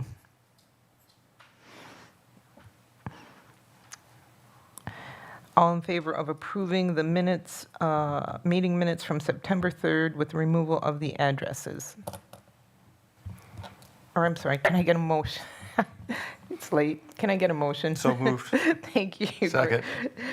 Thank you, Chairman Greg Schneider and Vice President Brian Nichols. Any discussion? All in favor? Aye. Aye. Aye. Any opposed? Any abstentions? I abstain. Thank you.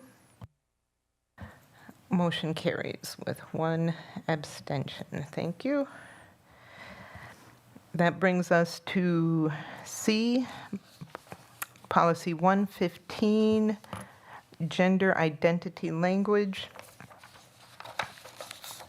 I would like to suggest we reconsider this title.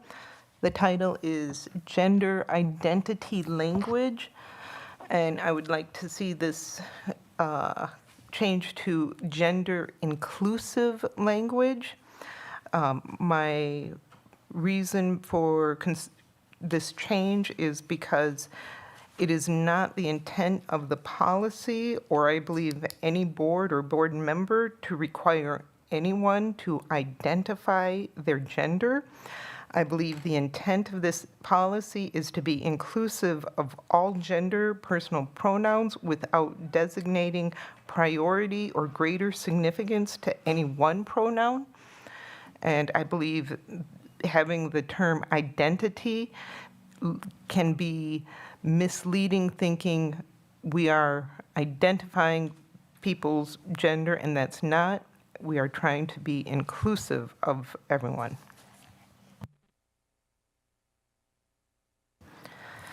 Anyone else have thoughts or discussion on this policy? I agree with that. That was a good suggestion. Great idea. Ms. Levy? Thank you. Let me just take a moment and remove my hand before I forget to do that.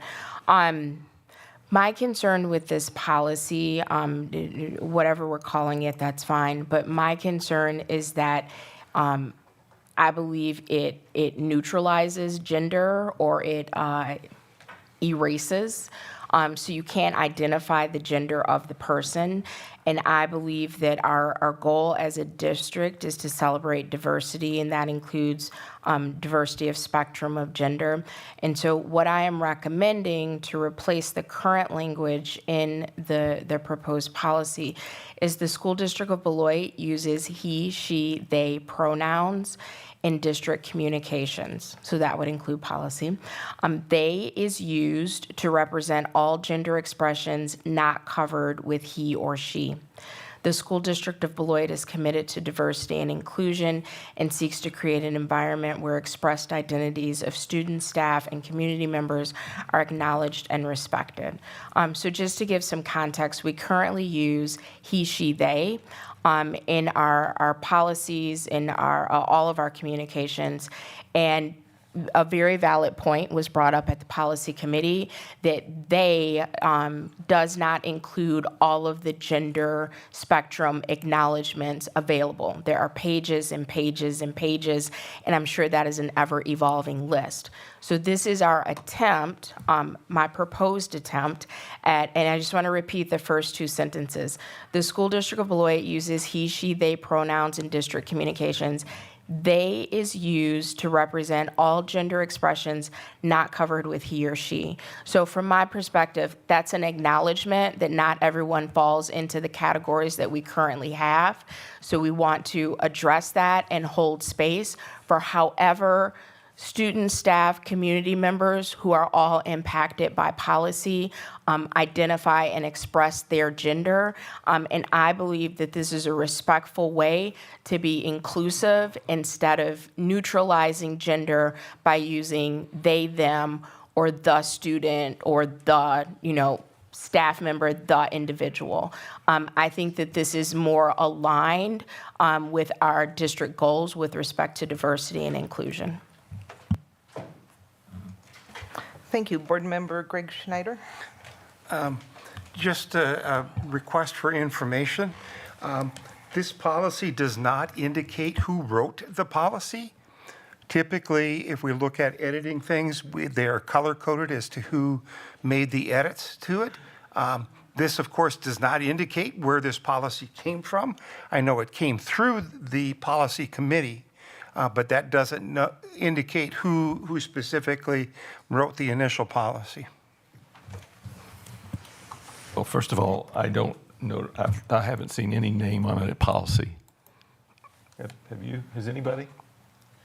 Usually edits will, sorry, since you asked, usually edits will say that they came from the administration, or if it came from like a staff group.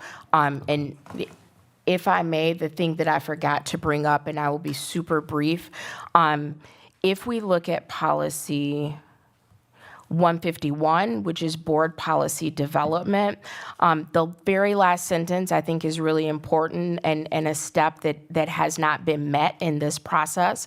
In formulating policies, the board shall, whenever appropriate, consult individuals and groups affected by the policies. And we have not done that step, and I think this is too important for just the 7 of us and whomever we may have heard from at Walmart or in our driveways or other places to not have input into a policy that impacts everyone in our district and community. So I would be fine with pausing on this until we are able to follow policy, let me get you the right number, 151. And again, that says the very last sentence, in formulating policies, the board shall, whenever appropriate, consult individuals and groups affected by the policies. Thank you. Board Member Megan Miller. Hi, thank you so much for the opportunity. So a couple things. One thing to point out is, first, I'd like to fully agree with what was said about gender inclusion. I think having the pronoun representation does matter. Since we are modeling from the top down for our district, it's important to note that, and I'm just going to put my English teacher hat on for a moment, the MLA guidelines, along with all the other style guidelines, including like APA and Chicago style, all three of those agree that all three, like she, he, they pronouns should be listed.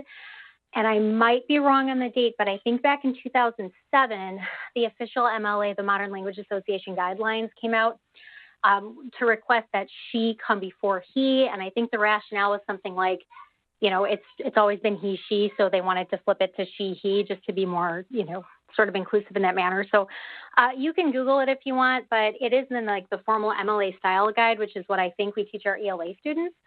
So I just think for the matter of being consistent and inclusive, all of our stuff should be she/he/they. Thank you, Board Member Miller. Any other comments, questions? Oh, I'm sorry. I thought that was a holdover. Board Member Miller. Levy. Thank you so much. So I know that there's a motion and a second on the floor, but I would actually like to propose an amended motion. I don't think there is. Oh, I thought that's how we were ended at discussion. Oh, I apologize. I thought there was a motion and a second. No. Okay, well, I will do a main motion then. I move that we postpone the discussion on this policy until we can adhere to policy 151, which again says in formulating policy, the board shall, whenever appropriate, and I do believe that this is appropriate, consult individuals and groups affected by the policy. So if we could do a listening session or a town hall style session, I'm open to either. That would give notice to the community and invite groups to come in and share their perspectives. Again, I would love to hear from students, staff, and community members on how they would want us to move forward with how we discuss and communicate gender expression. I'll second. I'm sorry. Board Member Schneider, is your hand up or is that a? It is. Oh, okay. I have not received a response to my request for information. I did not indicate that the policy had to state who wrote it. I asked for information as to who wrote it and where it came from. I believe it was developed by Vice President Nichols with some modifications and revisions in the policy committee. Well, that is correct, but also attached that nobody has mentioned is the department. I pulled some of the information from the United States Department of Labor, and I'll refer to page 6. In the middle of the page, paragraph, inclusive language, whenever possible, use gender-neutral language to avoid assumptions about employee sexual orientation, transgender status, gender identity, gender expression, and intersex conditions. For instance, use words like spouse instead of gender-specific terms like husband or wife, or the singular third person pronoun they instead of he or she when referencing a hypothetical or anonymous person or when you don't know the individual person's pronouns. In addition, be mindful in referring to individuals' identity, gender, partners, and relationships, someone's sexual orientation, transgender status, gender identity, gender expression, or intersex conditions in one aspect of their identity, but not what may fully define them. So I kind of figured if the U.S. Department of Labor had those recommendations, it probably worked for the School District of Beloit. Thank you. Ms. Levy, would you mind repeating your motion so that I can make certain the board secretary has it correctly? Absolutely. I move that we postpone the discussion of this proposed policy until we can adhere to policy 151, which states in formulating policies, the board shall, whenever appropriate, consult individuals and groups affected by the policies. Ms. Shope, let me know if you need a repeat on anything. Thank you. Is there a second to that? Oh, I'm sorry. I did not hear that. Oh, sorry, yeah, I had seconded. Okay, a motion by Board Member Levy, seconded by Board Member Miller. Can we get a roll call on this, please? How about more discussion? Oh, I'm sorry. Thank you. Thank you. Well, the wording you just read, Board Member Lee, was whenever appropriate. Well, this has been back and forth between the policy committee and the full board, and now it's back to the full board. And we had public comment tonight. This has been on the agenda since Monday, or since Friday, and so the public had the opportunity to come here and talk about it, but nobody did. So I would submit that we've met that responsibility Thank as a you. board. Oh, I didn't mean to cut you off. Thank you so much for addressing me. So I will respond. Yeah, this policy has been through a lot. It was initially listed on the policy committee as a discussion and no policy. And then you provided a policy that no one else had an opportunity to review. There was a 2-to-1 vote to move it on to the full board, and then it magically never appeared at the full board. I asked about it at 2 consecutive meetings. No one knew what happened to the policy, and then it magically appeared back at the policy committee with a name and a number. And when I asked why there wasn't a notice to rescind the policy so that the committee could hear it again. So we did all of this back and forth between the 7 of us, and we never once opened it up to the community. And one of the things that I appreciate about you, Board Member Nichols, is that you have consistently expressed an interest in getting community input. And so I'm hopeful that that same position will hold true on this. I think it's appropriate for us to be intentional about setting aside space, especially for a change that is this drastic, to invite the community to come in and specifically share their thoughts and opinions on how they would like to be referred to with respect to gender expression in our policies and all of our district communications. Board Member Miller? Thank you. Yeah, I think it was brought up during public comment that the agenda maybe wasn't even available publicly on Monday. So I just want to be sure that I'll just repeat the word that we're intentional about eliciting feedback. We did a really good job, I think, noticing and kind of focusing by creating an ad hoc and all that, the budget. And of course, like that's reflected in the volume, I can't say the right word, the large amount of public comments that we received. I think it merits the same treatment since we are making a very significant change that is supposed to characterize our student body, which is, free to express themselves, herself, himself, however they so choose. Thank you, Board Member Miller. This discussion of pronouns in policy has existed since I was appointed to the board last July. And I think we need to put this to rest. So, Ms. Shope, can we get a roll call on whether or not to postpone this discussion? Yes. I'm so sorry, and just for clarification, postpone it so that we can hear from our students, staff, and community. I think that's really critical. Thank you. So to clarify the motion I have, it's moved to postpone the discussion of this policy until the board can adhere to policy 151, which states that in formulating policy, the board, whenever appropriate, consults individuals and groups affected by the policies. Okay. Megan Miller, Aye. Tom Hankins, Nay. Brian Anderson, Nay. Brian Nichols, Nay. Amy Levy, Aye. Greg Schneider, Aye. and Tia Johnson. Nay. Motion failed. Point of order? Yes, Board Member Schneider? The action just taken by the board is in violation of policy 151. Thank you for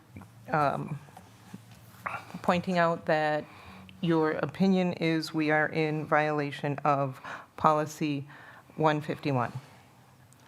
Can I get a motion on this policy with the name, the title change from gender identity to be gender inclusive language? So moved.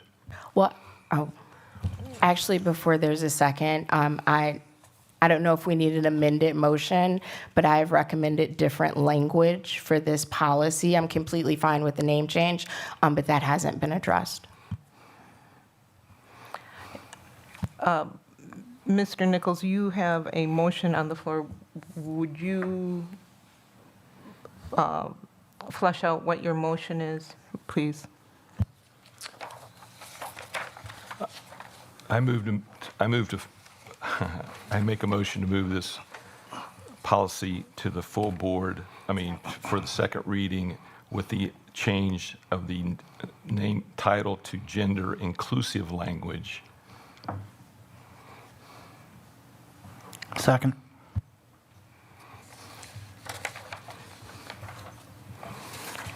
Ms. Shope, did you get the motion by Vice President Brian Nichols?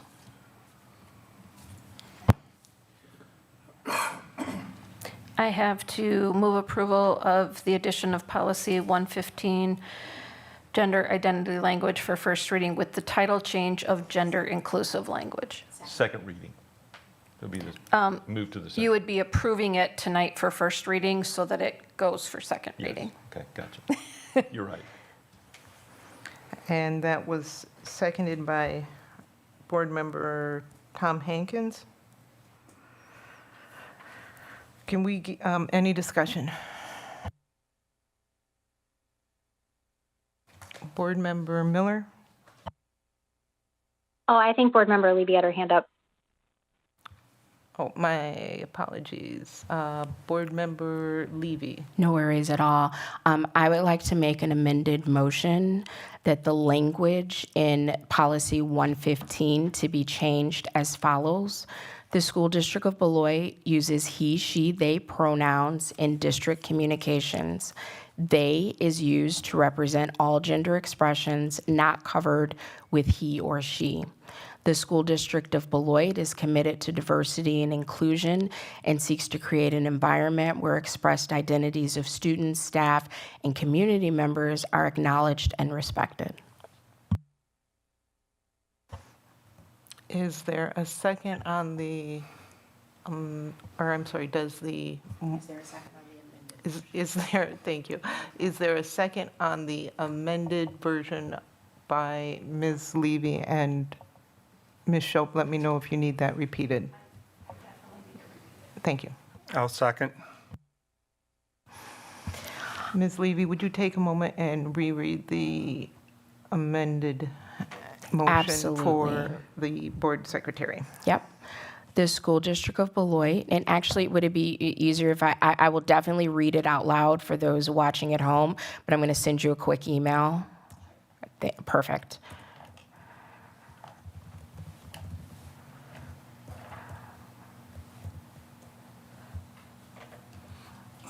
All right. Email sent, and now we'll reread. The School District of Beloit uses he, she, they pronouns in district communications. They is used to represent all gender expressions not covered with he or she. The School District of Beloit is committed to diversity and inclusion and seeks to create an environment where expressed identities of students, staff, and community members are acknowledged and respected.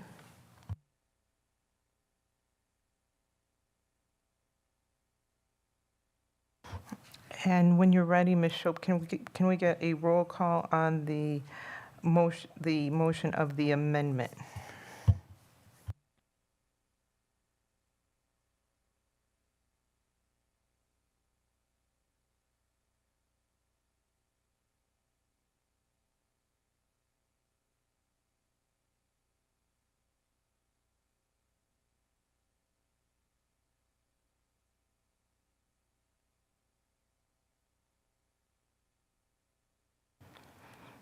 Ready for the roll call? Okay.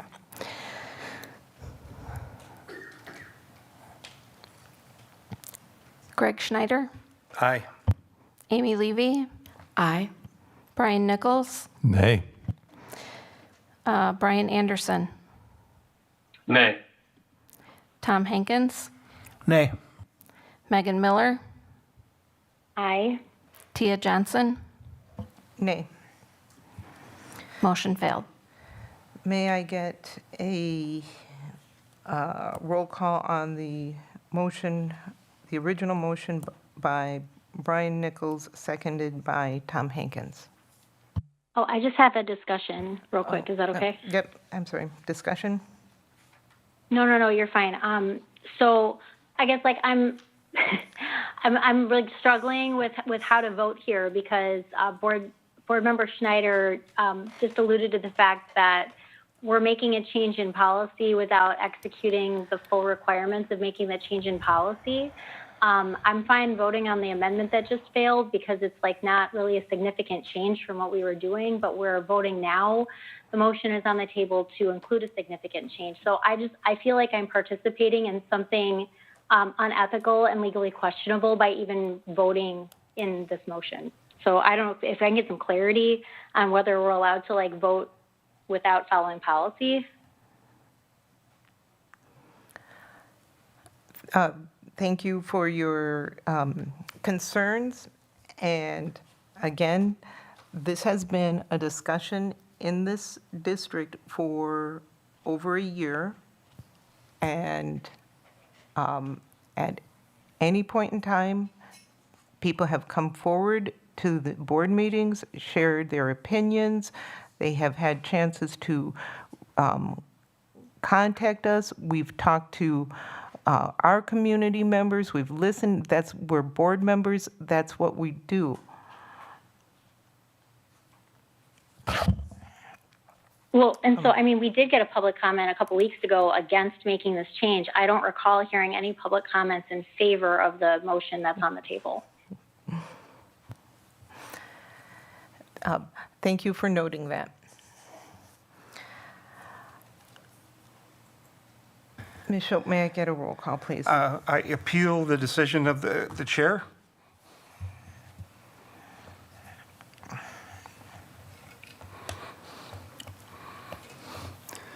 The fact that this has been going on for a long time and no decisions have been made does indicate the fact that this is definitely a case that deserves to be heard by those affected by the policy.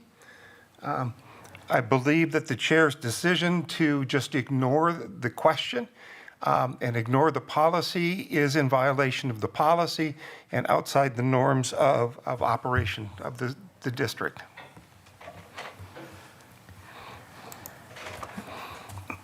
Would anyone else like to chime in? I would, thank you. I just want to refer us back to policy 151, where it says, in formulating policies, this is not a change, this is a new policy, so this is definitely a formulation. Whenever appropriate, consult individuals. So not wait for them to come to you, but to intentionally reach out. And for me, this would be like if we said, oh, well, we're going to deal with the budget, and if anyone has any questions or any comments, they can come talk to us. No, we were very proactive.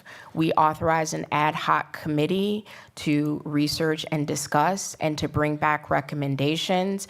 And I think that this is just as important. We are talking about changing the way we communicate throughout our district and community. And I think it's very short-sighted, and it leaves me a bit confused as to when certain board members want to intentionally reach out and gain input from the community, and when board members believe that that's not necessary. I really wish that we could be consistent in that, and I don't believe we have consulted individuals and groups of affected persons. We are just saying, well, we've been talking about it for a while, and if they had anything to say, they could have come to us. I don't think that that meets the spirit of Policy 151. And to Board Member Miller's point, you can abstain if you have a conflict of interest. So that can be a tangible conflict or you're receiving some good, but it can also be if you have a moral or an ethical conflict in the vote that is taking place. Thanks, and since you addressed me directly, I'll just second that appeal. Thanks. Any discussion on the appeal? I just wanted to ask Board Member Schneider, he kept saying chairman. Were you talking president? Correct. Okay. Sorry. No, Yeah. just wanted to clarify. Sorry, I was reading out of Robert's Rules of Order, which stipulate the process that this goes through.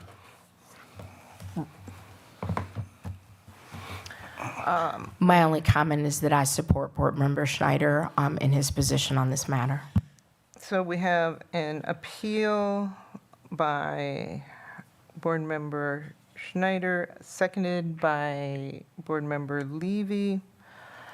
Any other discussion on the appeal?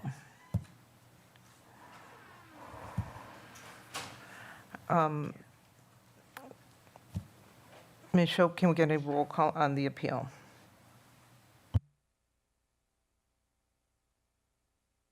Yes.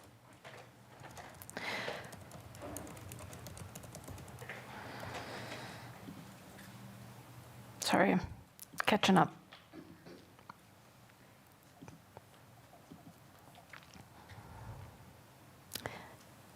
Megan Miller.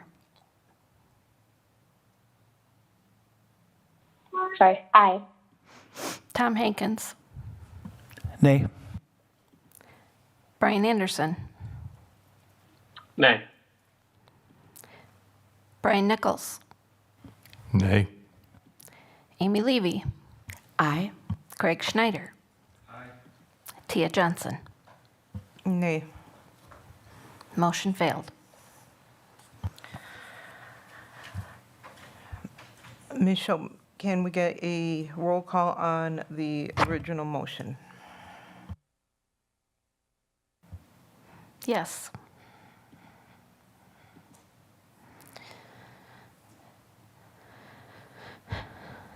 Greg Schneider. Nay. Amy Levy. Nay. Brian Nichols. Aye.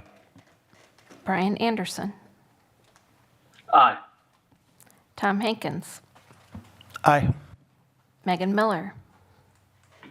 I'd like to abstain for ethical purposes. And Tia Johnson. Aye. Motion carried.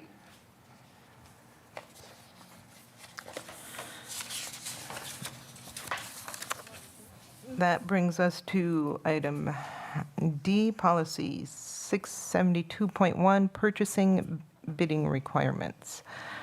I forgot who pulled this one. Thank you. Ms. Levy? Thank you. So this evening, we have a first reading of policy 672.1, purchasing/bidding requirements, but the policy committee did not review policy 672 or policies 672.2 through policy 672.6. In the interest of time, I won't read all of those titles, but they are all in the number grouping under purchases. So I'm not able to support edits to policy 672.1 until we can review it with the remaining policy set that governs how our district makes purchases to ensure consistency. I also believe that we need to not only look at the policy number set, but related policies. For example, outside of the 672 set is policy 673, payment procedures, which is outside of the number scope, but directly linked, and so much so it is cross-referenced within that number set. And just as an example of why this is important, policy 673 payment procedures states, and again, I believe this should have been reviewed with the rest of that number set, the board shall survey all bills and authorize or reject their payment. Bills will be submitted for board approval after verification of receipt of goods and or services. So here's the thing, either we are doing that as a district or we are not, and your policy needs to reflect your practices. So we need to ask ourselves, is this something we need to start doing? Because right now, the board shall survey all bills and authorize or reject payments. That is not happening, but that exists in our policy. And so we are out of compliance. And again, the reason you review, the reason it is good practice to review policies in policy set numbers and also include related policies is so that you can make sure that your policies make sense and they are aligned one with another and that the messaging is consistent. So again, I'm not able to support this policy moving forward. I would recommend that it goes back to the policy committee and we can review it as, in my opinion, it should have been done as a policy set with relevant policies included. Thank you. Board Member Hankins? Yeah, I'd just like to ask Mr. Chady his opinion on this, of going back to the policy and doing it as a group, this particular one. I understand where Mrs. Levy's coming from, and I understand that, but I'm just talking about this one right now. I think it makes sense to review. Thank you. Mr. Chady, is there anything in these changes that will keep you and Mrs. Elwood from doing your job? No. Okay. I don't know that the policy changes. Might need to come to the mic because people need to hear it. Sorry. While you're walking, I'll just remind, as we discussed the last time in policy committee, 674 would cover any issues that aren't covered in 672-1.1, correct? Emergency. I would disagree with that. I think the emergency policy 674 is different and is only utilized in such incidences. In those incidences, I would say would require the activation of the Emergency Operations Center in order for that to take place. 672.1, the policy, it's before the committee or the board this evening. I think there's some things, there are some questions that are unanswered is probably just the best way to put it. You know, do purchases in excess of $25,000 need to come before the board if they're recurring purchases, you know, previously approved in prior years types of thing. I think that dollar threshold, I understand the intent. It's going to occupy more time of the board and take focus away from what the board ought to be focusing on. Is my concern. And not to say that the board shouldn't be focusing on the use of our resources, but the board needs to be focusing on student achievement. And I've been in the district for 1.5 years, and we don't talk about that much.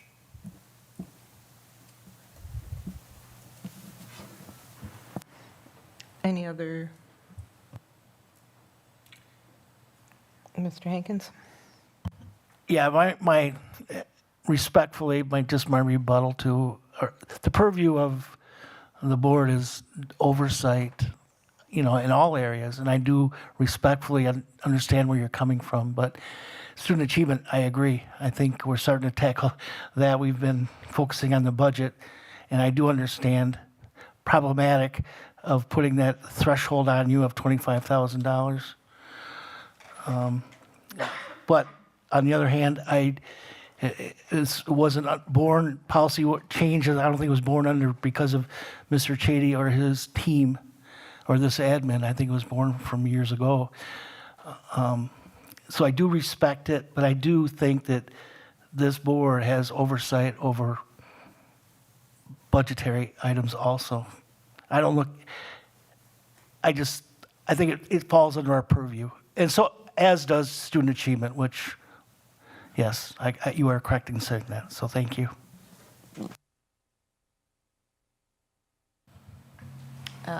Board Member Amy Levy.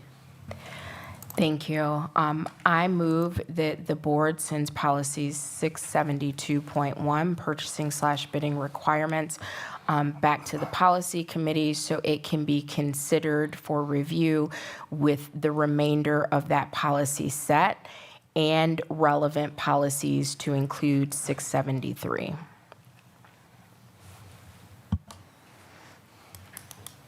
Motion by... I'll second.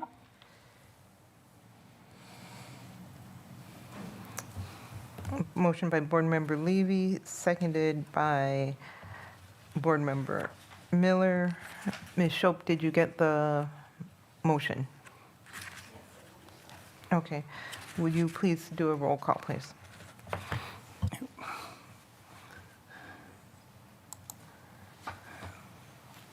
Oh, I'm sorry, Greg Schneider, Board Member Schneider? Okay. I'm just assuming at this point that all of the edits that we see in this policy were suggested by the administration?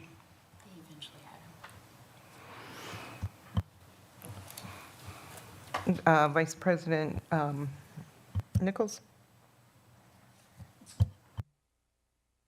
Yes, Board President Johnson and I actually sat down with Mr. Chady, I don't know, 4 weeks ago, and this is what we ended up with.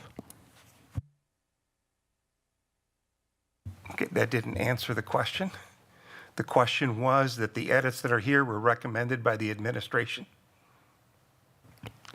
Not that it was ultimately agreed to by the administration, but were the edits proposed by the administration? No, they were proposed by us, and and we sat down and spent, Mr. Chady, hour and a half going through the policy line by line, and this is what we came up with. Okay, then I would recommend that the color coding on this policy be changed, because typically the green color coding is recommendations by administration, and so it needs to be color coded differently. So it is clear that it is not the proposed policy of the changes of the administration, that those changes were proposed by the Budget Policy Committee. So those should be all under a different color for clarification. Thank you, Mr. Schneider. Ms. Levy, is your hand up a second time, or is that from carryover? No, that's new, but thank you so much for checking, and thank you for the opportunity to weigh in. Now I'm a little bit confused, because when we reviewed the minutes from our last policy meeting, which were reflective of the meeting the month before, to give some context, when we first saw the edits to this policy, it was my understanding that Board Member Nichols, that you said that you made the changes and the administration had not seen it. And then there was a proposed meeting that was going to happen that Friday at 1, which my objection to that was it excluded board members that were gainfully employed. Now, the reason I bring up the minutes is because when that meeting ended and we had our next meeting and we were approving the minutes, I wanted clarification as to whether or not that meeting that was proposed between Mr. Nichols and Mr. Chady took place, and I was told no.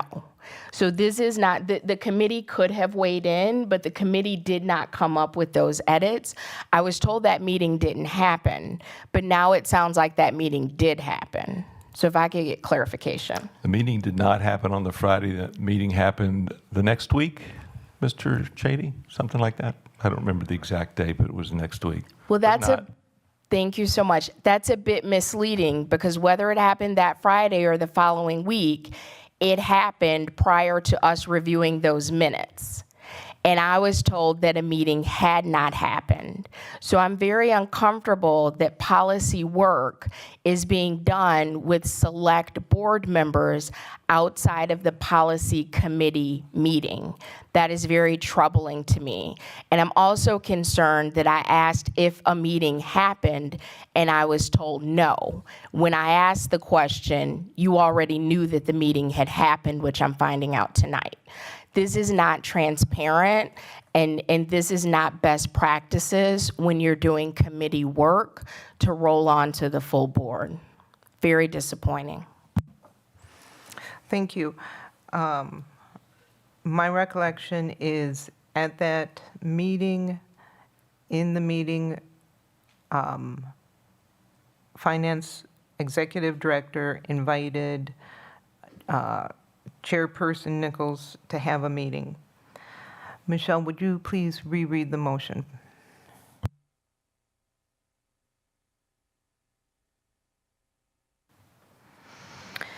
I have move approval of returning policy 672.1, purchasing bidding requirements, back to the policy committee with other policies in the sets and other relevant policies.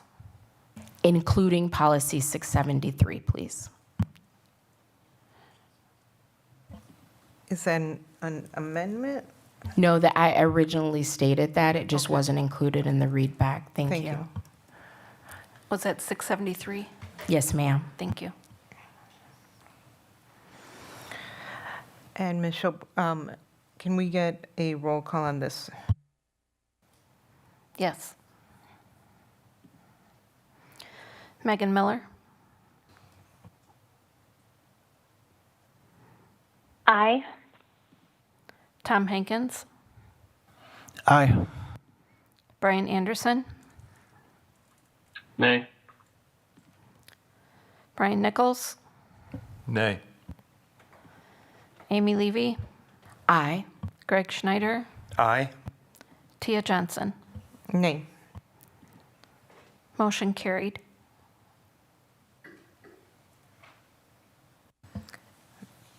Thank you. That brings us to policy, or item E, policy 512, animals on district property. Okay, let me.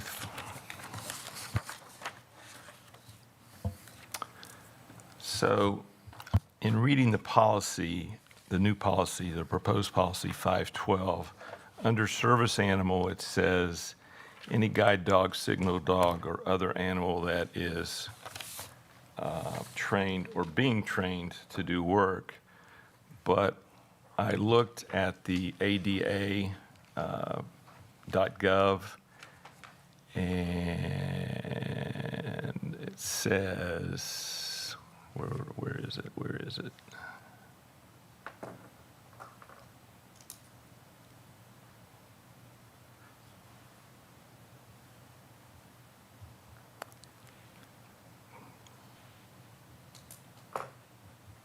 Can't find it.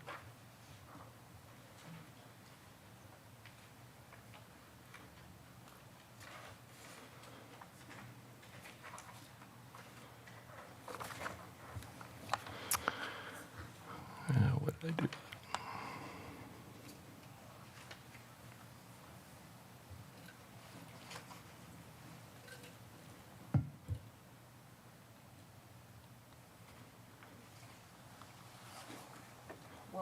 Vice President Nichols is looking for his information, are there any other board members that have questions or comments regarding policy 512, animals on district property?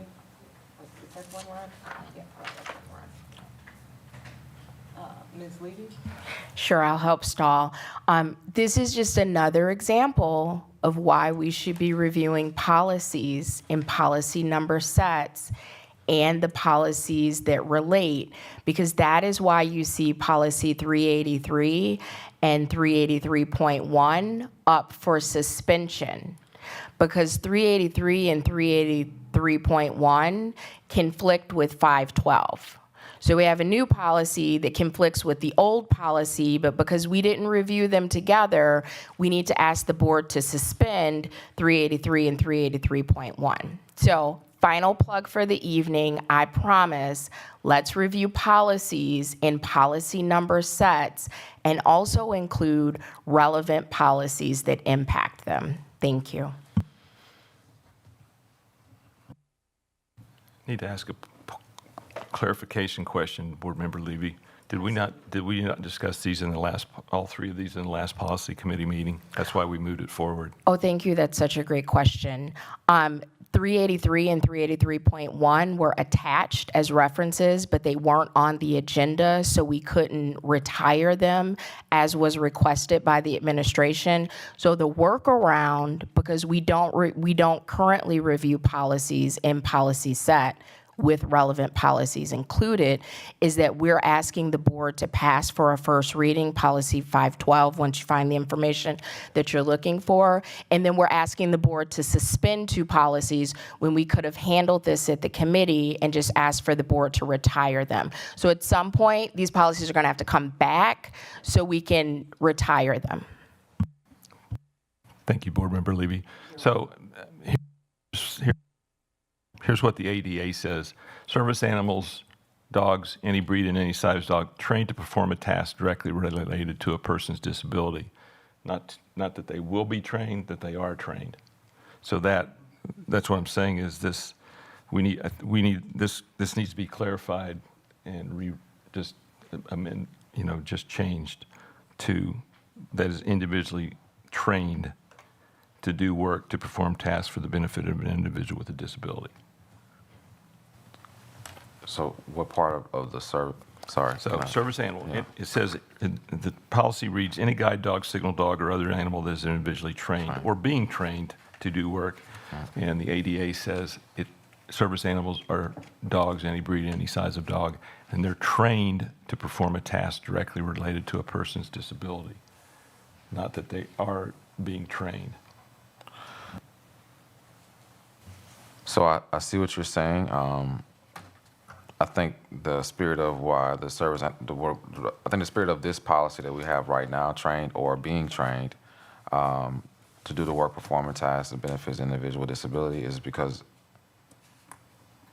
I think sometimes service animals are always in training, even if they are. It's hard. Just on a personal note, I've met a couple service trainers, Sure. and they're training the dog for someone else. They're not. The person is not training it themselves. It's being trained by an individual who's an expert in training dogs to be a service animal. So I think I just believe this language, it's just a couple words, is individually trained to do work or perform tasks for the benefit of an individual. Oh, I'm sorry. Were you done, Vice President Nichols? Ms. Beavers, I've got Ms. Ms. Beavers, I'm sorry. I've got a question, and I see Executive Director Almendarez is not here tonight. So my question is, if we do not address this tonight, are we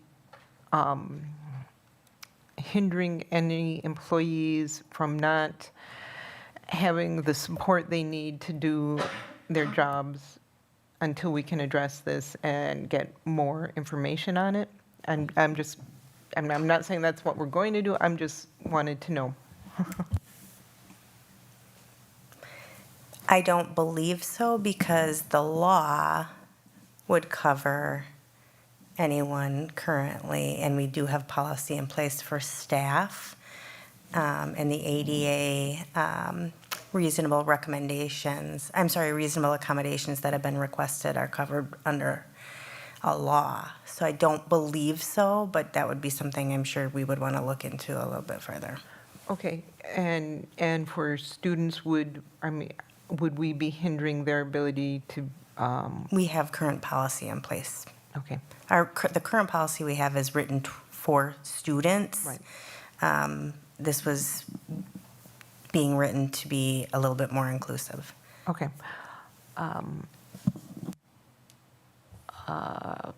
Board Member Schneider? The question I have is if we remove the language about a service animal being trained, then would that then prevent a licensed trainer from bringing a service animal into the school building for training purposes? Because if that is where the service animal is going to end up working, they need to be able to function within that environment.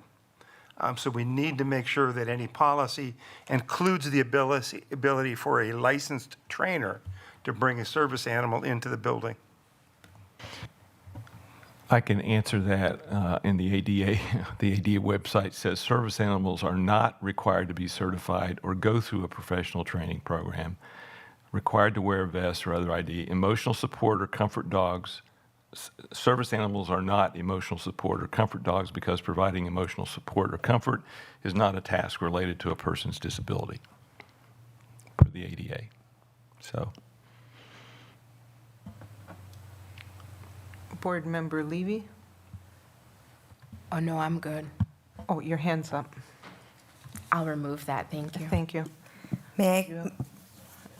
Oh, please. I just wanted to comment on the service animal that Board Member Nichols that definition was taken from a Neola policy, which is reviewed by legal counsel. I just wanted to add that for what it's worth. Okay. Thank you. Dr. Garrison? I believe we should, move forward with the policy as is written. I know we have the two that will be suspended. Well, that's being proposed to be suspended, sorry. Also understand that reviewing policies instead is also a requirement. This did get moved from the committee to the board for this discussion. We do have an employee that we are currently, that is currently has a service dog. And we wanted to make sure that the board was aware of this. That's why it came to policy. Right. And we didn't want to be out of policy by allowing the service animal to be on our campus. But we also want to honor the fact that all necessary requirements have been met for the service animal to be on our property without the policy being in place. So that's why we brought it to the policy committee. So the policy said it is still true. I understand what Mrs. Levy is referring to. And I guess that's kind of where I'm at right now.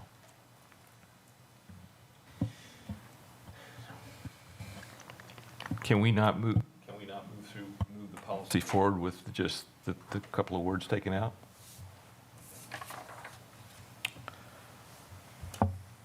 Just a modification. I wish Mrs. Almendares was here to help me in this space right here, but I have to lean back on my original thought, which is, to me, animals are always being trained and retrained because they have to go back and get recertified. So I guess that's the gray area for me currently.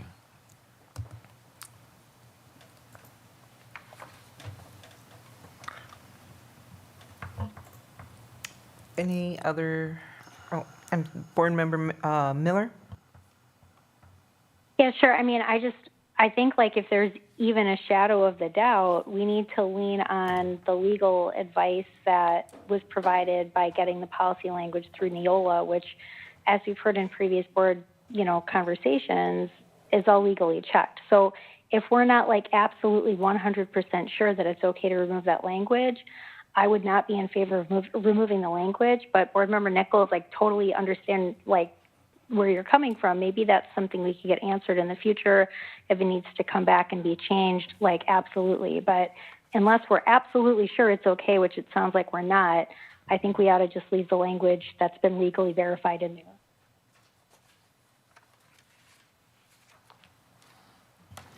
Just a reminder, I'm reading from the ada.gov website. So, No, and with all due respect, I appreciate that you're reading from the website, but we've had like somebody's paid a lawyer to verify that that language is appropriate.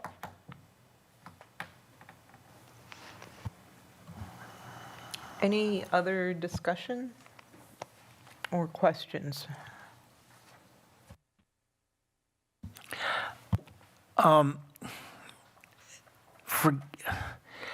do remember we discussed this with with Dee Dee, and we talked about where we were and where we were being covered. And I don't know, Ms. Shope, if we can go back to what the question was asked to Dee Dee about this and the legality of where we were. It might have had to do with the temporary suspension, but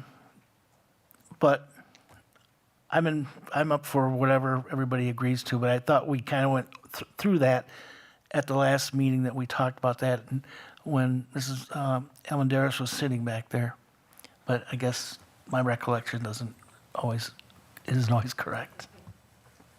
Mrs. Johnson. Thank you. Mrs. Levy, help me understand what your request is. I just want to make sure I'm clear as it pertains to your request and Mr. Nichols' request and kind of where I'm at too. So I think my Board Member Nichols' recommendation and my request are like, they're apples and oranges. I think they're two different things. His request is about language, and my request is about, in my opinion, appropriately reviewing policy in policy sets. And the example that's relevant to this is if we had done that, we would not need to suspend policy 383 and 383.1 because it's not completely aligned with the new policy 512. Is that helpful? but the recommendations is to suspend 383, right? My point is, if we had handled this in the policy committee and reviewed policy and policy number sets, also including relevant related policies, we would not have to do a Band-Aid, which is ask the full board to suspend two policies, because if we pass 512, it is not congruent with policies 383 and 383.1. So if we didn't suspend, which again is a Band-Aid, we would have two policies telling staff or whoever needs to follow it slightly different things. And that's never a good idea.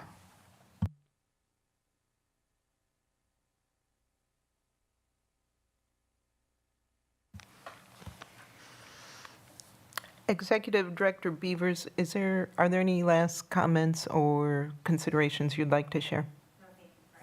Thank you. Okay, can I get a motion on this item?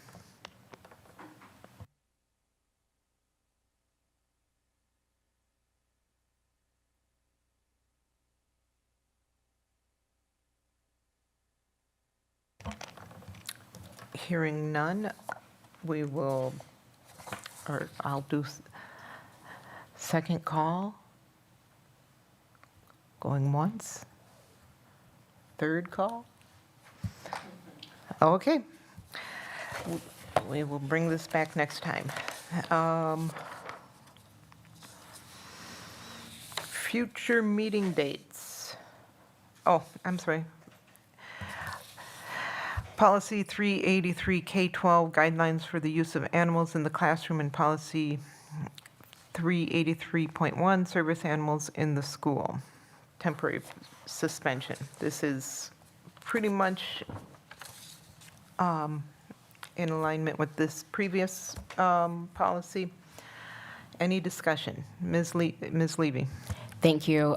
The whole reason to have those two policies on the agenda for suspension is the thought that policy 512 might pass through for a first reading.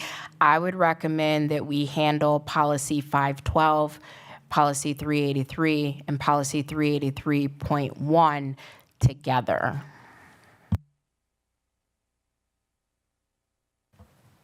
I second. Oh, I thought you made you. no, I wasn't making a motion. So let me be more clear. Since we decided to let it lie on policy 512, I think we should probably let it lie on 383 and 383.1, and hopefully someone will have the wisdom that the next time we review this, we do it all together so we can handle business that way.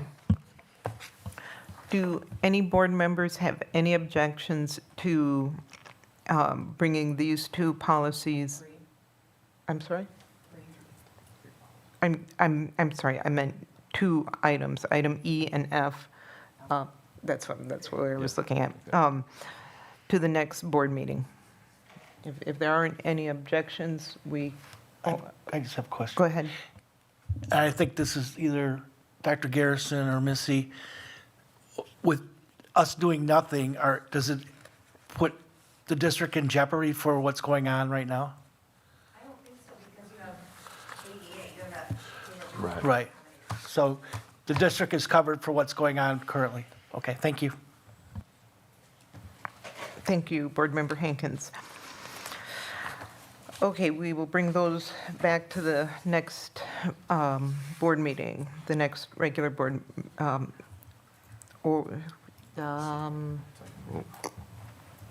which comes first, the policy meeting or the board meeting?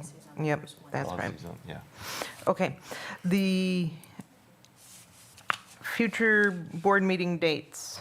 The annual budget hearing is tomorrow, Wednesday, September 18th. The special board meeting is Tuesday, September 24th. The Business Operations and Finance Committee is Tuesday, October 1st. The next regular board meeting is Tuesday, October 1st. And the next Policy Committee meeting is Wednesday, October 2nd. Please, go ahead. Thank you so much.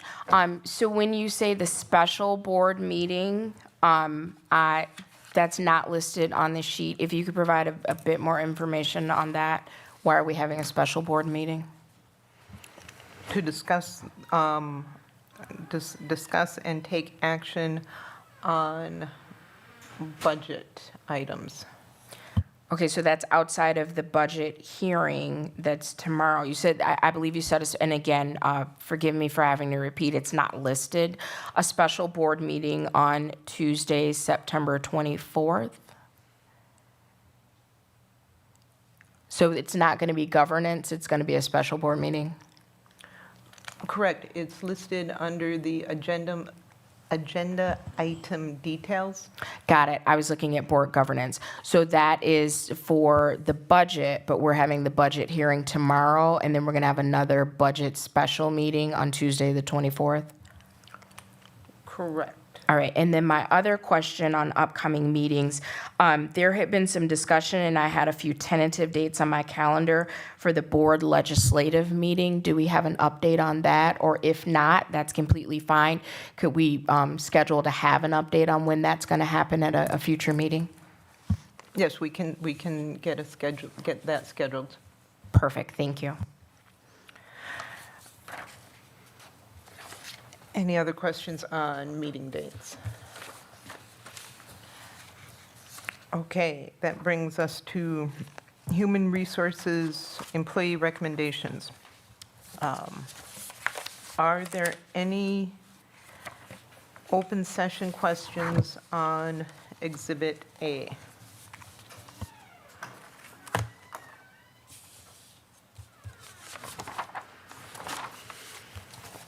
Ms. Levy?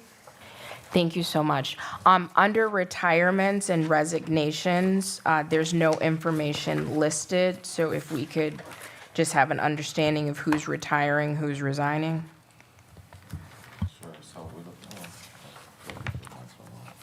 What's it? What's wrong? Okay, there we go. Sorry. Specifically to the retirements and resignations from support or professional. So at the second to the last category is retirement/resignations, and there's several people listed, but it doesn't specify who's doing what. So I'm just wondering who's retiring, who's resigning. I can go back and double check the document to determine who's retiring and or who's resigning. I'm not sure why I didn't get transferred over. I don't have that information right at my hands right now. But I can, if you give me a moment, I can see if I can find it.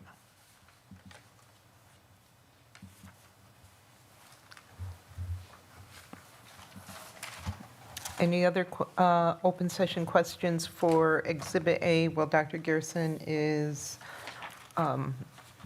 obtaining that information?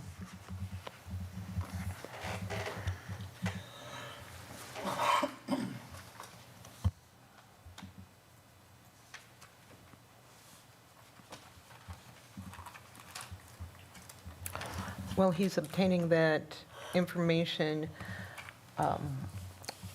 let's take a 2-minute recess to stretch and, and yes, stretch and refresh.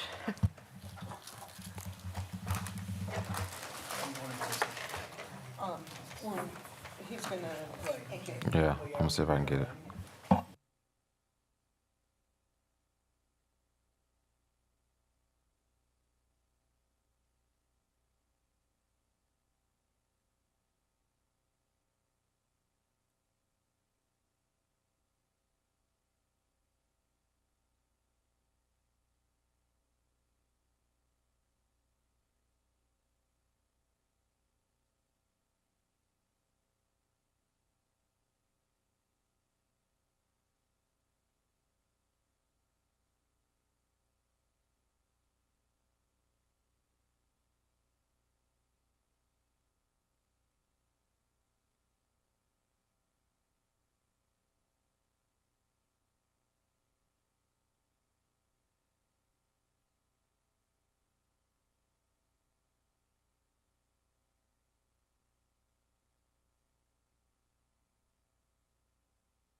Okay, so, Dr. Garrison? Yes, ma'am. We believe that all of these are resignations currently. I do want to, just want to FYI, all of the ones that you see listed here, no one is at, I couldn't say no one's at retirement space, but these seem to be all resignations. I'm having problems getting into Skyward. Bob is also having some problems getting to Skyward. Sorry, Bob's having problems getting to Skyward. And I did, just got in? Okay, sorry. I did also make a request to some of my staff members as well. But I believe all these are resignations, and I apologize for that not being on this notes. I'm not sure what's going on.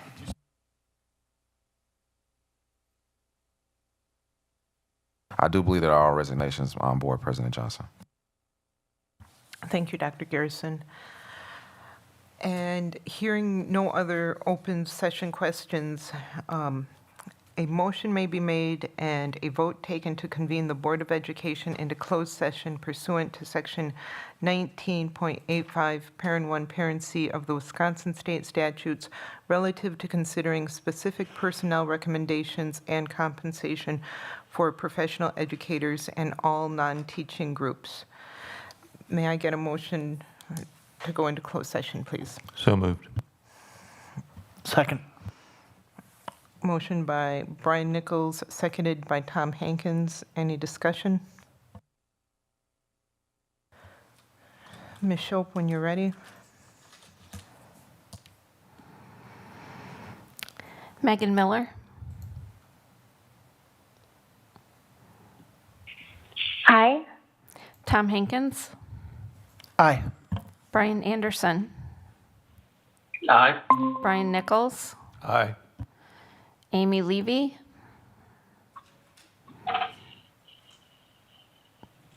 Could you repeat the motion? I was joining on Yes. online and I.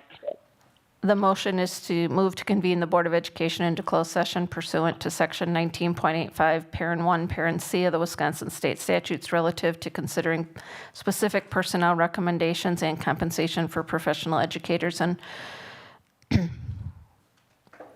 Aye. Thank you so much. And if someone can text me the link, please. and Greg Schneider. Aye. And Tia Johnson. Aye. The board may reconvene to public session in order to take any action, if necessary, on items discussed in closed session. Thank you. Thank you. And please remember to close out of your public session.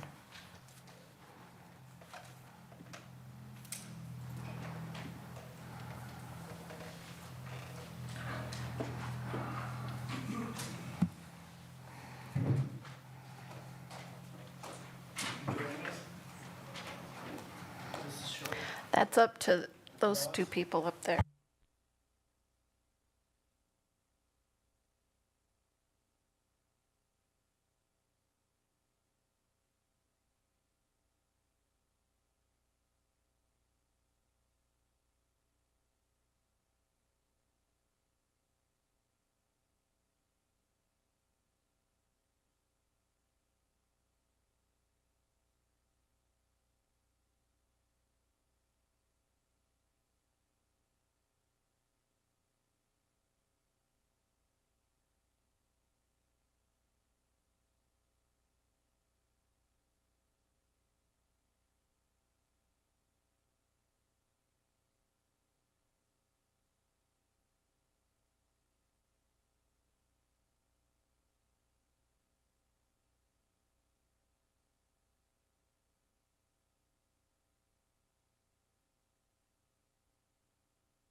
I getting feedback? Huh? But it's not.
It'll be right there.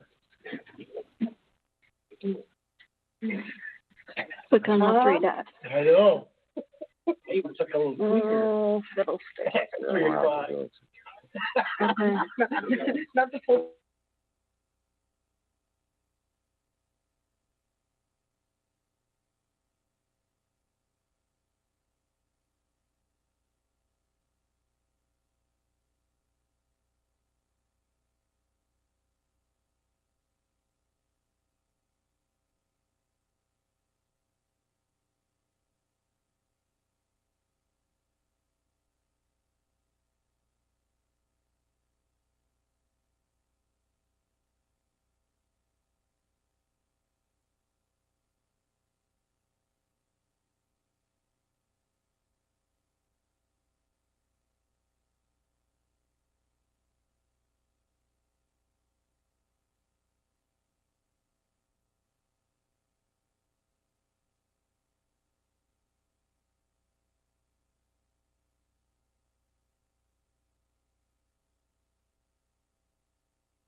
The board has reconvened to open session.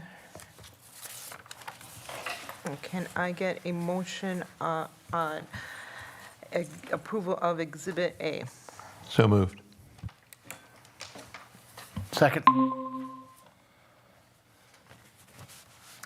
Approval of Exhibit A, employee recommendations by Brian Nichols, seconded by Tom Hankins. Any discussion? Dr. Garrison did confirm that those are all resignations that were in question earlier.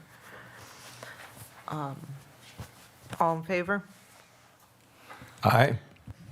Aye. Aye. Aye.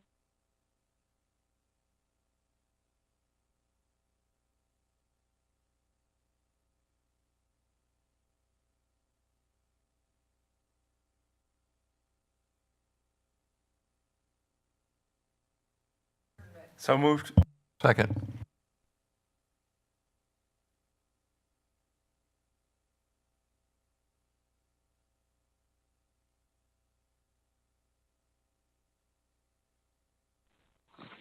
Sorry to interrupt, but we're unable to hear.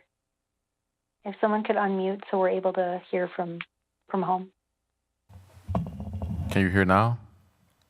Yes, thank you so much. Sorry to interrupt. We missed the last two motions. Like we caught the Exhibit A, but then nothing after that. After Exhibit A, the motion to adjourn was by Greg Schneider. The second was by Brian Nichols. Any discussion? I'm sorry. Was she asking about the recommendations? I'm sorry, Ms. Miller, were you asking about the recommendations? Exhibit A? No, so I think we all voted. We're all good on Exhibit A. We just missed. So it sounds like we're moving to adjourn, which I mean, I'm good with that. We just couldn't hear what was going on. So just wanted to verify. Sorry for the delay. Okay. My apologies. I think we all had our mics off since no one's here. So all in favor of adjourning and having a wonderful night? Aye. Aye. Aye. Good night, everyone. Thank you so much. Everybody at their